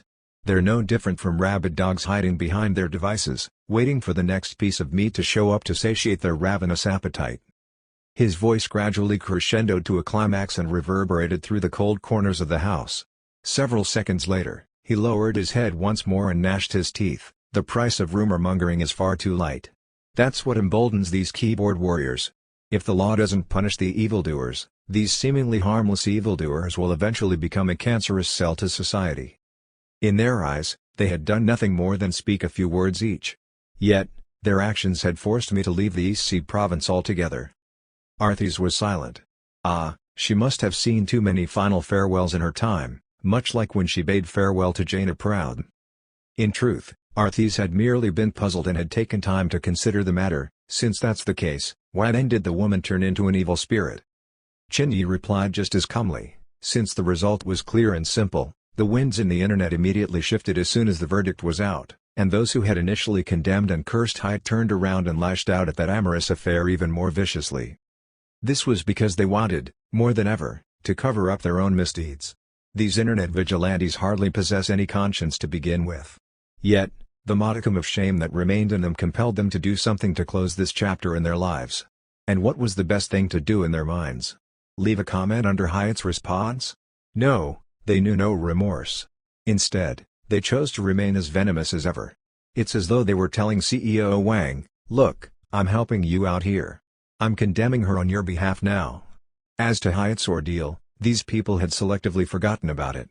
After all, it was difficult to slap yourself. Slapping others still achieved the more resounding result of the two. Arthis clicked her lips, TSK, TSK, TSK. Humans. There are times when humans can be far less adorable than ghosts. But of course. Chin Yi's gaze was deep and abstruse. Ghosts will always be ghosts, but humans can sometimes become inhumane. We resented that amorous affair. Yet at the same time, we felt sympathetic towards her as well. This was because, having received an endless barrage of humiliating messages and furious words of condemnation, she finally chose to end her own life. She jumped off the roof of the Hyatt Corporation. Wang Zeman laughed. Do you know something? When I first learnt that she had leapt off the building, I was the one who issued the orders that no one was to go collect her body. I was pleased. Incredibly pleased. In fact, I'd never been so ecstatic about something before. At that time, I felt like my hatred for her could only be expiated after witnessing her corpse weather the elements for 3 whole days and nights. Just then, an astonished voice rang out from the corner of the room, "Dad?" Chin-Yi was taken aback and turned around immediately. Wang Chunghao had already come to his senses for some time, and he had been watching all of this in complete bewilderment from the corner of the room. Clinkety-clang. Just then, the bowl in front of the altar was overturned, and yin rice was scattered all over the floor. Pack pack pack pack. The sources of light in the house extinguished all at the same time. It was the clash between yin energy and yang energy. And the ghosts had snuffed out the light. "Quick! Get to the point!" Chin-Yi bellowed. "What happened next? How did you die?" Wang Zeman was taken aback. Within moments, his appearance began to fade and grow more and more illusory. He glanced at his own hands in dismay and yelled anxiously, "After that woman died, I've been suffering from nightmares every day. Then, 1 week ago, an unknown sender mailed me a piece of stone, and I secured it within my office safe. The code is 200,086, Ahao's birthday. The day after tomorrow is his birthday. As to how I died, I'm not too certain either. It feels as though I'd gone to sleep and never quite woke up." As soon as he finished speaking, the sound of chains resounded from the void above them. Wang Zeman, together with his unfinished words, had finally disappeared from the face of the mortal realm. Silence. With a blank expression on his face, Chin-Yi picked up the bowl of chicken blood and splashed it all over the altar. This was to leave no traces of yin energy behind. Then, Chin-Yi made his way towards Wang Chunghao. Still somewhat dazed, Wang Chunghao stared blankly at Chin-Yi as he asked, "This? What's going on? Am I dad's spirit? What the hell happened here? Earlier?" Before he could finish babbling, Chin-Yi struck him forcefully on the back of his neck. Wang Chunghao's eyes rolled back, and he passed out completely in an instant. When the lights came on once again, nobody spoke. Both of them were deep in their own thoughts. So that woman's lingering obsession was with the fact that she didn't become the CEO's wife? That's ridiculous. Arthis muttered indifferently. With a teacup in hand, Chin-Yi chuckled lightly. "I can imagine that despite your immensely long life thus far, you must not have interacted much with the living. Humans are peculiar creatures. When no hope is in sight, we'll just quietly await our doom. But if we were to catch a glimmer of hope, only to see it fade out once more? That overwhelming feeling of despair is sufficient to turn the kindest of persons into the vilest of evils. So what do you plan to do?" "Simple." Chin-Yi glanced at Wang Chunghao. "Won't everything be over once he gets the stone back?" Instant silence. Seconds later, Arthis pressed the issue with some measure of disbelief. "Are you saying that you don't intend to grant deliverance to this ghost? Is that how things work now?" Chin-Yi glanced at the Pokeball with ridicule. "Naturally. Why clash head-on against the enemy team when you can simply take a tower from under their noses? The goal is to claim towers, not heads. Too. But weren't you hell-bent on making the first move just some moments ago? What caused the sudden change of mind?" Chin-Yi sighed faintly, before putting on philosophical airs. "As I mentioned earlier, when no hope can be seen, we humans tend to just await our doom like the lazy slackers we are. However, the reverse is also true. As soon as hope peeks out over the horizon, mankind will do anything in our power to strive towards our goals." That's a completely glib and deceptive answer. Also, is it really a good idea to spare an evil ghost in the presence of a former judge like me? Didn't you put up a little bit of a fight earlier? If you keep at it and work harder, you might one day even impress me. "You're asking the impossible." Chin-Yi presented himself righteous as he responded in a dignified manner, "Unless I'm forced into a corner, it's just not in my nature to struggle. Not in this lifetime." Chapter 17, That Fateful Incident 5 years ago, two Arthis conceded. She was willing to bet good money that if this conversation had taken place several hundred years ago between her and one of the emissaries of hell under her command, she would already have sentenced him to be purged under the feet of Kashitagarbha. Endure. Someone trapped in a soul sphere has no choice but to bow down in submission for now. What would people say of history's last emissary of hell, if they knew his sole talent lay in staying alive via cheating and deception? Repressing the discomfort in her heart, she sneered disdainfully, "But isn't letting him live tantamount to courting your own doom?" "No no no." Chin-Yi wagged his finger confidently. "Firstly, you've forgotten all about Sledgehammer Wang's identity. And who is Sledgehammer Wang? That's not the main point. The main point is that Mr. Sledgehammer is Wang Zeman's son, and he's the only one who can gain access to CEO Wang's room. Secondly, he can go in the day, while the ghosts are still in hiding. Arthis thought about it, the plan was practically watertight. Logically speaking, there's nothing wrong with your plan. Yet, for some strange reason, something about it still feels a little bit off. I'm going to rest for a bit. Try not to call me if there's nothing serious. She felt crushed. Wang Chunghao found himself abruptly awakened to the tempo of Qin Yi's slaps on his face. However, the fact that his cheeks were on fire was the least of his concerns right now. He blinked his eyes and scanned his surroundings in dismay. Did I just see my father? What was he doing here? He cowered like a rabbit before a predator, trembling as he pleaded, "What's going on? Qin Yi. I beg you. Please. Please tell me. I feel like I'm going mad." Qin Yi clamped his palms on Wang Chunghao's cheeks and lifted his head as he gazed straight into the depths of his eyes. "Your father has already passed on, and your stepmother has likely been possessed. If my guess is right, you're the only person in your family that is still alive." Wang Chunghao's jaw dropped in complete shock. He blinked his eyes with a vacant stare, and his entire body shook uncontrollably. A feeling of overwhelming terror sent waves of shivers shooting across his body. How is this possible? We've been living together for such a long time. Does this mean that I've actually been living with a bunch of corpses? What's going on? Qin Yi caught every moment of Wang Chunghao breakdown from confusion to despair. It was only when tears began welling up in the corners of Wang Chunghao's eyes did Qin Yi smile faintly. "Do you want to live?" Wang Chunghao desperately nodded his head. For some strange reason, he found Qin Yi's present disposition to be somewhat terrifying. Even though there was a smile on Qin Yi's face, Qin Yi's imposing disposition was sufficient to elicit Wang Chunghao's complete trust and faith in him. "TSK, TSK, TSK. Look at you now. Where's that air of arrogance that you used to flaunt so much in school gone? Head up. Chest out. Stand straight." Qin Yi patted Wang Chunghao's shoulder. "You've got to fight for your own life if you want to live." Wang Chunghao gritted his teeth. "That's right. No one is obliged to help me out. Rather than desperately beg others for help, why don't I just help myself?" Qin Yi finally withdrew his hand as he continued with a kind expression, "And after you fight and give it your all, you'll still find your efforts completely in vain." Wang Chunghao's expressions immediately twisted in a pathetic manner. He opened his mouth slightly as though he wanted to say something, only to find the words lodged in his throat. It felt as though he were eating shit. And yet, for some strange reason, it left a slightly sweet taste in his mouth. Then, Qin Yi's smile faded, and he revealed a stern expression as he explained, "If you want to live, the first thing you'll need to do is to go to your father's office and locate his safe. The code is 200,086. You'll find a piece of stone inside. Bring that to me." "All right. I'll go first thing in the morning." T. Wang Chunghao's teeth chattered rhythmically as he shivered. He avoided Qin Yi's gaze and glanced down at his own legs. "Haha, why are my legs shivering uncontrollably? I'm not afraid." "It's good that you're not afraid. Don't worry. Brave boys have good luck. Those who have no luck are all dead anyway." Qin Yi patted his shoulders. "It's too dangerous to go back at this time of night. Feel free to stay here for now."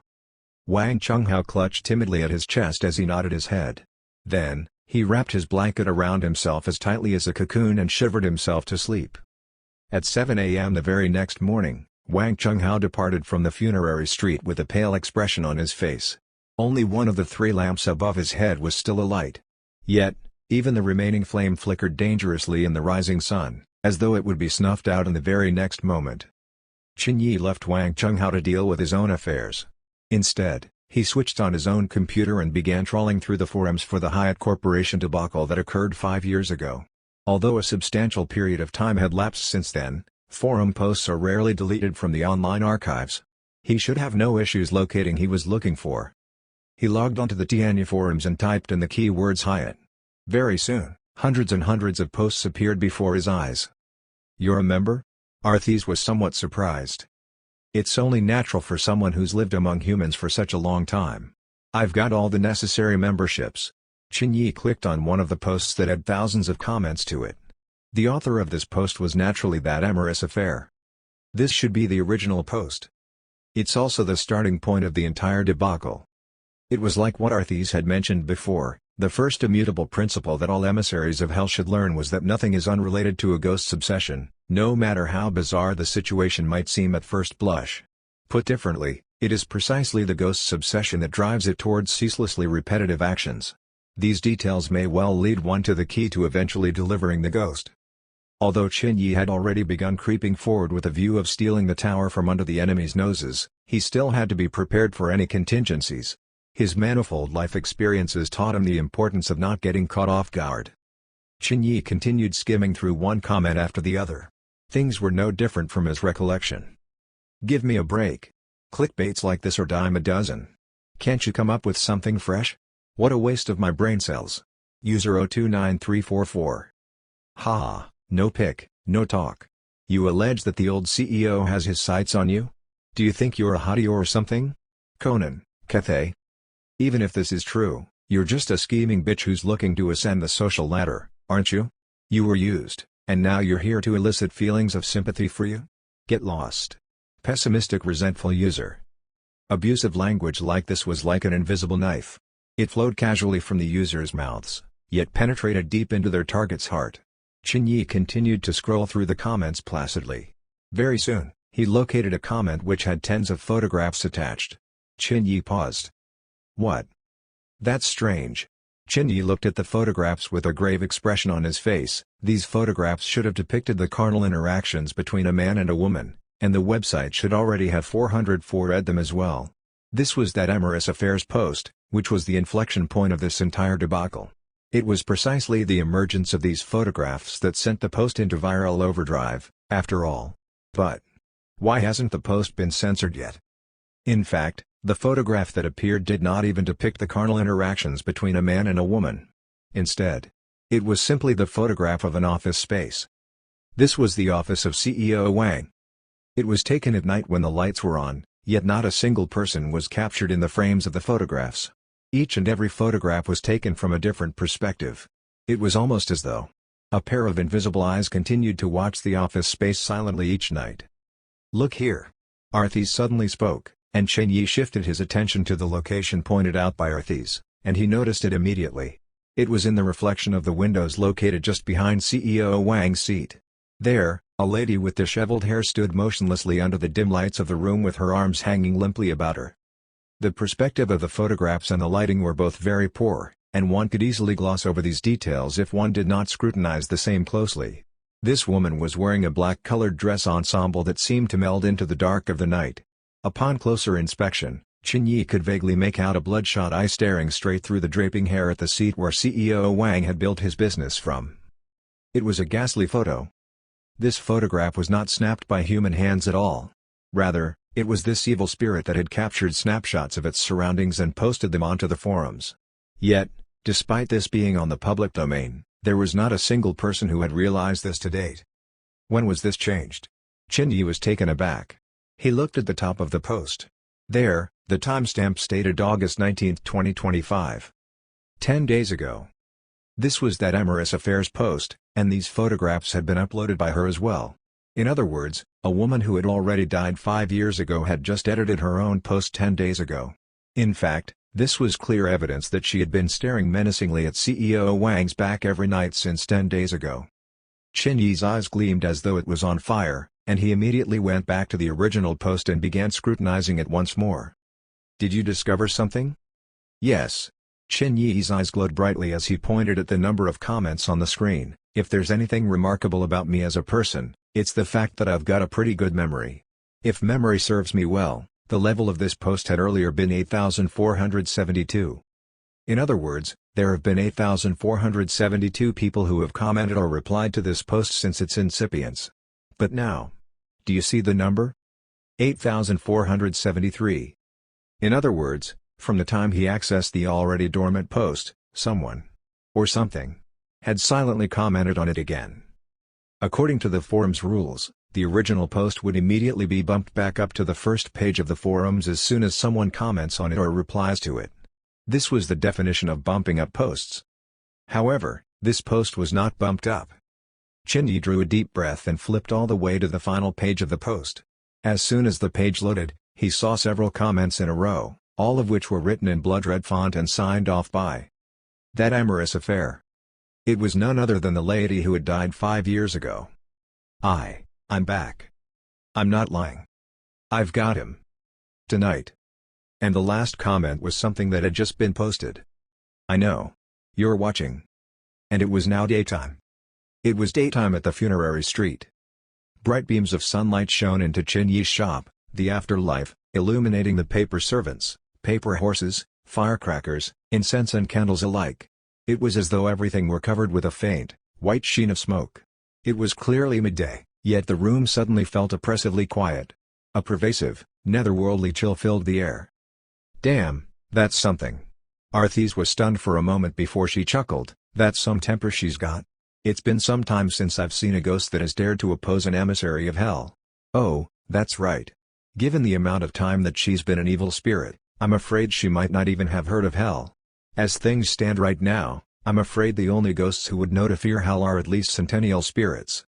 Chen Yi was also somewhat stunned by this. It was only after he had personally been to hell that he finally understood how terrifying it was. A provincial-level bureaucrat like Arthis had been relegated to hiding in the depths of the abyss for survival, while the sixfold ghost kings were existences that possessed sufficient power to instantly annihilate infernal judges with a single strike. And this didn't even take into account the Yamas of the 10 palaces and King Yanluo who ruled over them all. Hell, even Granny Meng was already someone that caused others to tremble at her sight. What kind of gall did this ghost have to provoke a national organization like hell? Screw her. Chen Yi's fingers tapped rapidly at the screen. You probably haven't heard of me before. Regardless, I'm giving you a chance to turn yourself in.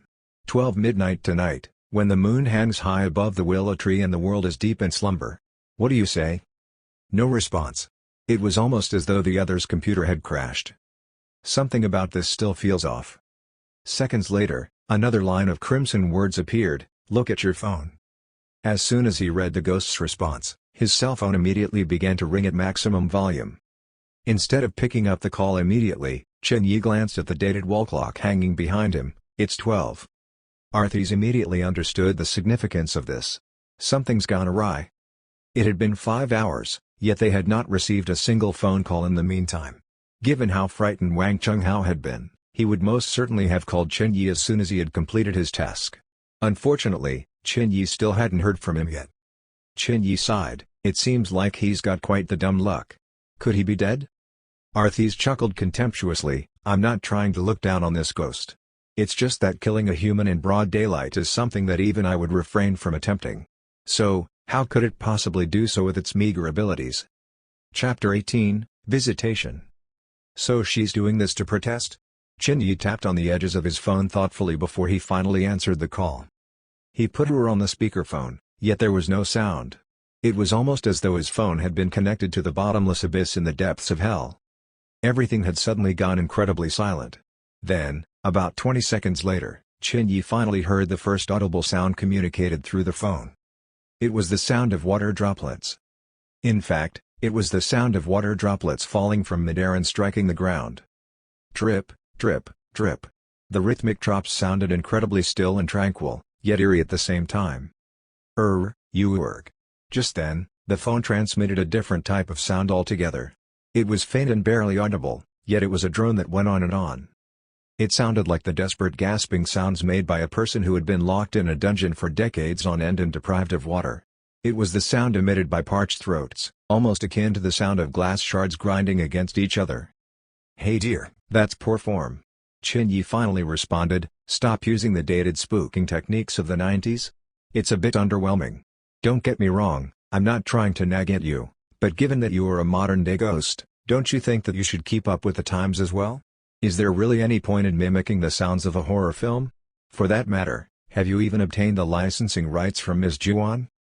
Don't. A low and hoarse voice could be heard on the other end of the phone. It was intermittent, almost as though someone was playing back an audio recording on an old-fashioned recorder. Chen Yi sneered, don't? What do you mean by don't? Are you finally afraid of me now? Weren't you still happily fooling around earlier?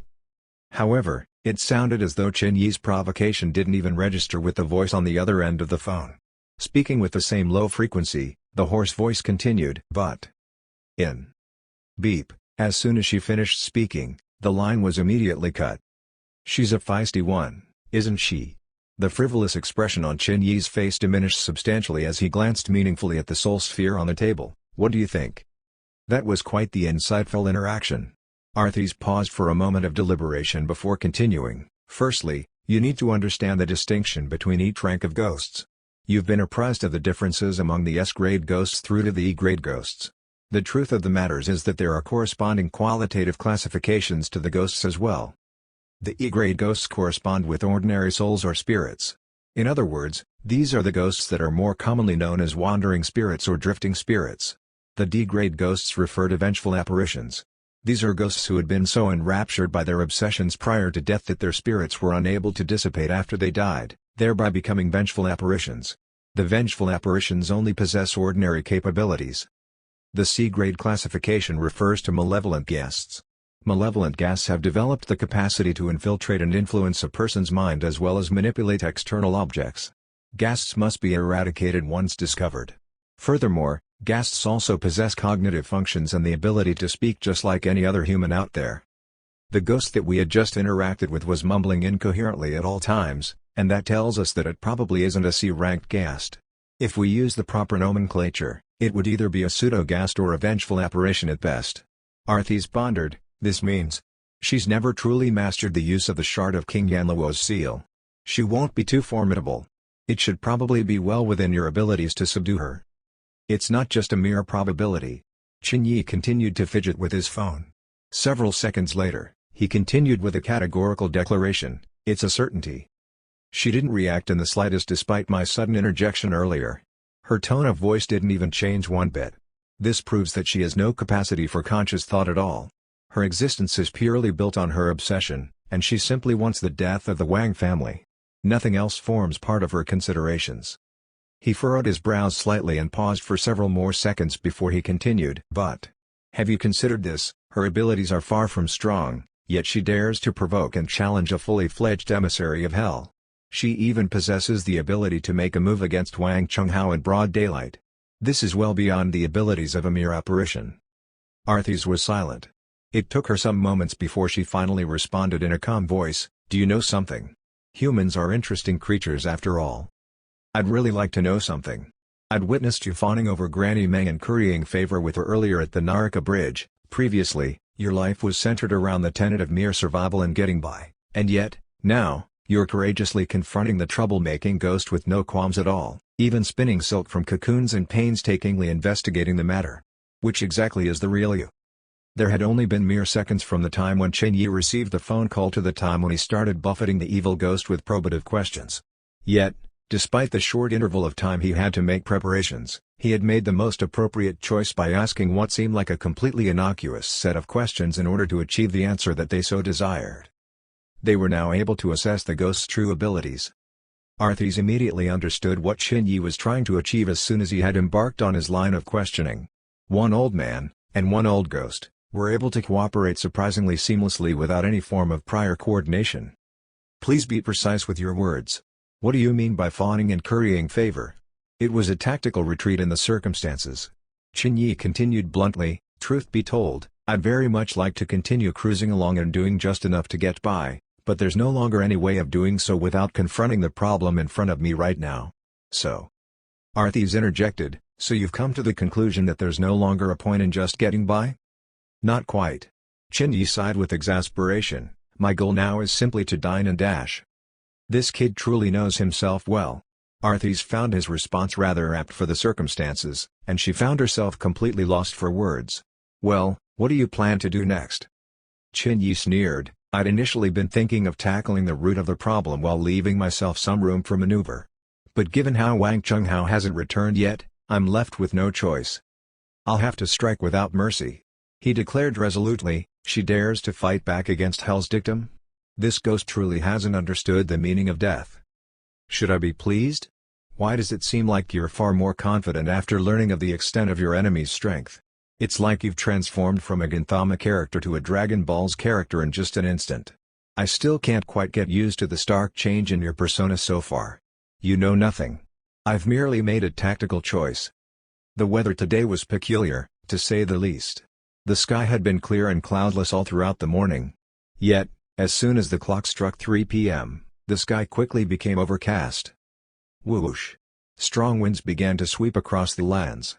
Anyone could tell that it was the precursor to a massive downpour. At 6 p.m., a peal of thunder resounded powerfully, and crackles of greenish-white lightning peeked out from the blackened clouds like mythical dragons dancing in the sky. The entire lands were blanketed with darkness and trembled at the mercy of the thunder god's fury. Squack! A wooden door was gently pushed open in the afterlife, and a paper umbrella extended out of the gap between the door and its frame. Ch stood under the umbrella, dressed in his Hell's emissary uniform and fully clothed with his authority as an inspector of Hell. He was heading out at the onset of the demonic hour. Whoosh! A massive gust of wind replete with splatter from the torrential downpour kicked up the corner of his robes.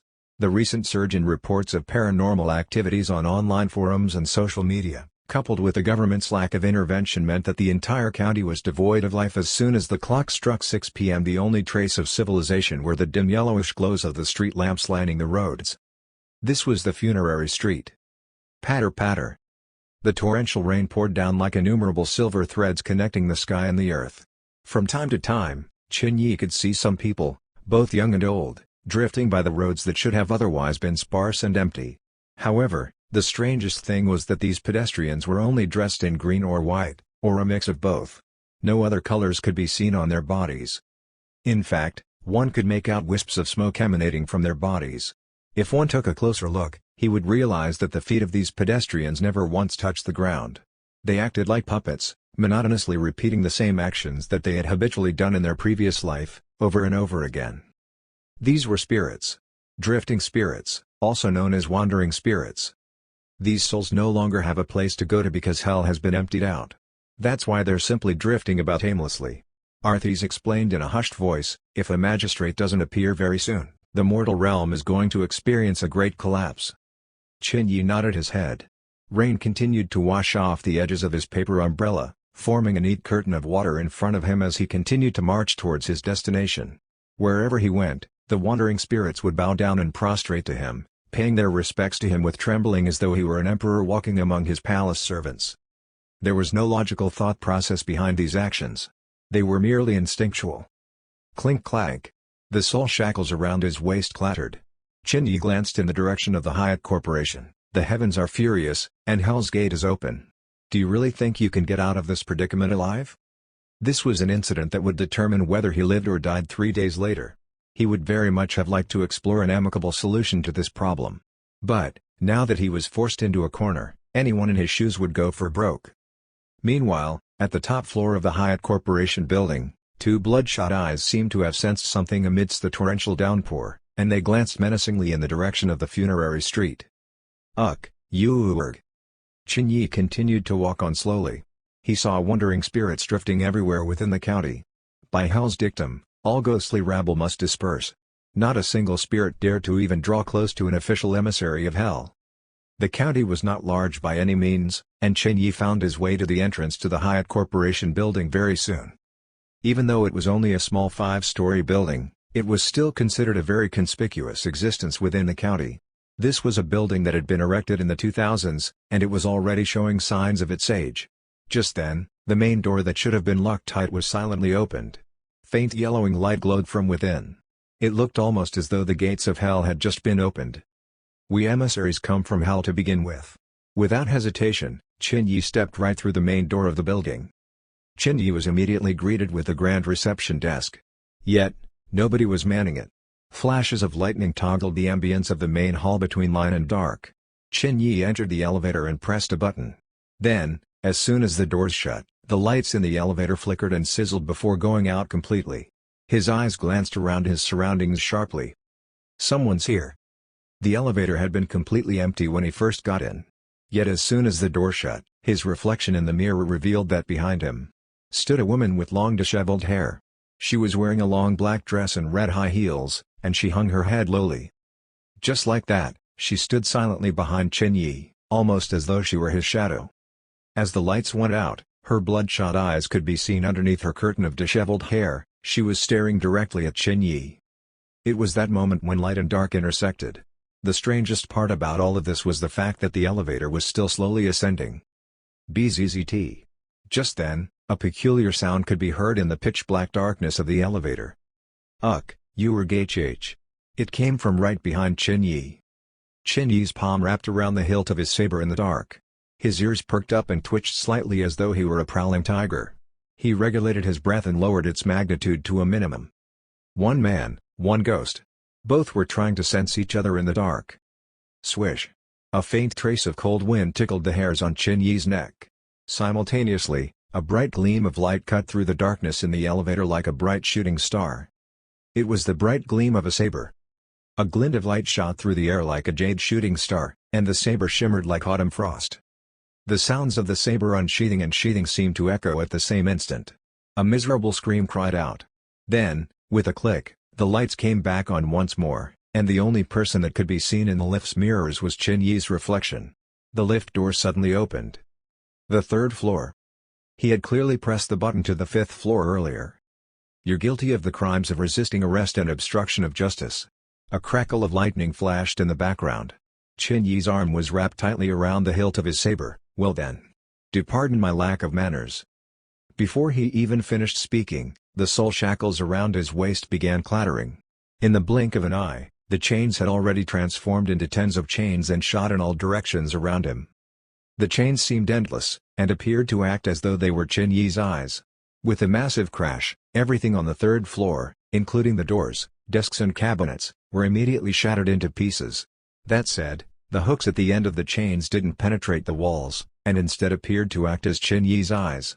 In just less than 10 seconds, innumerable chains had already scattered across the entire floor, dividing the space into far smaller partitions as they continued to linger about menacingly. Office paper scattered like confetti in the air. Ding-a-ling. A chime echoed softly from the end of the soul shackles that were wrapped around his waist. Within moments, the sound of several bells echoed throughout the rooms like a rising tide of sound. She's escaped. Arthis remarked placidly, she's even weaker than we had expected. That said, where does she think she can run to? This building only has 5 floors. We can lock down each floor of the building systematically from the ground up. There's a massive thunderstorm out there, and the evil ghost will most certainly perish if it goes out right now. Chin Yi remained silent. His pupils were gleaming with traces of bright light. A netherworld operative could hardly be considered a high-ranking emissary of hell. In fact, he was merely akin to a village leader in the netherworld. He didn't possess any magical powers like the Unitya Hellguard or the infernal judges did. And apart from the low-grade implements such as the demon head saber in his hands and the soul shackles around his waist, the only other thing that he could rely on was merely the privileges and benefits that were conferred upon all emissaries of hell. In this regard, one of the most basic of benefits conferred upon all emissaries of hell was the infernal eyes. Upon activation, everything in one's vision would turn completely monochromatic and nothing would be hidden from sight. Neither day nor night made any difference to a user with the infernal eyes. Escaped? He still held onto the hilt of his saber tightly. That's right. Her physical body has escaped. But can you tell me what this is? Arthis was completely startled. This is Chapter 19, Your Undead Army. The building was by no means large. After all, Hyatt was not a large corporation to begin with. Right this moment, the corridor leading up from the 3rd to the 4th floor of the building was packed with over 10 spirits that were drifting about, completely obstructing their access to the next floor. Is this your undead army? Chin Yi furrowed his brows.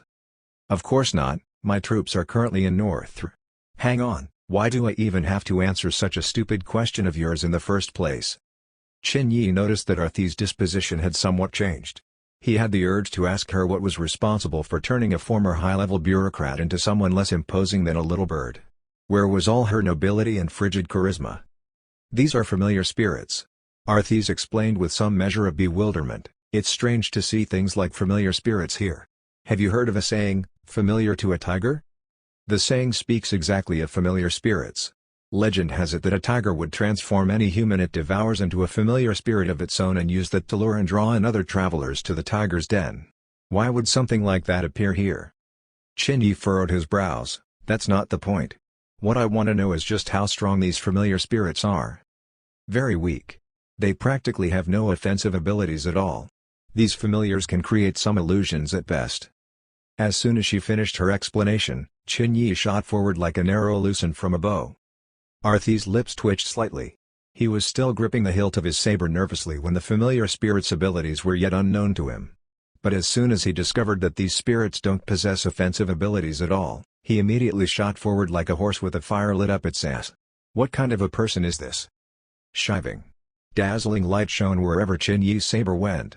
The demon's head on his saber ignited with a gloomy flame, devouring soul after soul as they were cut down. Wherever the saber's light went, the souls melted as rapidly as the snow melts in the warm spring sun. Waves of routed yin energy surged towards him like tidal waves, only to be scattered by a simple cry on his part.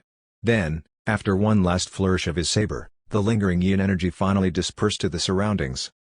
The revivification of hell was finally underway. An emissary of hell had been dispatched, and the weak drifting spirits had encountered their natural predators. TSSS. The corridor linking the third and fourth floors finally opened up. Qin Yi charged up immediately. The entrance to the fourth floor of the building was a complete mess, as though someone had earlier been ransacking the place. The originally orderly office desks had all been knocked on their sides or overturned, computer accessories were scattered everywhere, and even the lights had all been shattered. As soon as Qin Yi made it up to the fourth floor, the doors and windows to the corridor were immediately snapped shut at the same time. Bang! A crackle of thunder struck the window outside, causing everything to turn greenish-white momentarily. Qin Yi's hands were still wrapped tightly around the hilt of his saber. He could tell that there was an existence on this floor of the building whose level of yin energy was on a completely different scale than the familiar spirits. But he was uncertain just how much stronger this entity was. It was probably still weaker than him, but it would nevertheless be wise to treat this opponent seriously. This must be where that amorous affair's true body is. So soon? He muttered softly as he glanced vigilantly at his surroundings. Arthis was similarly puzzled. To be honest, there's nothing wrong with her appearing already. She's only just come into contact with the shard of King Yanluo's seal a few days ago, and it's evident she hasn't mastered its use yet. How many tricks do you think a piece of trash like her would have up her sleeves? That said, she was still able to capture Sledgehammer Wang in broad daylight, so the full extent of her abilities should still be hidden for now. At the very least, there's no reason for her to reveal the full extent of her might at the moment. Drip. Just then, Qin Yi felt an icy cold sensation on his neck. He touched it. It was blood. Ice-cold blood. Coming from just above his head. You Uwerg. A peculiar noise that was mechanically intermittent came from the ceiling just overhead. Despite the windows and doors on the fourth floor being completely shut, a chilling wind of yin energy had begun to blow, causing Qin Yi's hell's emissary robes to flutter wildly. Simultaneously, the demon head saber sliced through the air, drawing a magnificent radiant arc of light in the air. Bang! With a muffled sound, Qin Yi retreated 2 meters. A crackle of lightning flashed once more, and Qin Yi finally managed to catch a glimpse of the true face of the ghost on the ceiling. This is... Even though he was already mentally prepared, he still couldn't help gasping in shock. Even Arthis was taken aback, and it took her some time before she could remark, "So that's how it is. I finally get it." The ghost wasn't even in human form. Ghosts generally maintain the appearances of its physical form just prior to death, regardless of their class or circumstances. Yet, that amorous affair did not. Instead, she possessed an almost ethereal body. Her face was incomparably pale, as though it was completely devoid of blood. Her disheveled hair hung loose, somewhat obscuring the demonically bloodshot eyes of hers. Her gaping wide mouth was filled with vicious, gnarly fangs, all of which were ink-black in color. She wore a black dress. Her body was as twisted and contorted as humanly possible. Yet, beneath that dress, was the lower half of a tiger's body. Furthermore, her body seemed rather incomplete. Several dark and grisly holes the size of a finger's width covered her entire body. It was reminiscent of one who had been sentenced to the ancient Iron Maiden punishment. Her entire body was riddled with holes. It was terrifying. You erg. The lower half of her body continued to cling tightly to the ceiling. What had just struck Qin Yi was evidently not her arms. Rather, it was her tail. Simultaneously, she was holding tightly to a foot-wide safe with her hands. "Kid, I'm afraid that things aren't as you'd expected." Arthi's voice seemed somewhat distant. Her form, I've seen it somewhere before. Half man, half tiger, and escorted by familiar spirits. This is a phenomenon known as the tiger fabrication. 1. The holes in her body represent the thousands of pointed verbal attacks that she had received prior to her death, each puncture leaving a deep, grisly wound in her body that lingers for the rest of time, even after death. The voice of Wang Zeman that you'd heard over the phone was probably also something spoken by one of her familiar spirits in an attempt to lure others to investigate the tiger's den. Unless one has an immense grievance with no viable outlet for ventilation, it's practically impossible to inherit this form after death. Damn that CEO Wang. Was he messing with us despite the fact that we'd summoned his soul for the final time? A grievous death. Chen Yi glanced at the vengeful apparition on the ceiling with some measure of surprise. He was instantly reminded about the post that he had seen, about how incredibly critical and harsh the anonymous voices had been in their accusations towards that amorous affair as soon as the verdict was passed. It was overwhelming. These were the anonymous voices of internet vigilantes who had abused the Hyatt Corporation on her behalf after hearing her account of the incident. Then, as soon as they perceived that they had been made use of, and their intelligence had been insulted, they doubled down on their abusive words and launched intense mudslinging attacks on the one whom they were trying to help in the first place. It was their curses and marrow-piercing insults, and the immense tidal wave of humiliating words and threats that cut deep into her body and turned her into what she was today. But this was an old incident from 5 years ago. Was there still a hidden secret to it? Yama Rising Ch. The bloodshot eyes stared transfixed at Chen Yi. At the same time, Chen Yi regulated his emotions and spoke with a low voice, "Regardless of whether you've been maligned or not, the fact remains that you've murdered someone. There are rules to all things. Since you've committed the crime of murder, you'll naturally be subjected to the commensurate punishment. Submit to me, and you may be granted mercy from the immeasurable suffering you might otherwise face. Do you understand what I'm saying?" Roar. With a fierce tiger's roar, the apparition leapt down from the ceiling and pounced straight towards Chen Yi. Quick. Incredibly quick. In fact, it was so quick that its strike had already arrived right in front of Chen Yi before he was even able to react to it or dodge its attack. You're courting death.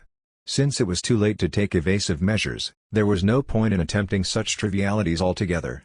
With a battle cry of his own, the demon-head saber in his hand trembled. His clothes fluttered on its own, while the veins of his arm grabbing tightly to the hilt of the saber bulged violently. Bam!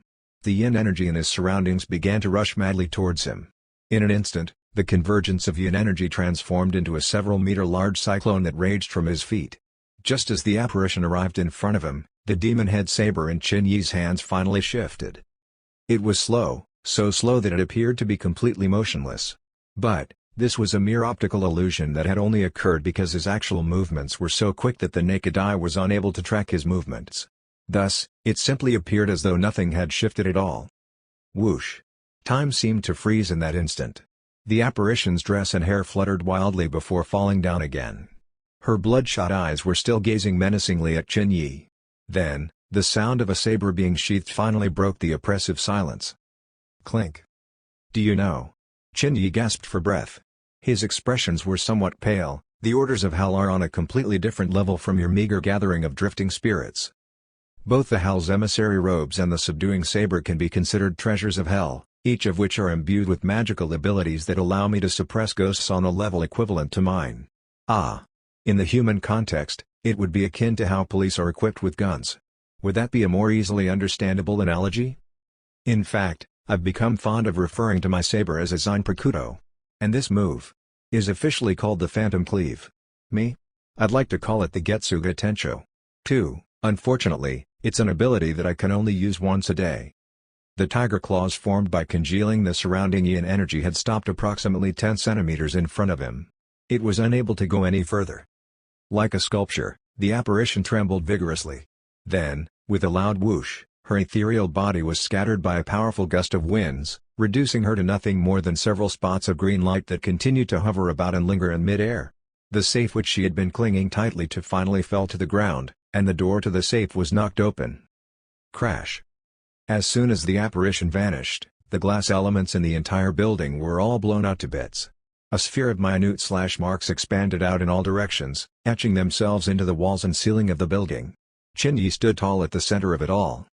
I'm a person who never does anything he's not certain of. Chen Yi breathed out a long sigh of relief. Simultaneously, his proof of identity as an emissary of hell flew up from his bosom, and a line of writing was mysteriously added to its records.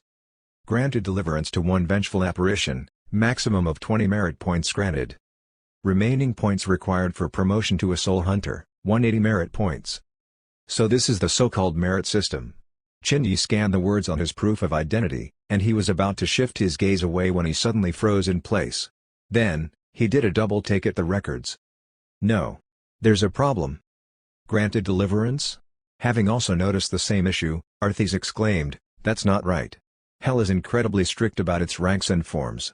And the merit system, which is the foundation that the rank system is built upon, is even stricter. After all, there are only a few billions of people in the mortal realm. But I'm afraid that the number of souls that have accumulated in hell over time is well beyond this number. Therefore, expunging a ghost and granting deliverance upon a ghost are completely different things. There is no way that the merit system will mix these up. She continued, expunging is when an evil ghost refuses to submit and ends up being destroyed by an official of hell so that it would no longer do any harm to the world. Granting deliverance is quite something else altogether. Deliverance is when an evil ghost submits to conversion, and the emissary of hell has also fulfilled the ghost's dying wishes. In other words, the merit system only grants more points to the emissary when it detects that the evil ghost no longer has any lingering regrets or attachments. Chin-Yi nodded his head. In other words, this was essentially the difference between surrendering and being arrested. The one who was arrested might go on to exact vengeance on society in future, but the one who surrendered had essentially done so out of contriteness and turned over a new leaf. His situation was clearly the former. He had just killed the apparition, so why was it accorded to him as having granted deliverance upon her? Moreover, the apparition had clearly exhibited a hostile intent towards him, so how did he manage to grant deliverance upon her so easily? After pondering for a long time, he finally spoke again. You'd earlier mentioned that resolving the source of a ghost's obsession bestows true deliverance upon them. And this is an undergirding principle that is applicable to all ghosts. As soon as he finished speaking, both he and Arthurs immediately turned to look at the now opened safe. This was an ordinary safe. The door had incidentally been split open by Chin-Yi's earlier attack. Yet, he could tell that the safe was otherwise covered in claw marks as well. But, those claw marks were not those of an animal's. The claw marks were slender. Almost as though they were caused by a woman's nails when she dug and scratched at the surface of the safe. The only other thing that I might have done was to unintentionally cleave open this safe. In other words, her object of obsession might very well lay in the contents of this safe. Something of vital importance is hidden inside. Even after death, she had time and time again attempted to open it, but to no avail. Safe to say, this is her source of obsession. Chapter 20, The Real Truth. Chin-Yi emptied out the contents of the safe. It was filled with document after document. Everything pertained to the various agreements that Hyatt had previously entered into. As he sieved through more and more of these documents, he suddenly noticed a black box that lay at the very bottom of the safe. As soon as he opened it, he saw a tattered mobile phone stashed safely within the box. It was a slightly older model. Chin-Yi switched it on proficiently, only to notice that the phone was surprisingly fully charged. It was evident that this phone had been habitually maintained. There was no password to it either. Chin-Yi immediately accessed the documents folder. The folder was filled with videos. "What's this?" Arthurs asked in bewilderment. Chin-Yi glanced at the thumbnails as he responded, "Look at the timestamps, these should be all of the videos that amorous affair had recorded from the time she got to know Wang Zeman to date. She actually had videographic evidence. Why didn't she post these to the forums back then?" He opened them and began sieving through the videos. The contents of the videos were ordinary at best. It started with a video of that amorous affair in person. Even though these were videos that he had once seen 5 years ago, Chin-Yi still couldn't help but admit that she was an incredibly beautiful woman. 25 or 26 was the prime age when women transformed from sprightly, youthful girls into mature ladies. Their bodies would naturally exhibit the best of both worlds during this period of transformation. That amorous affair had slender eyebrows, sharp faces and large glossy eyes, all of which were features that were touted on the internet as the perfect, ideal facial features yet rarely seen in real life. The videos were shot surreptitiously. It was evident that the videos had been shot from a fixed location like a spy cam, as opposed to forthrightly filmed videos. As a result, there were times when the subject of the video couldn't be seen altogether, and only the audio could be heard. Things started off sweet and rosy. It was like the honeymoon period between any couple. Naturally, this was probably reflective of the period of time when the two had first got to know each other. She also enjoyed taking selfies, just like how any other beautiful women out there did. Furthermore, the selfies that she took usually showed off her own privileged lifestyles. Everything worn by this woman is rather lavish. TSK, CEO Wang is truly extravagant, isn't he? Chin-Yi couldn't help but remark aloud. There were over 20 videos to sift through, and none of them were short videos to boot. Chin-Yi watched on patiently. Yet, the more he watched on, the more discordant its contents became. The videos weren't getting any longer. Rather, it was just that these videos had begun to record more and more instances of arguments. When the hell are you going to marry me? I've sacrificed so much for you. I'm not working anymore, and I'm not even going home anymore. Don't you love me? Do you have someone else outside? A man's voice responded with ostensible frustration. I've told you that we can't rush these things. Be good, alright? The age gap between us is quite substantial, and there's naturally a lot of considerations to take into account. You don't want to end up with a broken family, do you? Chin-Yi looked at the timestamps of the videos. The first video was recorded between 5 to 6 years ago, and the series of videos took place over an entire year. Both their lives were like water that was being put to a boil on a stove, slowly simmering and stirring. As time went on, that amorous affair grew more and more impatient, and the instances of quarrels and arguments only increased. You've lied to me. You've lied to me. Screw you. You're a married man, aren't you? Your child is studying in the Ocean City High School right now. Why did you have to lie to me? Look, I can explain everything. The person I truly love is you. There are some things that are difficult to explain right now, but you've just got to trust that my feelings for you are genuine. Take a look at this. What do you think of this leather jacket? I'll buy it for you in a couple of days, alright? I don't even buy these things for the other woman at home. Get lost. Crash. The video revealed an exquisite flower vase shattering into pieces on the ground. Wang Zeman finally lost it and bellowed in rage. Will you please calm down and listen to me? Can't you just wait for me a little while longer? Time. I need time. I don't want to listen to anything. Get out. I've given you everything I have. Yet you've simply lied to me for an entire year. I'm going to sue you. The video suddenly shook violently, almost as though it had been knocked to the ground amidst a physical confrontation between the two. The only thing that could be seen next in the video were the pair of legs of the two standing close together. In the next instant, Wang Zeman could be seen tightly embracing that amorous affair, and there was a trace of fear hidden beneath his immense display of tenderness. Don't be like that. It's already been a year. If I were lying to you all this while, would I still be here right now? Our feelings are mutual. Listen to me, give me some time, and I'll buy you whatever you want in the meantime. Don't say such things again in future, alright? This part of the series of videos ended there. Or so Chin-Yi thought. Moments later, the darkened screen brightened once more and revealed that amorous affair's face replete with her tear-stained eyes and disheveled hair. He's lying to me. I can feel it. His child is already in his teens and in the first year of high school. How could he possibly divorce his wife for me? From then on, she changed. In the subsequent videos, she continued to maintain her relationship with Wang Zeman. However, she began to ask for more. Money, and more money. Chin-Yi gathered from their conversations that Wang Zeman habitually provided her an allowance of RMB 30,000 every month, and even bought her many designer goods. However, with every mention of a threat to sue, Wang Zeman would cave in and give her more and more. RMB 50,000. RMB 70,000. In the end, the sum increased to an immensely burdensome RMB 200,000. Hyatt Corporation was not large by any means. Even though Wang Zeman was the richest man in Clear Creek County, this still didn't mean that his source of funds was unlimited. Arguments had become the norm in the latter few videos. What do you want from me? I've already been forking out a sum of RMB 200,000 for your expenditure every month, yet you still don't find that enough? Fine. Let's break it off. We should have ended this a long time ago. Ha! Breaking up? Mr. Wang, you make it sound like such a trivial affair. I've stuck by your side for well over a year, yet you dare to talk about splitting up now? Are you even a human? You best believe it when I say I see you in court tomorrow. We'll air your dirty laundry in public, and your wife and son can see with their own two eyes what kind of a man their beloved father truly is. You. Fine. This is the last time. 500,000, and we'll call it quits. Bang. The door was firmly slammed shut. It was just like a pot of water simmering on a stove. No matter how insignificant the flame is, the water would still one day reach its boiling point. After simmering for well over a year, the turbulent waters between the illicit couple had finally reached its boiling point. The penultimate video. How dare you come looking for me at my company?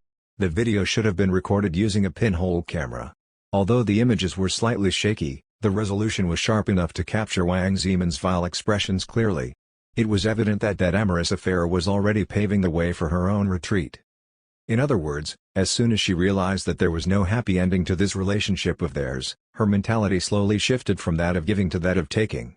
In her mind, she had sacrificed her youth for him, and she was merely asking for what she deserved in exchange. SHK. The newest model of an LV handbag was placed on the table. Her wrists were adorned with Cartier jewelry. It was clearly more exquisite and expensive than the one she had previously worn. Her nails were beautifully maintained and painted over with pretty pink nail polish. The pinhole camera had ostensibly been worn on that amorous affair's clothing, and it naturally didn't capture her image. Her voice echoed, "1 week ago, I posted something on the Tianya forums. Here it comes." Now was when the water had begun to bubble vigorously. "I'll advise you to take a good look at it." Wang Zeman immediately switched on his computer. Seconds later, he stood up abruptly and barked through his gritted teeth, "You're fucking crazy. I called you, but you've refused to answer my calls. So you changed your number? Blacklisted me on WeChat? Wang Zeman, you're smart, but did you really think I won't be able to track you down with what I already had?" That amorous affair also stood up and barked back in a voice that was seething with just as much rage as his did. "Lower your voice." Chin-Yi could sense Wang Zeman's confluence of shock, rage and dread even through the screen. Wang Zeman immediately grabbed hold of her hands and continued with gritted teeth, "What else do you want? Haven't I already given you 500,000 RMB? What more do you want from me?" "Equity." That amorous affair's response was clean and curt, "Your company isn't large. Give me 15% equity in the company, and we'll call it quits." Silence. Chin-Yi's heart was still and calm. Truth be told, he had never expected things to turn out like this. How could he have known the extent of Wang Zeman's superb acting skills? How could he have imagined that Wang Zeman would have the gall to even lie to a fully fledged emissary of hell? It was only because the stone had been stashed in his safe that he revealed the code to his safe in a moment of panic. Otherwise, the truth might forever have remained buried together with this safe. That said, when all was said and done, Chin-Yi was still an emissary of hell. Thus, he continued to watch the revelation of their affair as though he were reading a storybook. People can turn out vastly different even when undergoing similar experiences. "That's quite greedy." Chin-Yi mused aloud, "She's evidently looking to secure her finances in the long run. Wang Zeman has become her personal source of funds. She'll do absolutely nothing, but will continue to get paid handsomely. It's literally the dream of all mistresses out there. There's no way Wang Zeman is going to agree to this. No wonder he bit back so viciously." Ridiculous. Just like Chin-Yi expected, the video showed Wang Zeman slumping back down onto his chair and chuckling bitterly, "We've been together for over a year, and I've given enough. Equity is off the table." After a brief pause, that amorous affair dropped the bombshell, "I'm pregnant with your child." "That's impossible." "Nothing's impossible." Her hand stretched into the frames of the screen and lifted the coffee cup in front of her. "Don't worry, I'm not going to spill the beans for the sake of our child. At the very least, our child still needs to be able to lift his head up high." "Get out of my sight." Wang Zeman spoke icily. "You're vicious, but I'm no herbivore either. Just wait and see." That amorous affair finally stood up and left.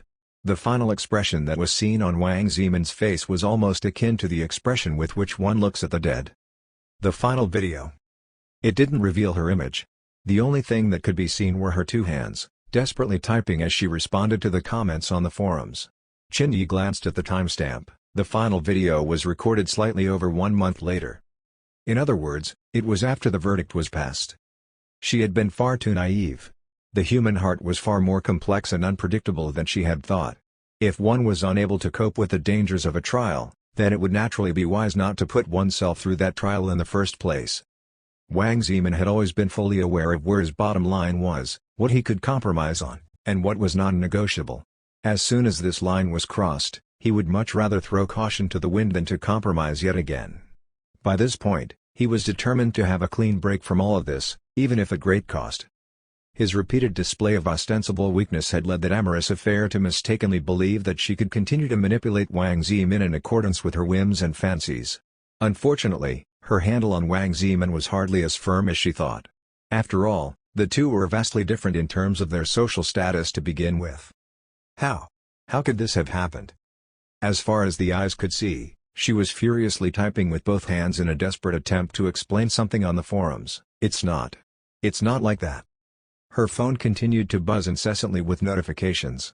Wang Zeman was much more ruthless than she had ever expected. The verdict of the courts had not only been posted on her Weibo account, it had even been sent to her parents' place back in her hometown. She picked up the phone. As soon as she answered the call, an old man's voice exploded. The old man was evidently appalled and seething with rage. You come back home right this moment. Dad? Listen to me. You still have the nerve to argue with me? What have you done? The verdict has been plastered all over our neighborhood. Do you know how shameful these things are? Even if you're numb to all these things, we still find it incredibly shameful. Why you? How could you do this? How are we old folks going to hold our heads up high ever again? Another lady's weeping voice echoed the man's voice. Oh daughter, what have you done? How could you? How could you destroy someone else's family like that? The heavens are going to punish you and strike you down by lightning. The two of us are already getting on in our years, and there's nowhere else for us to hide our faces now. You mentioned that you were going to East Sea to look for work. Yet how did things come to this? Oh God. Woo. Did you even think about us when you committed these shameful misdeeds, huh? After hanging up the phone, that amorous affair finally choked up, then completely broke down into a heart-rending bawl. Was it regret? Regret for having even met this man to begin with? Regret that she should never have been too impatient? Or perhaps regret for letting herself become far too invested in the relationship? Whatever the case was, nobody knew. Chapter 21, Who Moved Her Body? Regardless of whether they personally knew her or not, instance after instance of abusive comments and condemning words continued to show up on her screen and Weibo account alike, just like a relentless barrage of arrows tracking down a single person. You deserve to get fucked. Don't you know the meaning of shame? I've been around for quite some time, but I've never seen someone as whorish as this. She was even openly expelled from her groups and communities. Oceanstone Middle School Class 3 group has expelled you from its community. Oceanstone High School Class 1 group has expelled you from its community. East Sea Workforce group has expelled you from its community. Everyone was pointing fingers at her. He deserves death. In this very final video, that amorous affairs originally well-maintained, pristine appearances had already become ostensibly haggard and frail. Her eyes were bloodshot, while her hair was as disheveled as it had ever been. Almost in a deranged fashion, she looked at the camera lens and barked, "I'll never let him get away with this. Even if I die, I'm going to drag his entire family down with me. He's ruined my entire life. He will get his retribution, he will definitely get his retribution." The final video ended here. Nobody said anything. Nobody could ever have expected the truth to be something like this. Who was in the right, and who was wrong? This was not an easy question. In the beginning, she was the weaker party, and the one more deserving of sympathy. Yet towards the end, her actions were instead the more despicable ones and deserving of disgust. Everyone pointed fingers at her, and what originally started out as mere rumors became as real as facts to the world. By this point, the truth had become completely meaningless. The jabs and words directed at her by the many constituent parts of the internet drove straight into her like a sharp awl, piercing innumerable holes in her body, forcibly turning her soul into a chimeric-like existence even after death. Nothing can leave a more lingering stench on a person than an incident like this. Arthys finally spoke up. She must have brought her phone along when she decided to jump off the roof of the Hyatt Corporation's building with the hope that her phone would be discovered by the investigators and coroners, and that her videos would eventually be leaked to the public. That was her swan-song attempt to drag Wang Zemin under together with her. Chen Yi continued to build upon it. Unfortunately, Wang Zemin got to her phone before anyone else could and stashed it in his safe, almost as though it was a trophy of sorts. Naturally, her lingering obsession was simply to unlock the safe, because all of the evidence she possessed was stored in here. Even after she became a ghost, she continued to claw desperately at the safe in a feeble attempt to break it apart, thereby leaving a multitude of claw marks on its surface. Was there really a point to this? He sighed. We already got the code. You didn't get smarter after death, did you? Are you upset? Chen Yi shook his head and responded calmly, I'm hardly interested in her feelings and experiences. A person like her who has only died once before doesn't know a single thing at all. It's precisely because of things like hatred and sorrow that one must learn to live on with a smile at all times. A philosopher? Arthys glanced at Chen Yi with some measure of surprise and bewilderment. How did this fella become so enlightened all of a sudden? These words are profound in and of itself. These utterances of universal truths had sprung up spontaneously out of nowhere. Were these really words that a little kid who would ordinarily exchange blows with me was capable of speaking? Are you truly happy? Or is your smile simply a display of pretense to mask your true self? Humans can be so hypocritical. No wonder I chose to become reborn as a death nigh. Eh? Something seems a little bit off? Rumble. A bolt of lightning crackled loudly, breaking up the somewhat awkward atmosphere between them. Chin Yi was the first one to break the silence. Is it over? It's over. Arthis declared firmly. Let's look for where the shard of King Yanluo's seal is. We should leave as soon as we find it. Chin Yi began trawling through the rest of the contents within the safe, yet, several moments later, he quickly furrowed his brows. After thoroughly searching through all of its contents once more, he stood up and shook his head. Nothing? Arthis was taken aback. That's not possible. Wang Zimin mentioned that he had placed it here. As soon as she finished speaking, both of them froze where they were. So that's how it is. Seconds later, Chin Yi glanced at his surroundings. We'd been so focused on the ghost that we'd forgotten about the most important thing. Who was it who mailed the shard of King Yanluo's seal to Wang Zimin? In other words, who was the one who had the shard of King Yanluo's seal in his possession prior to this entire incident? In a low voice, Arthis continued to build on Chin Yi's postulations. It's more than just that. Kid, you've only been an emissary of hell for a short period of time, and you're still far too green. There's something you've completely missed out upon. Let me ask you about the most crucial detail. Where would you say was the place of genesis of this entire incident? East Sea Province. Chin Yi's eyes gleamed brightly, almost as though he'd caught on to something. And where are we now? Chin Yi remained silent. West River Province. The East Sea Province was thousands of miles away from West River. Given the limitations of that amorous affair's abilities as a ghost, there was simply no way she could have traversed that entire distance on her own just for the sake of vengeance. The spirit of a person who died an unjust death would never transform into a ghost unless her corpse was nearby. Arthis remarked meaningfully. The answer was now obvious. Someone had learned about the incident with that amorous affair. That same person had also obtained the shard of King Yanluo's seal. And that exact same person had transported this lady's corpse across thousands of miles to the West River Province. Arthis' voice grew somber. Kid, I don't want to die. My life is now inextricably tied to yours, so I'm going to iron out some kinks for you. Premise: hell has been emptied out, and ghosts run amok in the mortal realm. Most of these ghosts are harmless drifting spirits, and they would pose no dangers no matter how numerous they may be. However, there would undoubtedly be a handful of exceptions who were fortunate enough to be sent flying by the eruption in hell to locations rich in yin energy. It's like what Granny Meng has said, these ghosts have been waiting patiently and biding their time. Hell has etched in their hearts a deep impression, and they continue to experience a lingering fear for the emissaries of hell. They also fear that hell would one day be restored. Yet, now, after the effluxion of 100 years, some of these old ghosts, their patience has finally been worn thin. Chin Yi listened closely to every word that was being spoken. Arthis continued, what I'm about to say is common knowledge in the netherworld. First, you need to know the types of ghosts that correspond with the different grades of ghosts from E to S. These are, in ascending order of seniority, wandering spirits, vengeful apparitions, malevolent ghasts, dread wraiths, incarnate revenants, and devils. Apart from that, there are also some exceptions that fall outside of this classification, including household gods, ancestral spirits and the like. In hell, we have the ranks of netherworld operative, soul hunter, Unidya Hellguard, infernal judge, abyssal prefect, Yama king, as well as the sixfold ghost kings who are outliers to the ranking system. The ranking system for emissaries of hell corresponds with the classification of ghosts. Those of us who have been working in hell for thousands of years now have come to realize. She took a deep breath, before stressing her following words. The most effective way for ghosts to attain a breakthrough is not to kill the living. Rather, it is to devour other spirits. Devouring one's kindred ghosts is the quickest means of progress. As long as they possess a certain baseline level of capabilities, not a single one of these ghosts that had been expelled from hell during the collapse is oblivious to this shortcut. Back then, there was hell to keep the ghosts in check. But, what about now?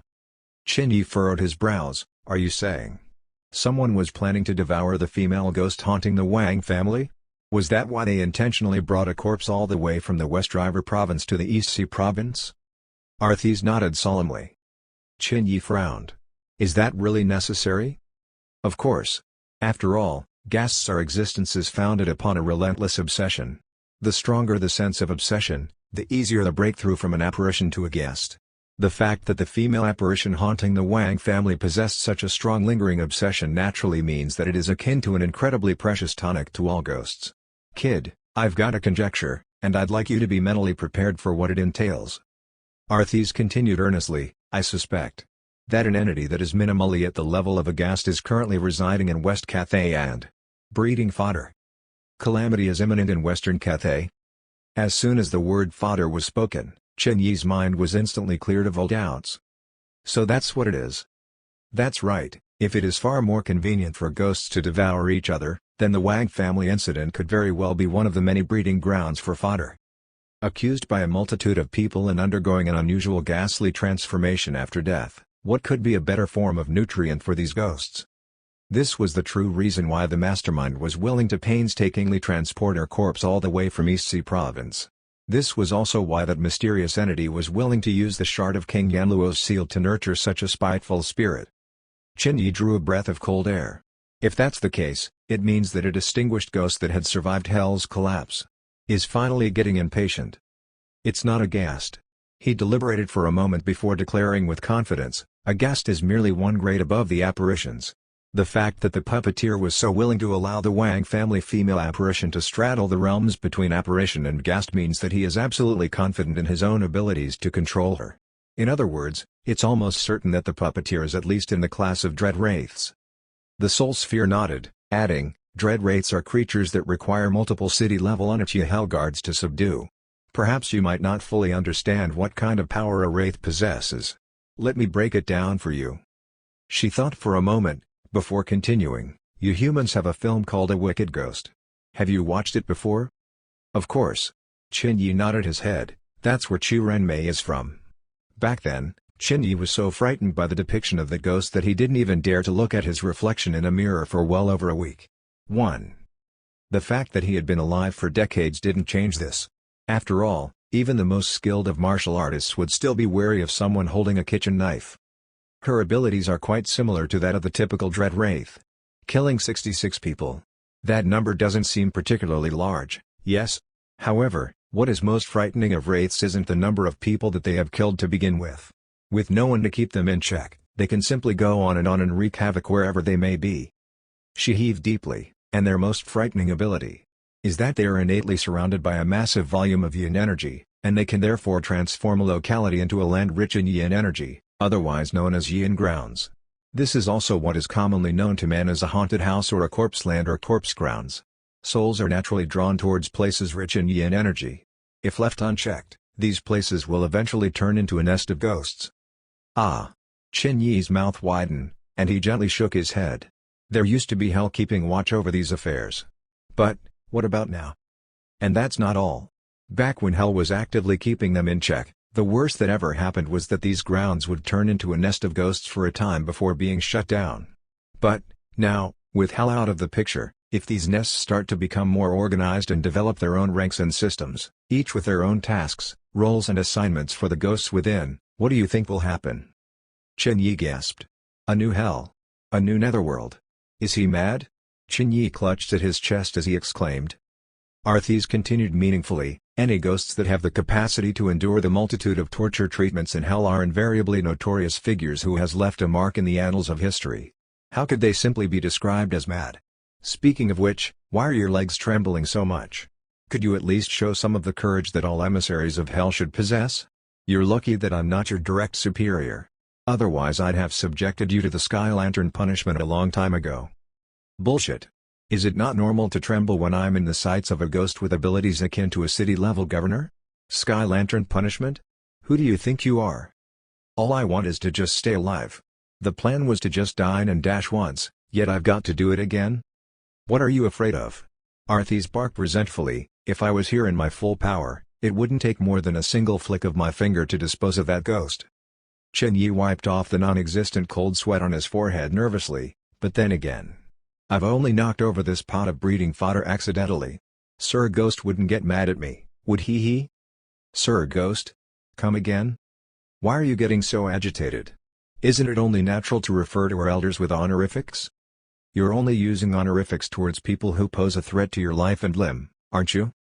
What nonsense are you spewing, Artie? Chen Yi coughed sheepishly, before changing the topic. Besides, these things aren't important anymore, are they? The crucial question is, where exactly is the shard of King Yanluo's seal located? It's nearby, I can sense it. After a brief moment of deliberation, Arthis declared with confidence, the rooftop. That's exactly where she leapt off back then. I'm pretty sure that's where her corpse is lying right now. Chapter 22, Special Investigations Department. Without another word, Qinyi picked up that amorous affair's cell phone and made a beeline for the rooftop. The 5th floor of the building was completely empty, while a small set of stairs provided access to the rooftop. As he drew closer, he noticed that the lock on the door to the rooftop had already been broken some time ago. Qinyi forcefully kicked down the door to the rooftop. As soon as he stepped out, he immediately gasped. Everything on the rooftop was harrowingly white. Amidst the torrential rainfall and incessant peals of thunder, the greenish-white flashes of lightning appeared to accentuate the snow-white morning hall that stood eerily on the rooftop. Wooden shelves were laced with white prayer flags fluttering wildly in the wind. The rest of the scene was decorated with a number of paper horses and paper servants which surrounded 3 silhouettes that sat silently among them. A dark coffin lay in the center of it all, while the flames of 2 half-meter-tall candles flickered madly in the rain as it continued to emit a dim glow in the surroundings. Despite the torrential downpour, the flames on the candles continued to burn softly. Qinyi slowly made his way forward. On such a gloomy, rainy night like this, the prayer flags continued to clatter incessantly with the billowing winds, seeming all the more horrific than ever. Wang Zimin and his wife were dressed in classic Cathay tunics. Their eyes were closed, and each of them sat on their own chair silently. None of them were breathing. Their skin was cold and as inelastic as ever. Nobody knew how long it had been since they had passed away. Wang Chunghao was passed out on the chair between his deceased parents. He was still breathing, yet Qinyi chose not to wake him up. After all, some things were best left unknown to him. This is man-made. He looked at the morning hall and declared with confidence, the manuscript that Granny Meng has left me states that ghosts can't come into contact with things of the mortal realm. There's no way they would be able to set up a morning hall like this. It's not just that. Arthis chuckled coldly, looked closely at this coffin. The ink-black coffin was tied up and bound by innumerable blood-red threads. 4 bronze oil lamps were carefully placed, one at each corner of the coffin. Each of them were alight with a dim, pea-sized flame. The 4-star soul-summoning array. The 4 lamps each represent one of the 4 baleful heavenly bodies, namely Ketu, Rahu, the voracious wolf, and Mars 1. The red threads are woven from human hair that had been soaked in blood. 7 days later, the evil spirit would return to its body. This technique belongs to the earthly branch of the Feng Shui secret arts. Damnation. It looks like we've underestimated this old ghost. He's probably already established some form of connection with some exceptional human individuals to achieve all this. Qinyi slowly ran his hand along the corner of the coffin. Then, a tiny smile suddenly crept up the corner of his lips. You still haven't told me whether I will be discovered by this old ghost or not. Who knows? Arthis brushed him off, before realization dawned on her. What are you trying to say? You've got a devious smile on your face. I've suddenly thought of a little problem.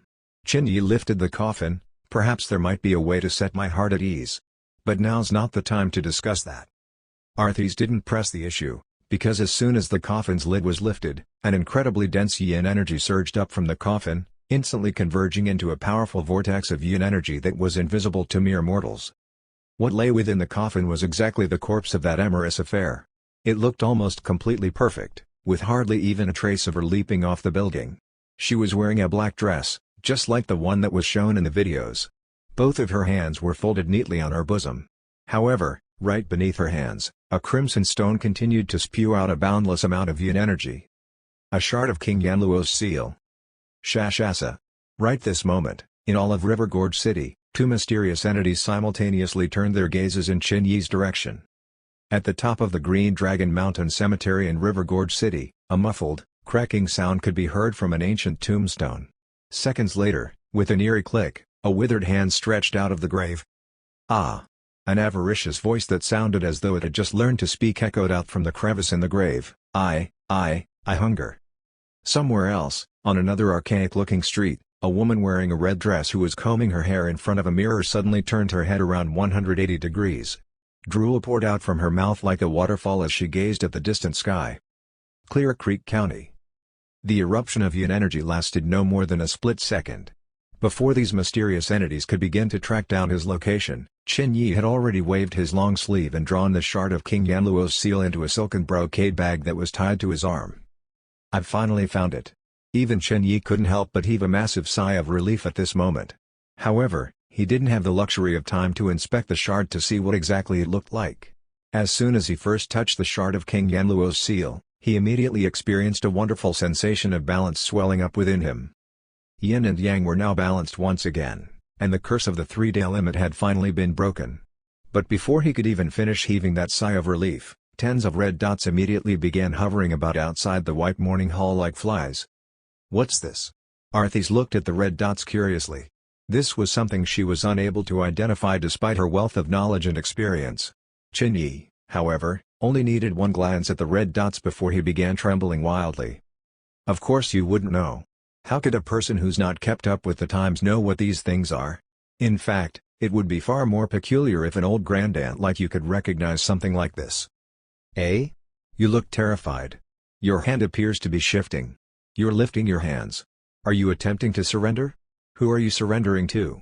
Arthis' last few words were spoken in a shrill, agitated tone of voice. "What happened to your dignity as an official of hell?" "Screw that shit." The veins in Qin Yi's temples were pulsing madly. "These red dots are called laser sights.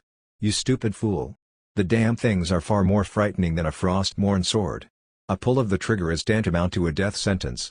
Do you even know the differences between firearms and normal weapons?" "Oh." Arthis appeared to have recalled something important, and then she glanced at Qin Yi as though she had seen a ghost. "What are you getting so nervous about? What are you talking? Ordinary humans can't see you when you're wearing your hell's emissary robes. Why else do you think they seem to be pointing those lasers about aimlessly?" Qin Yi sighed discreetly and put his arms down before glaring back at Arthis. "They can't see me, but, can they still hit me?" "Of course they can." Arthis responded as though speaking to an idiot. Trembling, Qin Yi raised his arms once again. "Idiot!" Arthis bellowed, "just hide behind your classmate." "Oh, what the hell?" Qin Yi gave the soul sphere an appreciative glance, before swiftly darting behind Wang Chonghao. Everything went silent despite the torrential downpour. Over 10 red spots continued to linger and hover about the rooftop morning hall. Then, approximately 10 minutes later, 4 figures finally emerged from the corner of the adjoining street. Each of these 4 people were dressed in black suits and toted black umbrellas. It was hard to distinguish them one from the other in the dark of the night. That said, each person seemed to emit certain fluctuations of energy from their bodies.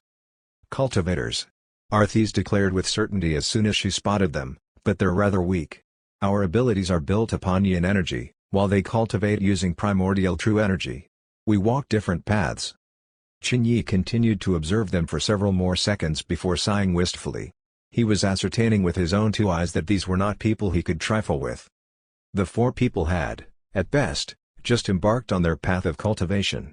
Having sized up the extent of their abilities, he adjudged that he would be able to dispose of all 4 of them at the same time with no problems at all. That said, their authority was quite something else. They were here as representatives of the mortal realm. In other words, a disposal of one of these agents was hardly any different from issuing a public declaration of war against the mortal realm. With his present abilities, that would be tantamount to a death wish. "Greetings, sir." As soon as they arrived at the building, the 4 men stopped in unison. One of the 4 bowed deeply. His voice was not loud. Yet, it still echoed throughout the entire building. "We're investigators from the National Special Investigations Department, Clear Creek County Branch. My registration number is AC 276. AC 265. AC 285. AC 281. We mean no harm." The bowing man continued respectfully, "We've been tracking this ghost for 2 whole weeks, ever since it first breached our supernatural perimeter. Since our abilities are too weak to subdue it, we've also notified the city district. This ghostly entity is classified as a pseudo-ghast. But, just a little while ago, we noticed the disappearance of all traces of this pseudo-ghast. Any existence that can expunge pseudo-ghasts on their own are guests of honors of all major departments in the entire province. That said," he paused for a moment, "we don't seem to have any records of your registration number. Might I ask if you hail from the Shushan sect, the Shangxi sect, or the Zhengyi sect? Or do you come from someplace else altogether? With strength like this, if Senior remains unaffiliated to any other organizations, Might we be able to interest you in considering the Special Investigations Department? Supernatural perimeter? Chin Yi queried in a hushed voice. Arthis pondered for a moment before responding, it should be some form of protective measure of sorts. Protective measure? Chin Yi found such an abstruse concept incredibly difficult to understand. Perhaps we can put it differently, it's like how your little ding-dong is protected by a thin layer of protection in order to sequester billions of sperm from their target. But as soon as there is a breach in this protective layer, it could very well mean jackpot.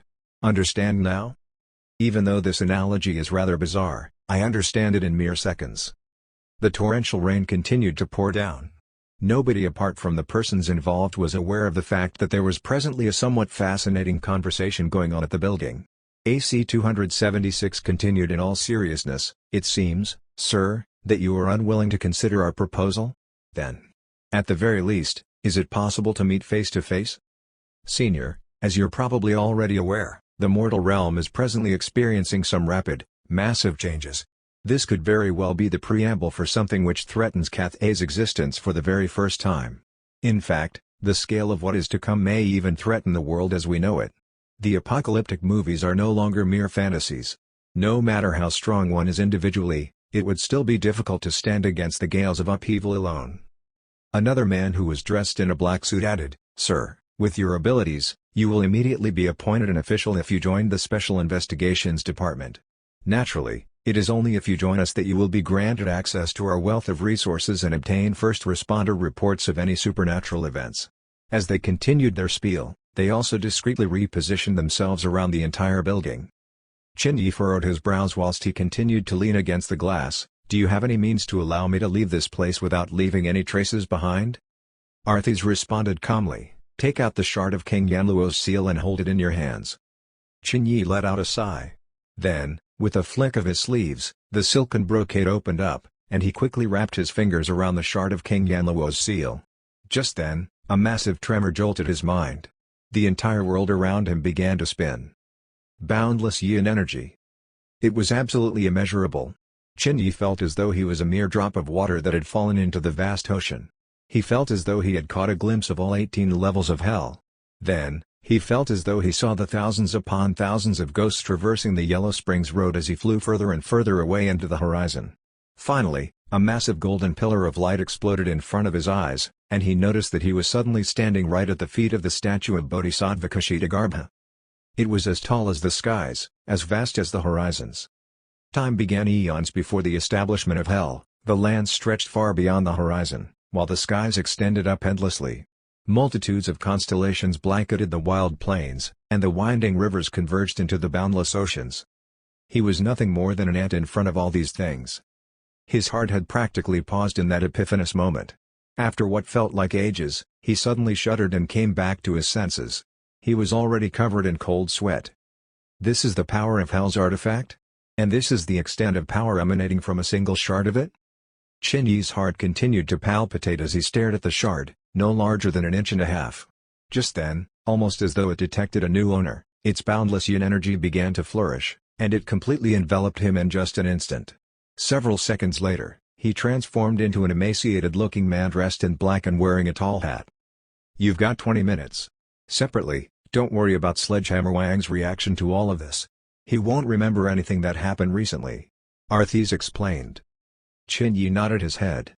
However, just as he was about to rush out, he suddenly let out a muffled groan as he crouched down, clutching at his head. Whoosh! His mind spun like a wild vortex, and a rapidly changing image appeared in his mind. His perspective had just transformed into a god's view. Chapter 23, Vestiges of the Next Shard. His perspective continued to travel further and further. He saw the familiar Clear Creek County, the highways extending out of it, and then the vast plains in the suburbs. His perspective followed the winding highways leading out until a minuscule toll booth fell into view. A large word was engraved on it. River Gorge. The prefecture-level city that Clear Creek County was directly subordinate to. This was the toll booth belonging to River Gorge City. However, the vision hadn't stopped moving. In fact, it was still rapidly shifting, traveling deeper and deeper into the city, through the downtown district, into the suburbs, before finally stopping in front of a monstrosity of a compound. It was gloomy and stifling. 10-meter-high steel gray walls stood around the perimeter of the compound. Oppressive, bright searchlights installed above the walls continued to shift around vigilantly. Traces of an electric fence could be seen in the shadows as well. The oppressive aura about this building made it appear like a monster prowling about at night. This is. Chen Yi pressed hard on his temples. Innumerable traces of blood stains had been left on the walls, while countless men could be heard moaning and groaning from the other end of the compound. His god's view zoomed in on the compound. Within moments, he began to notice some gritty details, including iron handles covered in rust, and blacked, weathered stairs. Then, in the very next moment, a pair of blood-red eyes opened widely, staring straight through the walls and right at him. Chen Yi saw him as well. Their third eyes confronted each other squarely despite hundreds of miles between their physical bodies. Yin energy. It was yin energy far stronger than that possessed by the female ghost which he had just delivered. In fact, this entity's yin energy was so strong that Chen Yi could perceive it despite the vast distance between them. 3 seconds later, the entire image vanished into thin air. However, just like gladiators, each of their auras had already been etched and imprinted on the other's hearts. Why didn't you tell me that as long as I'm holding onto the shard of King Yanluo's seal, the owner of the next shard would immediately be able to see me? Chen Yi gnashed his teeth at the soul sphere. That's right. Even though it had been mere seconds worth of direct confrontation, he immediately knew exactly what it meant. The endless cycles had just begun their rotations. And the end game was that only the one who managed to secure all of the shards of King Yanluo's seal would be able to live on. Must have slipped my mind. Arthas responded with insincerity. In any event, holding onto the shard is the only way to leave this place. Or would you like to also dispose of the 4 men waiting for you outside? Chen Yi revealed a wry smile as he massaged his temples, and I finally thought that I could begin to trust you as well. Arthas murmured, is that so? Such a pity. Before she could finish speaking, Chen Yi had already kicked off with his foot and charged straight towards the glass walls that surrounded the roof. Crash. The 4 men surrounding the building were immediately taken aback. To their eyes, the glass panels had exploded into millions of fragments, while a man wearing a long black robe shot straight out of the building like an owl at night. He wore a tall, pointy cap with the words "World Peace" written on them. His face was almost ghastly pale. This is. The 4 men paused for a moment before exclaiming in unison, an unveiled guard of black and white? Whoosh. None of them bothered holding onto their umbrellas at this moment, and each of their 4 umbrellas were swept into the heart of the pouring rain. Simultaneously, the rain around the 4 people began to contort slightly as well. What should have landed on their bodies instead skirted around them as though they were boats coursing through a body of water.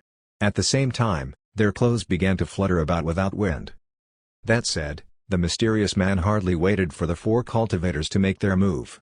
In fact, he didn't even pause for a single moment. Instead, he simply soared into the sky just like a goshawk. Whoosh! The 4 men who had been poised for battle were instantly petrified. The mysterious figure quickly soared past them. Seconds later, as they slowly recovered from their astonishment, they continued to stare at the sky with abject disbelief. Rumble. A bolt of lightning shot across the sky, yet any traces of that mysterious figure was long gone by now. Nobody spoke a word. Nobody moved a muscle. The raindrops were no longer avoiding their bodies by now. Instead, they splattered all over their faces. Yet, almost as though they hadn't realized that much, the 4 men continued to gaze into the distant night sky where Chen Yi had shot towards. Flew. Several moments later, one of the men dressed in suits finally opened his mouth with trembling. Flew? He really flew? Was I mistaken? No. The man who had first been tracking down Chen Yi, AC 285, also spoke with a shaky voice. His hands were trembling as though he had just seen a ghost, and he shook his head with resignation. He's really taken flight, he really has. But how is this possible? Even the chief investigator can't do this. Could that man really be an esteemed unveiled guard of the black and white? What happened to the tacit agreement that this would be no more than a meeting of the week? It's as though everyone had been playing innocently in a small, isolated pond, when a man suddenly arrived saying that he had reserved it for his personal use. What was the meaning of that? What's the reading on his energy level? The man who first broke the silence, AC 276, finally returned to his senses and he immediately hollered at the others, quickly. What's the figure?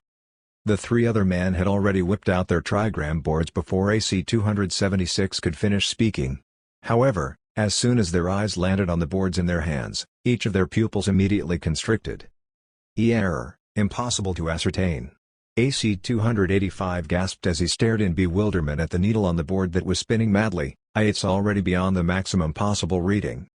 Ding-a-ling. Just then, AC 276's cell phone suddenly rang.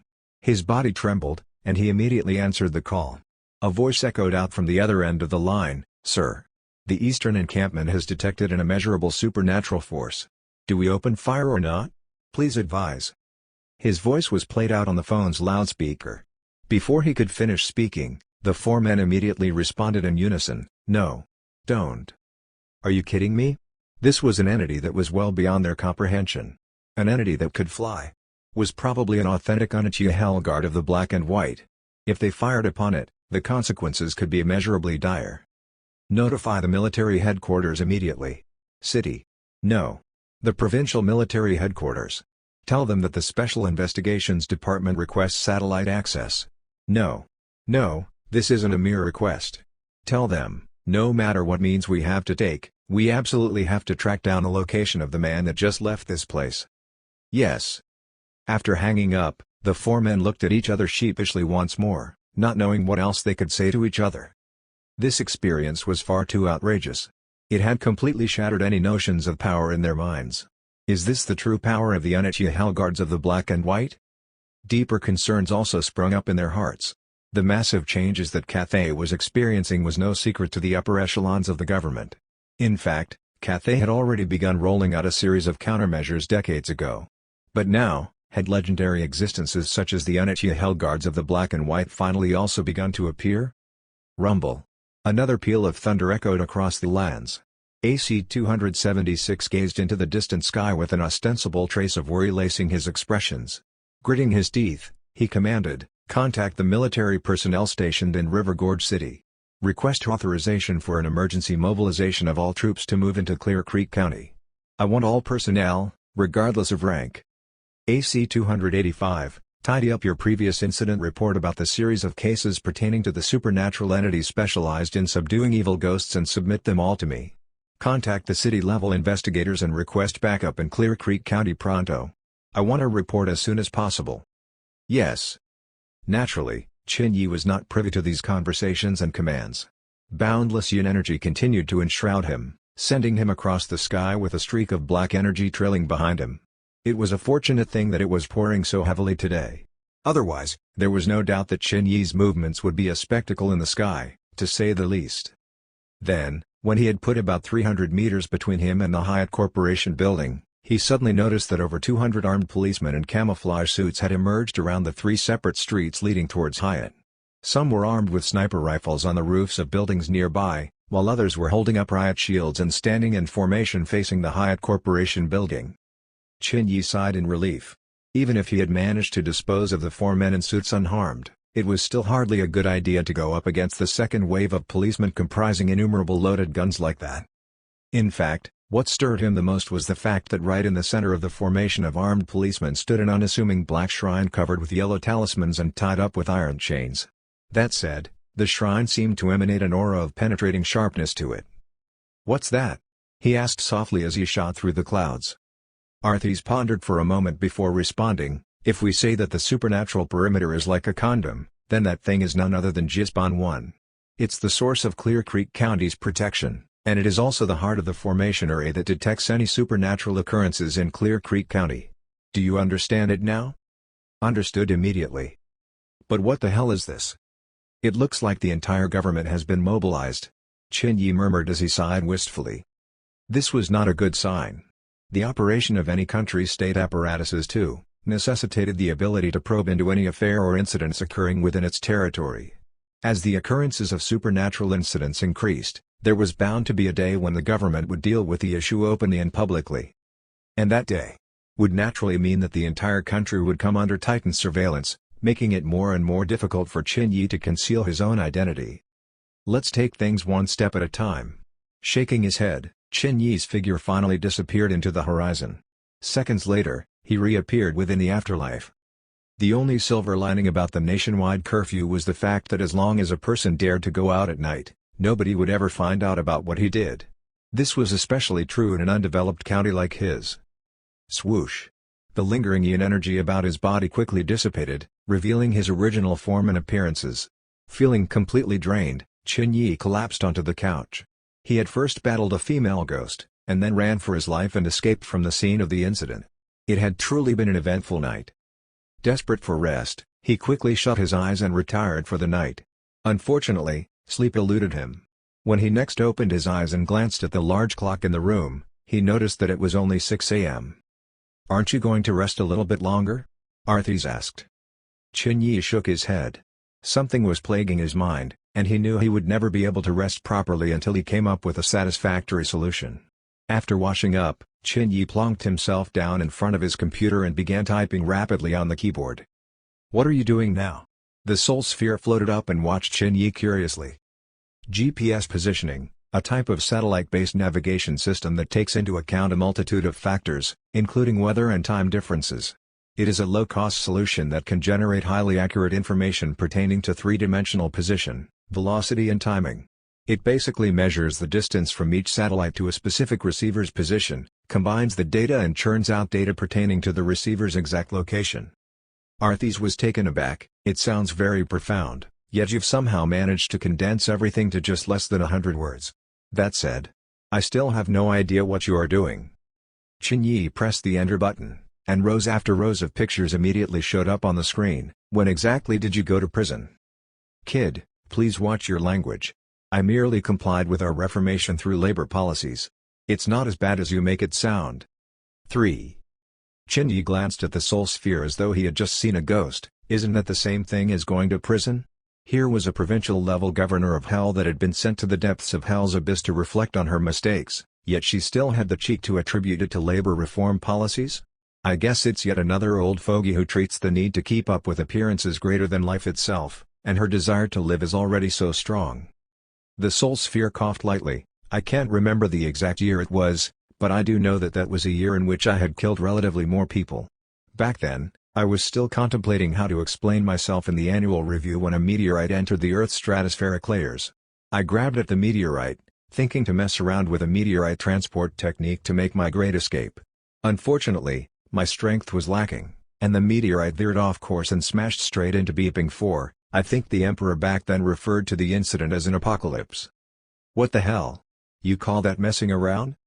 Chin Yi paused, his eyelids were twitching. "So, your tomfoolery was the cause of one of the great, unresolved mysteries plaguing mankind, the Wang Gongchong Explosion 5? What do you mean tomfoolery? This is nothing more than a functional deployment of resources in a reasonable fashion. You should read up more.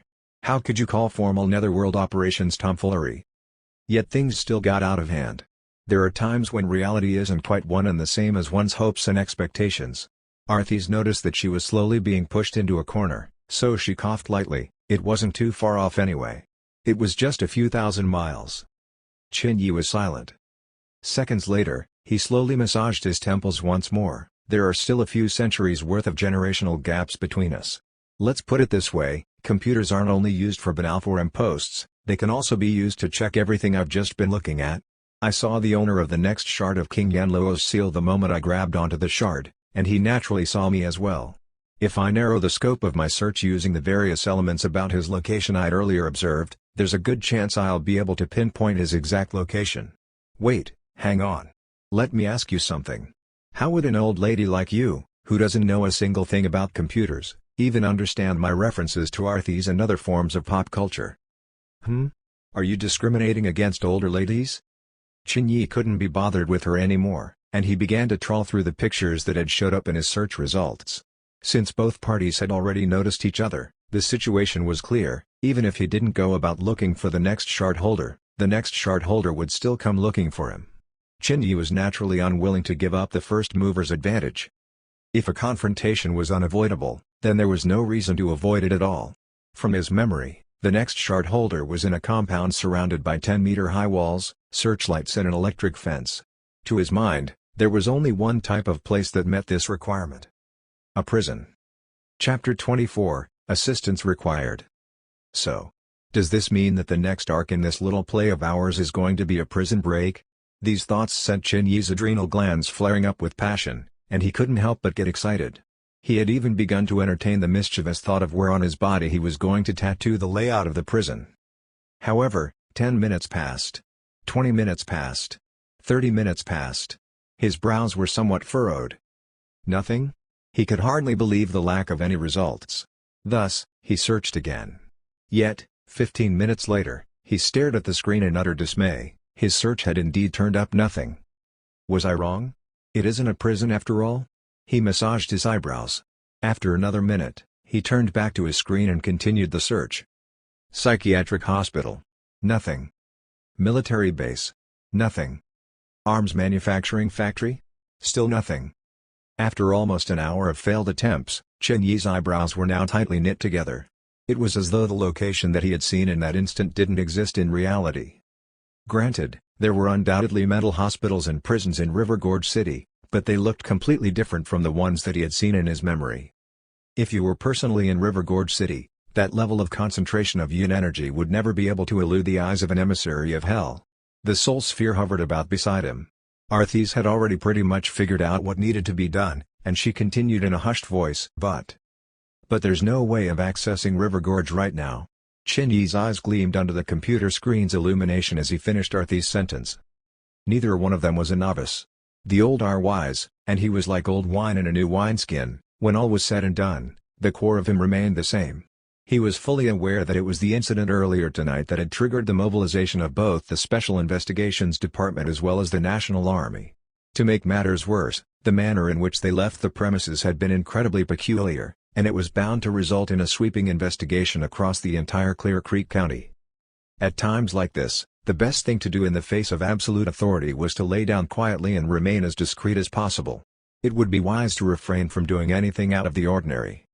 In other words, those who remained within Clear Creek County and left themselves susceptible to investigation would actually arouse less suspicion than those who left the county. Why are you leaving the county at a time like this? Is it really just a coincidence? Chen Yi knew that there was no way he could withstand serious scrutiny, given his identity.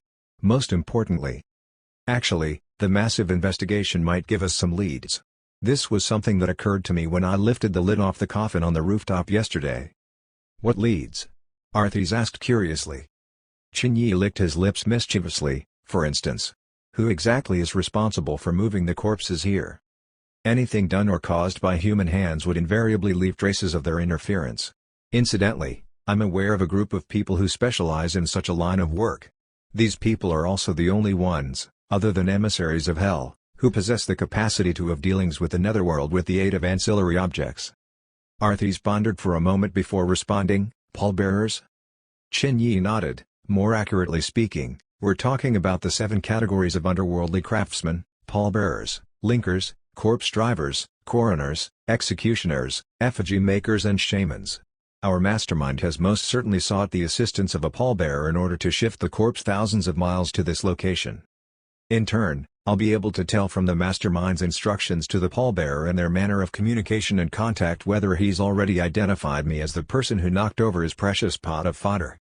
Arthis deliberated for yet another moment, before responding with a deepened tone of voice, quite apart from that, the mastermind is most certainly going to send someone here regardless of whether he knows of your exact identity or not. What do you think is going to happen next? Chen Yi's heart ignited with passion as he gazed directly at the soul sphere. After what happened yesterday, I can almost guarantee that anyone who enters this place right now will most certainly be subject to the government's scrutiny. I'll be able to borrow the strength of the government's military might to dispose of the mastermind's eyes and ears. It's almost like killing 2 birds with 1 stone. Furthermore, Arthis continued confidently, you'll at the very least also be able to glean some clues about the identity of the next shard owner from the pallbearer who had been instructed by him. There's no telling how many pots of fodder this mastermind has been brewing in West River by now. If you're going to keep knocking these pots over, it's only going to be a matter of time before he sets his sights on you, no matter how lucky you are. Her voice grew cold and frigid. Those who managed to survive Hell's collapse are by no means mere pawns. In fact, there's a good chance that they're the vilest of vermin that are locked away in the deepest abysses of hell. Kid, identifying his identity is almost an imperative. Chen Yi nodded his head. A man and a sphere gazed deeply at each other, almost as though they were now confidants. Ah, my kindred spirit who treads the same path in life. The old granny that I traded my 6-fold Ghost King summoning scroll for is truly extraordinary. She's pretty terrifying indeed. You're finally beginning to show some of the self-awareness that all emissaries of hell should possess. Arthas exclaimed aloud some moments later. I just don't want to die. Chin-Yi made himself a cup of tea and added indifferently, back then, if I'd known that the search for the shards of King Yanluo's seal would be an infinitely endless cycle, I would never have accepted Granny Meng's mission to begin with. That said, it's a good thing that there are things to look forward to in this journey. As soon as I manage to assemble King Yanluo's seal, I'll finally be able to kick back from the comfort of my home, let loose and watch the dregs of hell duke it out with the government in a battle for life and death. That would finally set my heart at ease. Ha! Arthas chuckled contemptuously, but she chose not to go on. Several seconds later, she got back to the topic at hand. Where's the pallbearer now? He's the key to unlocking the mastermind's identity. Chin-Yi shrugged, no clue. His reply was so curt and crisp that Arthas couldn't find the words to respond for several moments on end. Yet you're still so filled with confidence, huh? Your disposition gave me the impression that you had everything under control. Yet, after all that conversation, you've finally revealed your true character. What was the point of padding the word count like that? Chin-Yi gazed at the distant sky. How could the eagles soaring in the sky ever be in the company of rats and snakes? With a heart like mine, how could I be bothered about these trivialities? Arthas deeply respected Chin-Yi's shamelessness. However, even though I'm not sure of the pallbearer's exact location, I do know of a place where I would most certainly be able to find him. And what place is that? The Phantom Market. Chin-Yi smiled mysteriously. Naturally, I don't know where that is located either. Chin-Yi suddenly furrowed his brows, as though slightly distressed. Every large city has a Phantom Market. Furthermore, the nature of the Phantom Market is that it is nomadic, and it never remains in one place for a long period of time. If need be, I can always take a risk and pop by River Gorge City to take a look. Some of the old methods are still pretty effective, when all's said and done. This was the worst possible option. He would most certainly be discovered by the owner of the next shard as soon as he steps foot in the River Gorge City. Yet, he wouldn't even have an idea as to where the owner of the next shard is. What complicated matters even more is the fact that now was hardly a good time to leave the county. After all, he would at the very least have to bide his time and wait until the sweeping investigation across the county was completed. Just then, a knocking sound came from his door. We're closed. Go next door if you've got something to peddle. Chin-Yi responded casually. However, as soon as he finished speaking, the voice of an elderly woman echoed from the other side of the door. Little Chin? Open the door. Someone from the Bureau of Public Security is here. It's business. Public security?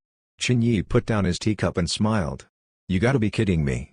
Are they here to buy a coffin? As soon as he opened the door, Chin-Yi saw a man with a peaked cap accompanied by the 50-year-old Ms. Zhao, who was also the committee leader of the Funerary Street Neighborhood Committee. Chin-Yi's body shifted imperceptibly when his eyes met with the policeman's eyes.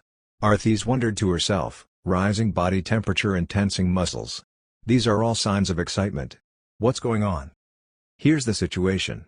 The policeman's attitude was humble and pleasant, and he gesticulated with a document in his arms as he explained, last night, a murder occurred in the house of Mr. Wang, the richest man in all of Clear Creek County. Both husband and wife have been utterly dismembered, leaving only their child alive. The murderer is extremely ruthless, and his modus operandi is vicious. We suspect that he might be a serial murderer as well. Therefore, we're commencing a county-wide sweep in order to preserve the safety of all civilians around. Are you freaking kidding me? I have no beef with you, but I'll sue the hell out of you for slandering me like this. Chin-Yi almost failed to keep his thoughts to himself. Do I really look like someone with such a conscientious work ethic? Dismembering the body after I'd granted deliverance upon their souls? Can you at least show some basic respect for the work of an emissary of hell? I'm a public official, not a pervert. I'm not taking any of this lying down. Can we continue our discussions inside? The policeman knocked gently on the door once more as he smiled. Cough cough. Chin-Yi coughed twice dryly as he turned around and walked into his home. His expressions completely changed as soon as he turned around. With a faint smile on his face, he played with the soul sphere as he muttered, "Did you smell that? I can only perceive the changes to your body's disposition. What happened there?" Chin-Yi licked his lips as he continued, "His body is covered with the stench of a freshly disposed corpse. And it reeks so much of freshness that I'm certain it was no more than only an hour ago." Arthas muttered in a self-deprecating manner, "I may as well die. I can't even detect such smells any longer." Chen Yi immediately pushed the soul sphere away from his body. You seem to have developed a fetish for smells. And while most people with fetish enjoy the smell of sweatshirts or socks, you're actually obsessed with the smell of fresh corpses? Stay away from me. I'm afraid not even the Blue Moon one fragrance on my body is sufficient to remove those dark stains on your tainted heart. Arthy's veins bulged and throbbed within the soul sphere. No. How do you know so much about these things in the first place? How many shameful deeds have you done over the last few decades of your existence? Such a wild imagination. It was only when the three people sat down that the policeman realized to his dismay that Chen Yi hadn't even served him a cup of water, much less tea. Can't you show some basic respect for a public servant like myself? Ahem. Mr. Chin, my documents reveal that you're not a local. Where did you come from? When did you move here? Chen Yi propped his head up with his hands and answered lazily, Pingjing Blessed Orphanage. Moved here about 7 to 8 years ago. That's right, dear policeman. Little Chen is a good kid. He even helps me carry my groceries and the laundry all the time. He can't possibly be the murderer. Ms. Zhao threw in a good word for Chen Yi. Even though our neighborhood is somewhat off the beaten path, we neighbors have all lived here for at least 5 years now. It wouldn't make sense for the murderer to come here or attempt to infiltrate us, would it? The policeman pressed down on his cap and furrowed his brows slightly. What about last night? Were you here last night? Of course. Why would I dare go out after 6 p.m.? Don't you guys make those announcements warning us against it every day? Chen Yi looked at the policeman in surprise. What were you doing? The policeman's questions began to show traces of anxiety. Messing around with my outdated cell phone. What were you messing with? Reading tabloids and fake news. Aren't you afraid to run a shop like this all by yourself? What, are you gonna provide for me? Alright, Mr. Chin, I've got one final question. For some strange reason, Chen Yi's words seemed particularly harsh and curt, and the policeman found himself tongue-tied and unable to hold down a proper conversation. Could this just be a delusion of mine? He drew a deep breath before asking, that man's son is your classmate in school. Don't you feel the least bit sorry for him? What thorough investigation. Hasn't it only been a few hours since that incident? It seems that the power of the state apparatus is not to be underestimated. Chen Yi sneered, why should I feel sorry for him? He bullies me every day. I've already wished for his death a long time ago. The policeman stared at him for a full 5 seconds, before finally lowering his head. All right, Mr. Chin, please contact me if you recall anything that might be helpful to the investigations. Furthermore, remember to come down to the police station in 1 month's time for a review. Take care on your way out. Chapter 25, The Pallbearer. As soon as he walked out of the door, the policeman heaved a sigh of relief and pulled out his notebook. The page he was on was densely filled with names. He ran his finger lightly across the surface, and several names were crossed out. That said, Chen Yi's name remained at the top of his list. Team Lu. He picked up his phone. Could I trouble you to check on the Tranquil Blessed Orphanage? I want you to pull all details on a teen named Chen Yi. He's 19 on the file, and he moved to Clear Creek County 7 years ago. No, I'm not suspecting him. It's just that we can't afford to pass up any potential leads, especially if they pertain to non-locals. And this is especially since our investigations reveal that Chen Yi was the last person Wang Chunghao came into contact with. Additionally, the E-grade ghost that AC-285 had dealt with was also the same entity that both Chen Yi and Wang Chunghao had previously run into. Thus, no matter how you look at it, he's got to be considered as one of the suspects. What the policeman was unaware of was the fact that Chen Yi was silently observing him from his window just behind. Since when have you become so filled with care and concern that you'd even bother with the life and death of a person apart from yourself? Arthy's remained indifferent. With so many wrongful deaths occurring all over the world at any point in time, can you really afford to bother yourself with each one of them? Chen Yi shook his head and squinted slightly as he responded, the notion of corpse energy is quite different from yin energy. After all, yin energy is something that can only be perceived by those of us who possess the infernal eyes. Even though his body is covered with such intense corpse energy, it's completely devoid of any traces of yin energy or stench of blood. It's patently clear that he's not the one who had killed somebody. Arthy's didn't even bother to probe any further. Such trivialities could hardly hold the interest of a former provincial-level official. Why'd you become disinterested? It's unfulfilling for me if you behave like that. Arthy's couldn't help rolling her eyes within the soul sphere as she played along lazily. So? Chen Yi remained silent. Arthy's dash? Don't speak. I'm looking for a sense of fulfillment right now. Chen Yi shut his eyes for a few moments, before finally opening his eyes once more with a sigh on his lips. Feels somewhat difficult to find. Forget it. Think about it. Since he didn't kill anybody, how did the stench of corpse energy pervade his entire body? Arthis immediately understood what he was getting at: contagion.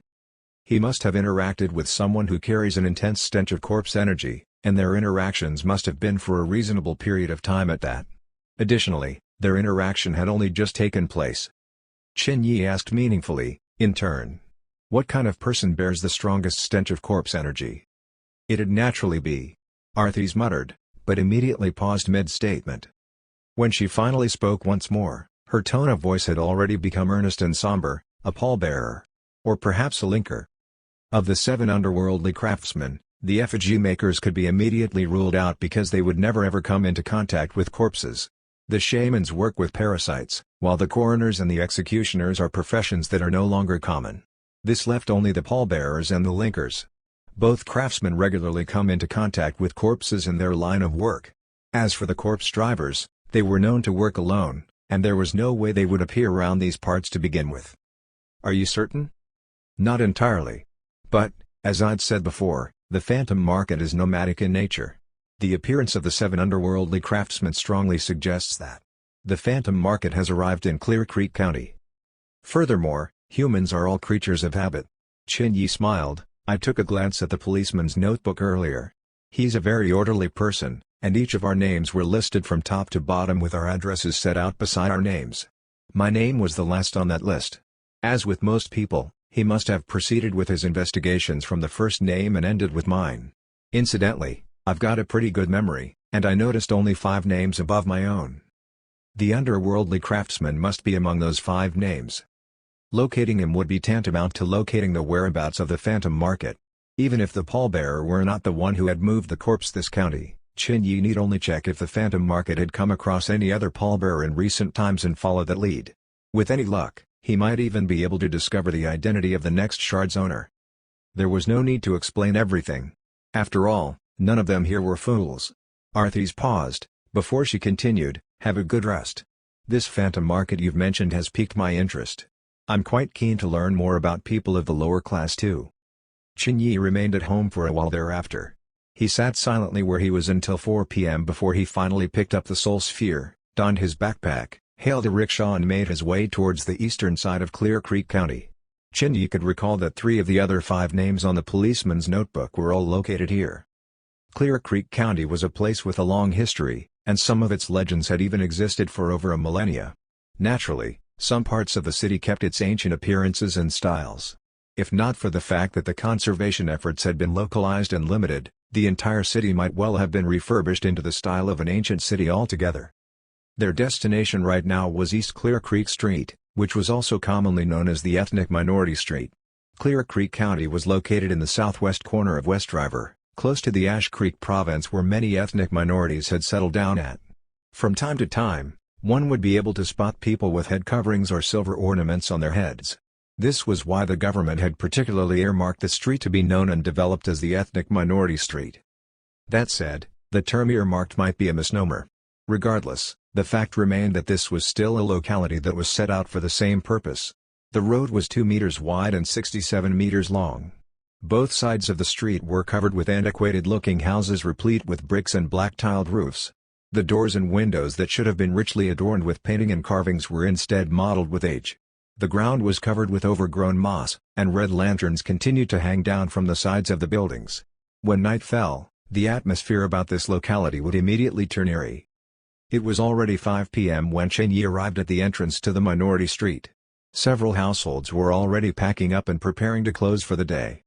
After paying the rider, he stepped into an alley nearby. Some preparation work could not be carried out before 6 p.m. Time passed smoothly, and it was soon 6 p.m. The announcements that everyone was all too familiar with sounded throughout the streets once again. The sun was setting and losing its luster, and a cool, chilling gloom began to blanket the street. The first traces of night wind began to sweep across the lands. Chen Yi shut his eyes and waited patiently until the clock struck 8 p.m. and then, he finally opened his eyes once more. He opened up his backpack and retrieved a set of ink black clothes and a wide conical bamboo hat. A black veil draped down from around the perimeter of the hat, obscuring his appearances entirely. Then, he waited for yet another half an hour before he slowly made his way out of the alley. He walked along the street.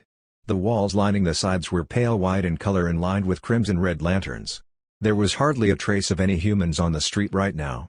The silence was almost chilling. Chin-Yi retrieved a small flute from his bosom. The body of the flute was white as snow, yet evidently different from the color of jade. The flute was peculiar, to say the least. In fact, parts of it were bent and crooked, and several holes appeared to have been chiseled onto its surface somewhat haphazardly. It belonged to the class of goods that nobody would ever bother to even inspect at a roadside stall. That said, Arthis was somewhat surprised by the sight of it. A human bone flute? A flute made from a virgin girl's shin bone that can serve as a medium between the netherworld and the mortal realm. Its technical name is the Big Dipper flute. You have something like this? Chin-Yi smiled faintly. I'd never expected the esteemed provincial bureaucrat would even know that this is called the Big Dipper flute. As Chin-Yi walked along the silent street, he lifted the flute to his lips and began to blow into it. A shrill and mournful yet clear and crisp sound began to resound from the flute. Wherever he walked, the wandering souls on the street would tremble and prostrate themselves before him. Then, wisps of corporeal yin energy that could be seen with the naked eye began to emanate from the bottom of his feet. As the sounds of the flute began to grow more melodious, the yin energy condensing near his feet grew thicker and thicker. Several minutes later, the yin energy had grown so thick that it looked almost as though he were walking on a black cloud of sorts. Just like that, he walked on, one house after the other. Then, just as he was about to reach the end of the street, two crows perched on the roofs of houses on both sides on the road suddenly caught in unison. Caw. Caw. These were the only two crows present along the entire stretch of dark streets. This is. Arthis was refreshed by the sight of a new experience. After all, when did she ever have to bother herself with such trivial, menial tasks in her hundreds of years as an infernal judge? In fact, she had even begun to feel lacking in certain regards. I guess it's to be expected. Someone that can remain hidden and inconspicuous among humans despite bearing the identity of a monstrosity must have his way about things. Am I truly fated to be a flower adorning the frozen throne? They're domesticated. Chin-Yi stopped playing and shook the flute slightly. This is called a yin artifact. Professional underworldly craftsmen would immediately be able to identify the sound of a yin artifact. In fact, it's only when they hear an authentic yin artifact that these underworldly craftsmen would personally welcome its owner as a guest. After all, it's a sign that we tread the same path in life. Crows are also known as the welcoming birds of the underworldly craftsmen. As long as the craftsmen are willing to extend their support to a kindred spirit, the crows would immediately welcome their guest. Chin-Yi then looked mischievously to both sides of the street. That said, I'd never thought that there would be two craftsmen at the exact same place at the exact same time.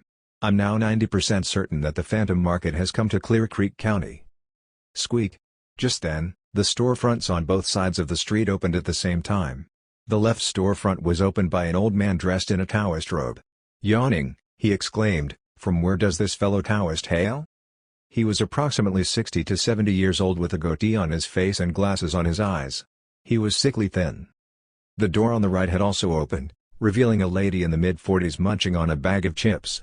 She was round as a ball, and her cheeks were pink and rosy, accentuated only by her clean, short hair. As soon as she opened the door, she mumbled, "Who's that? Blowing and blowing and blowing on your flute, eh? Here I am trying to catch up on my dramas, yet you can't even let me do so in peace."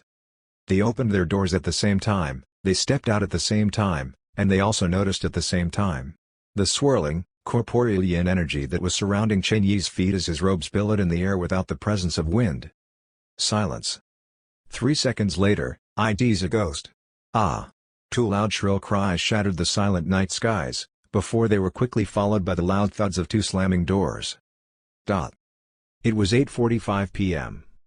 Location: between house numbers 3 and 82, Ethnic Minority Street, Clear Creek County, West River Province. Huang San leaned against the door. His entire body was trembling and his teeth were chattering incessantly. It was hardly a cold night, yet chills continued to run down his back. His mind was in a mess. It was in an absolute mess. It's a mistake. It must have been a mistake. It's impossible. Nobody could possibly control that much yin energy all at once.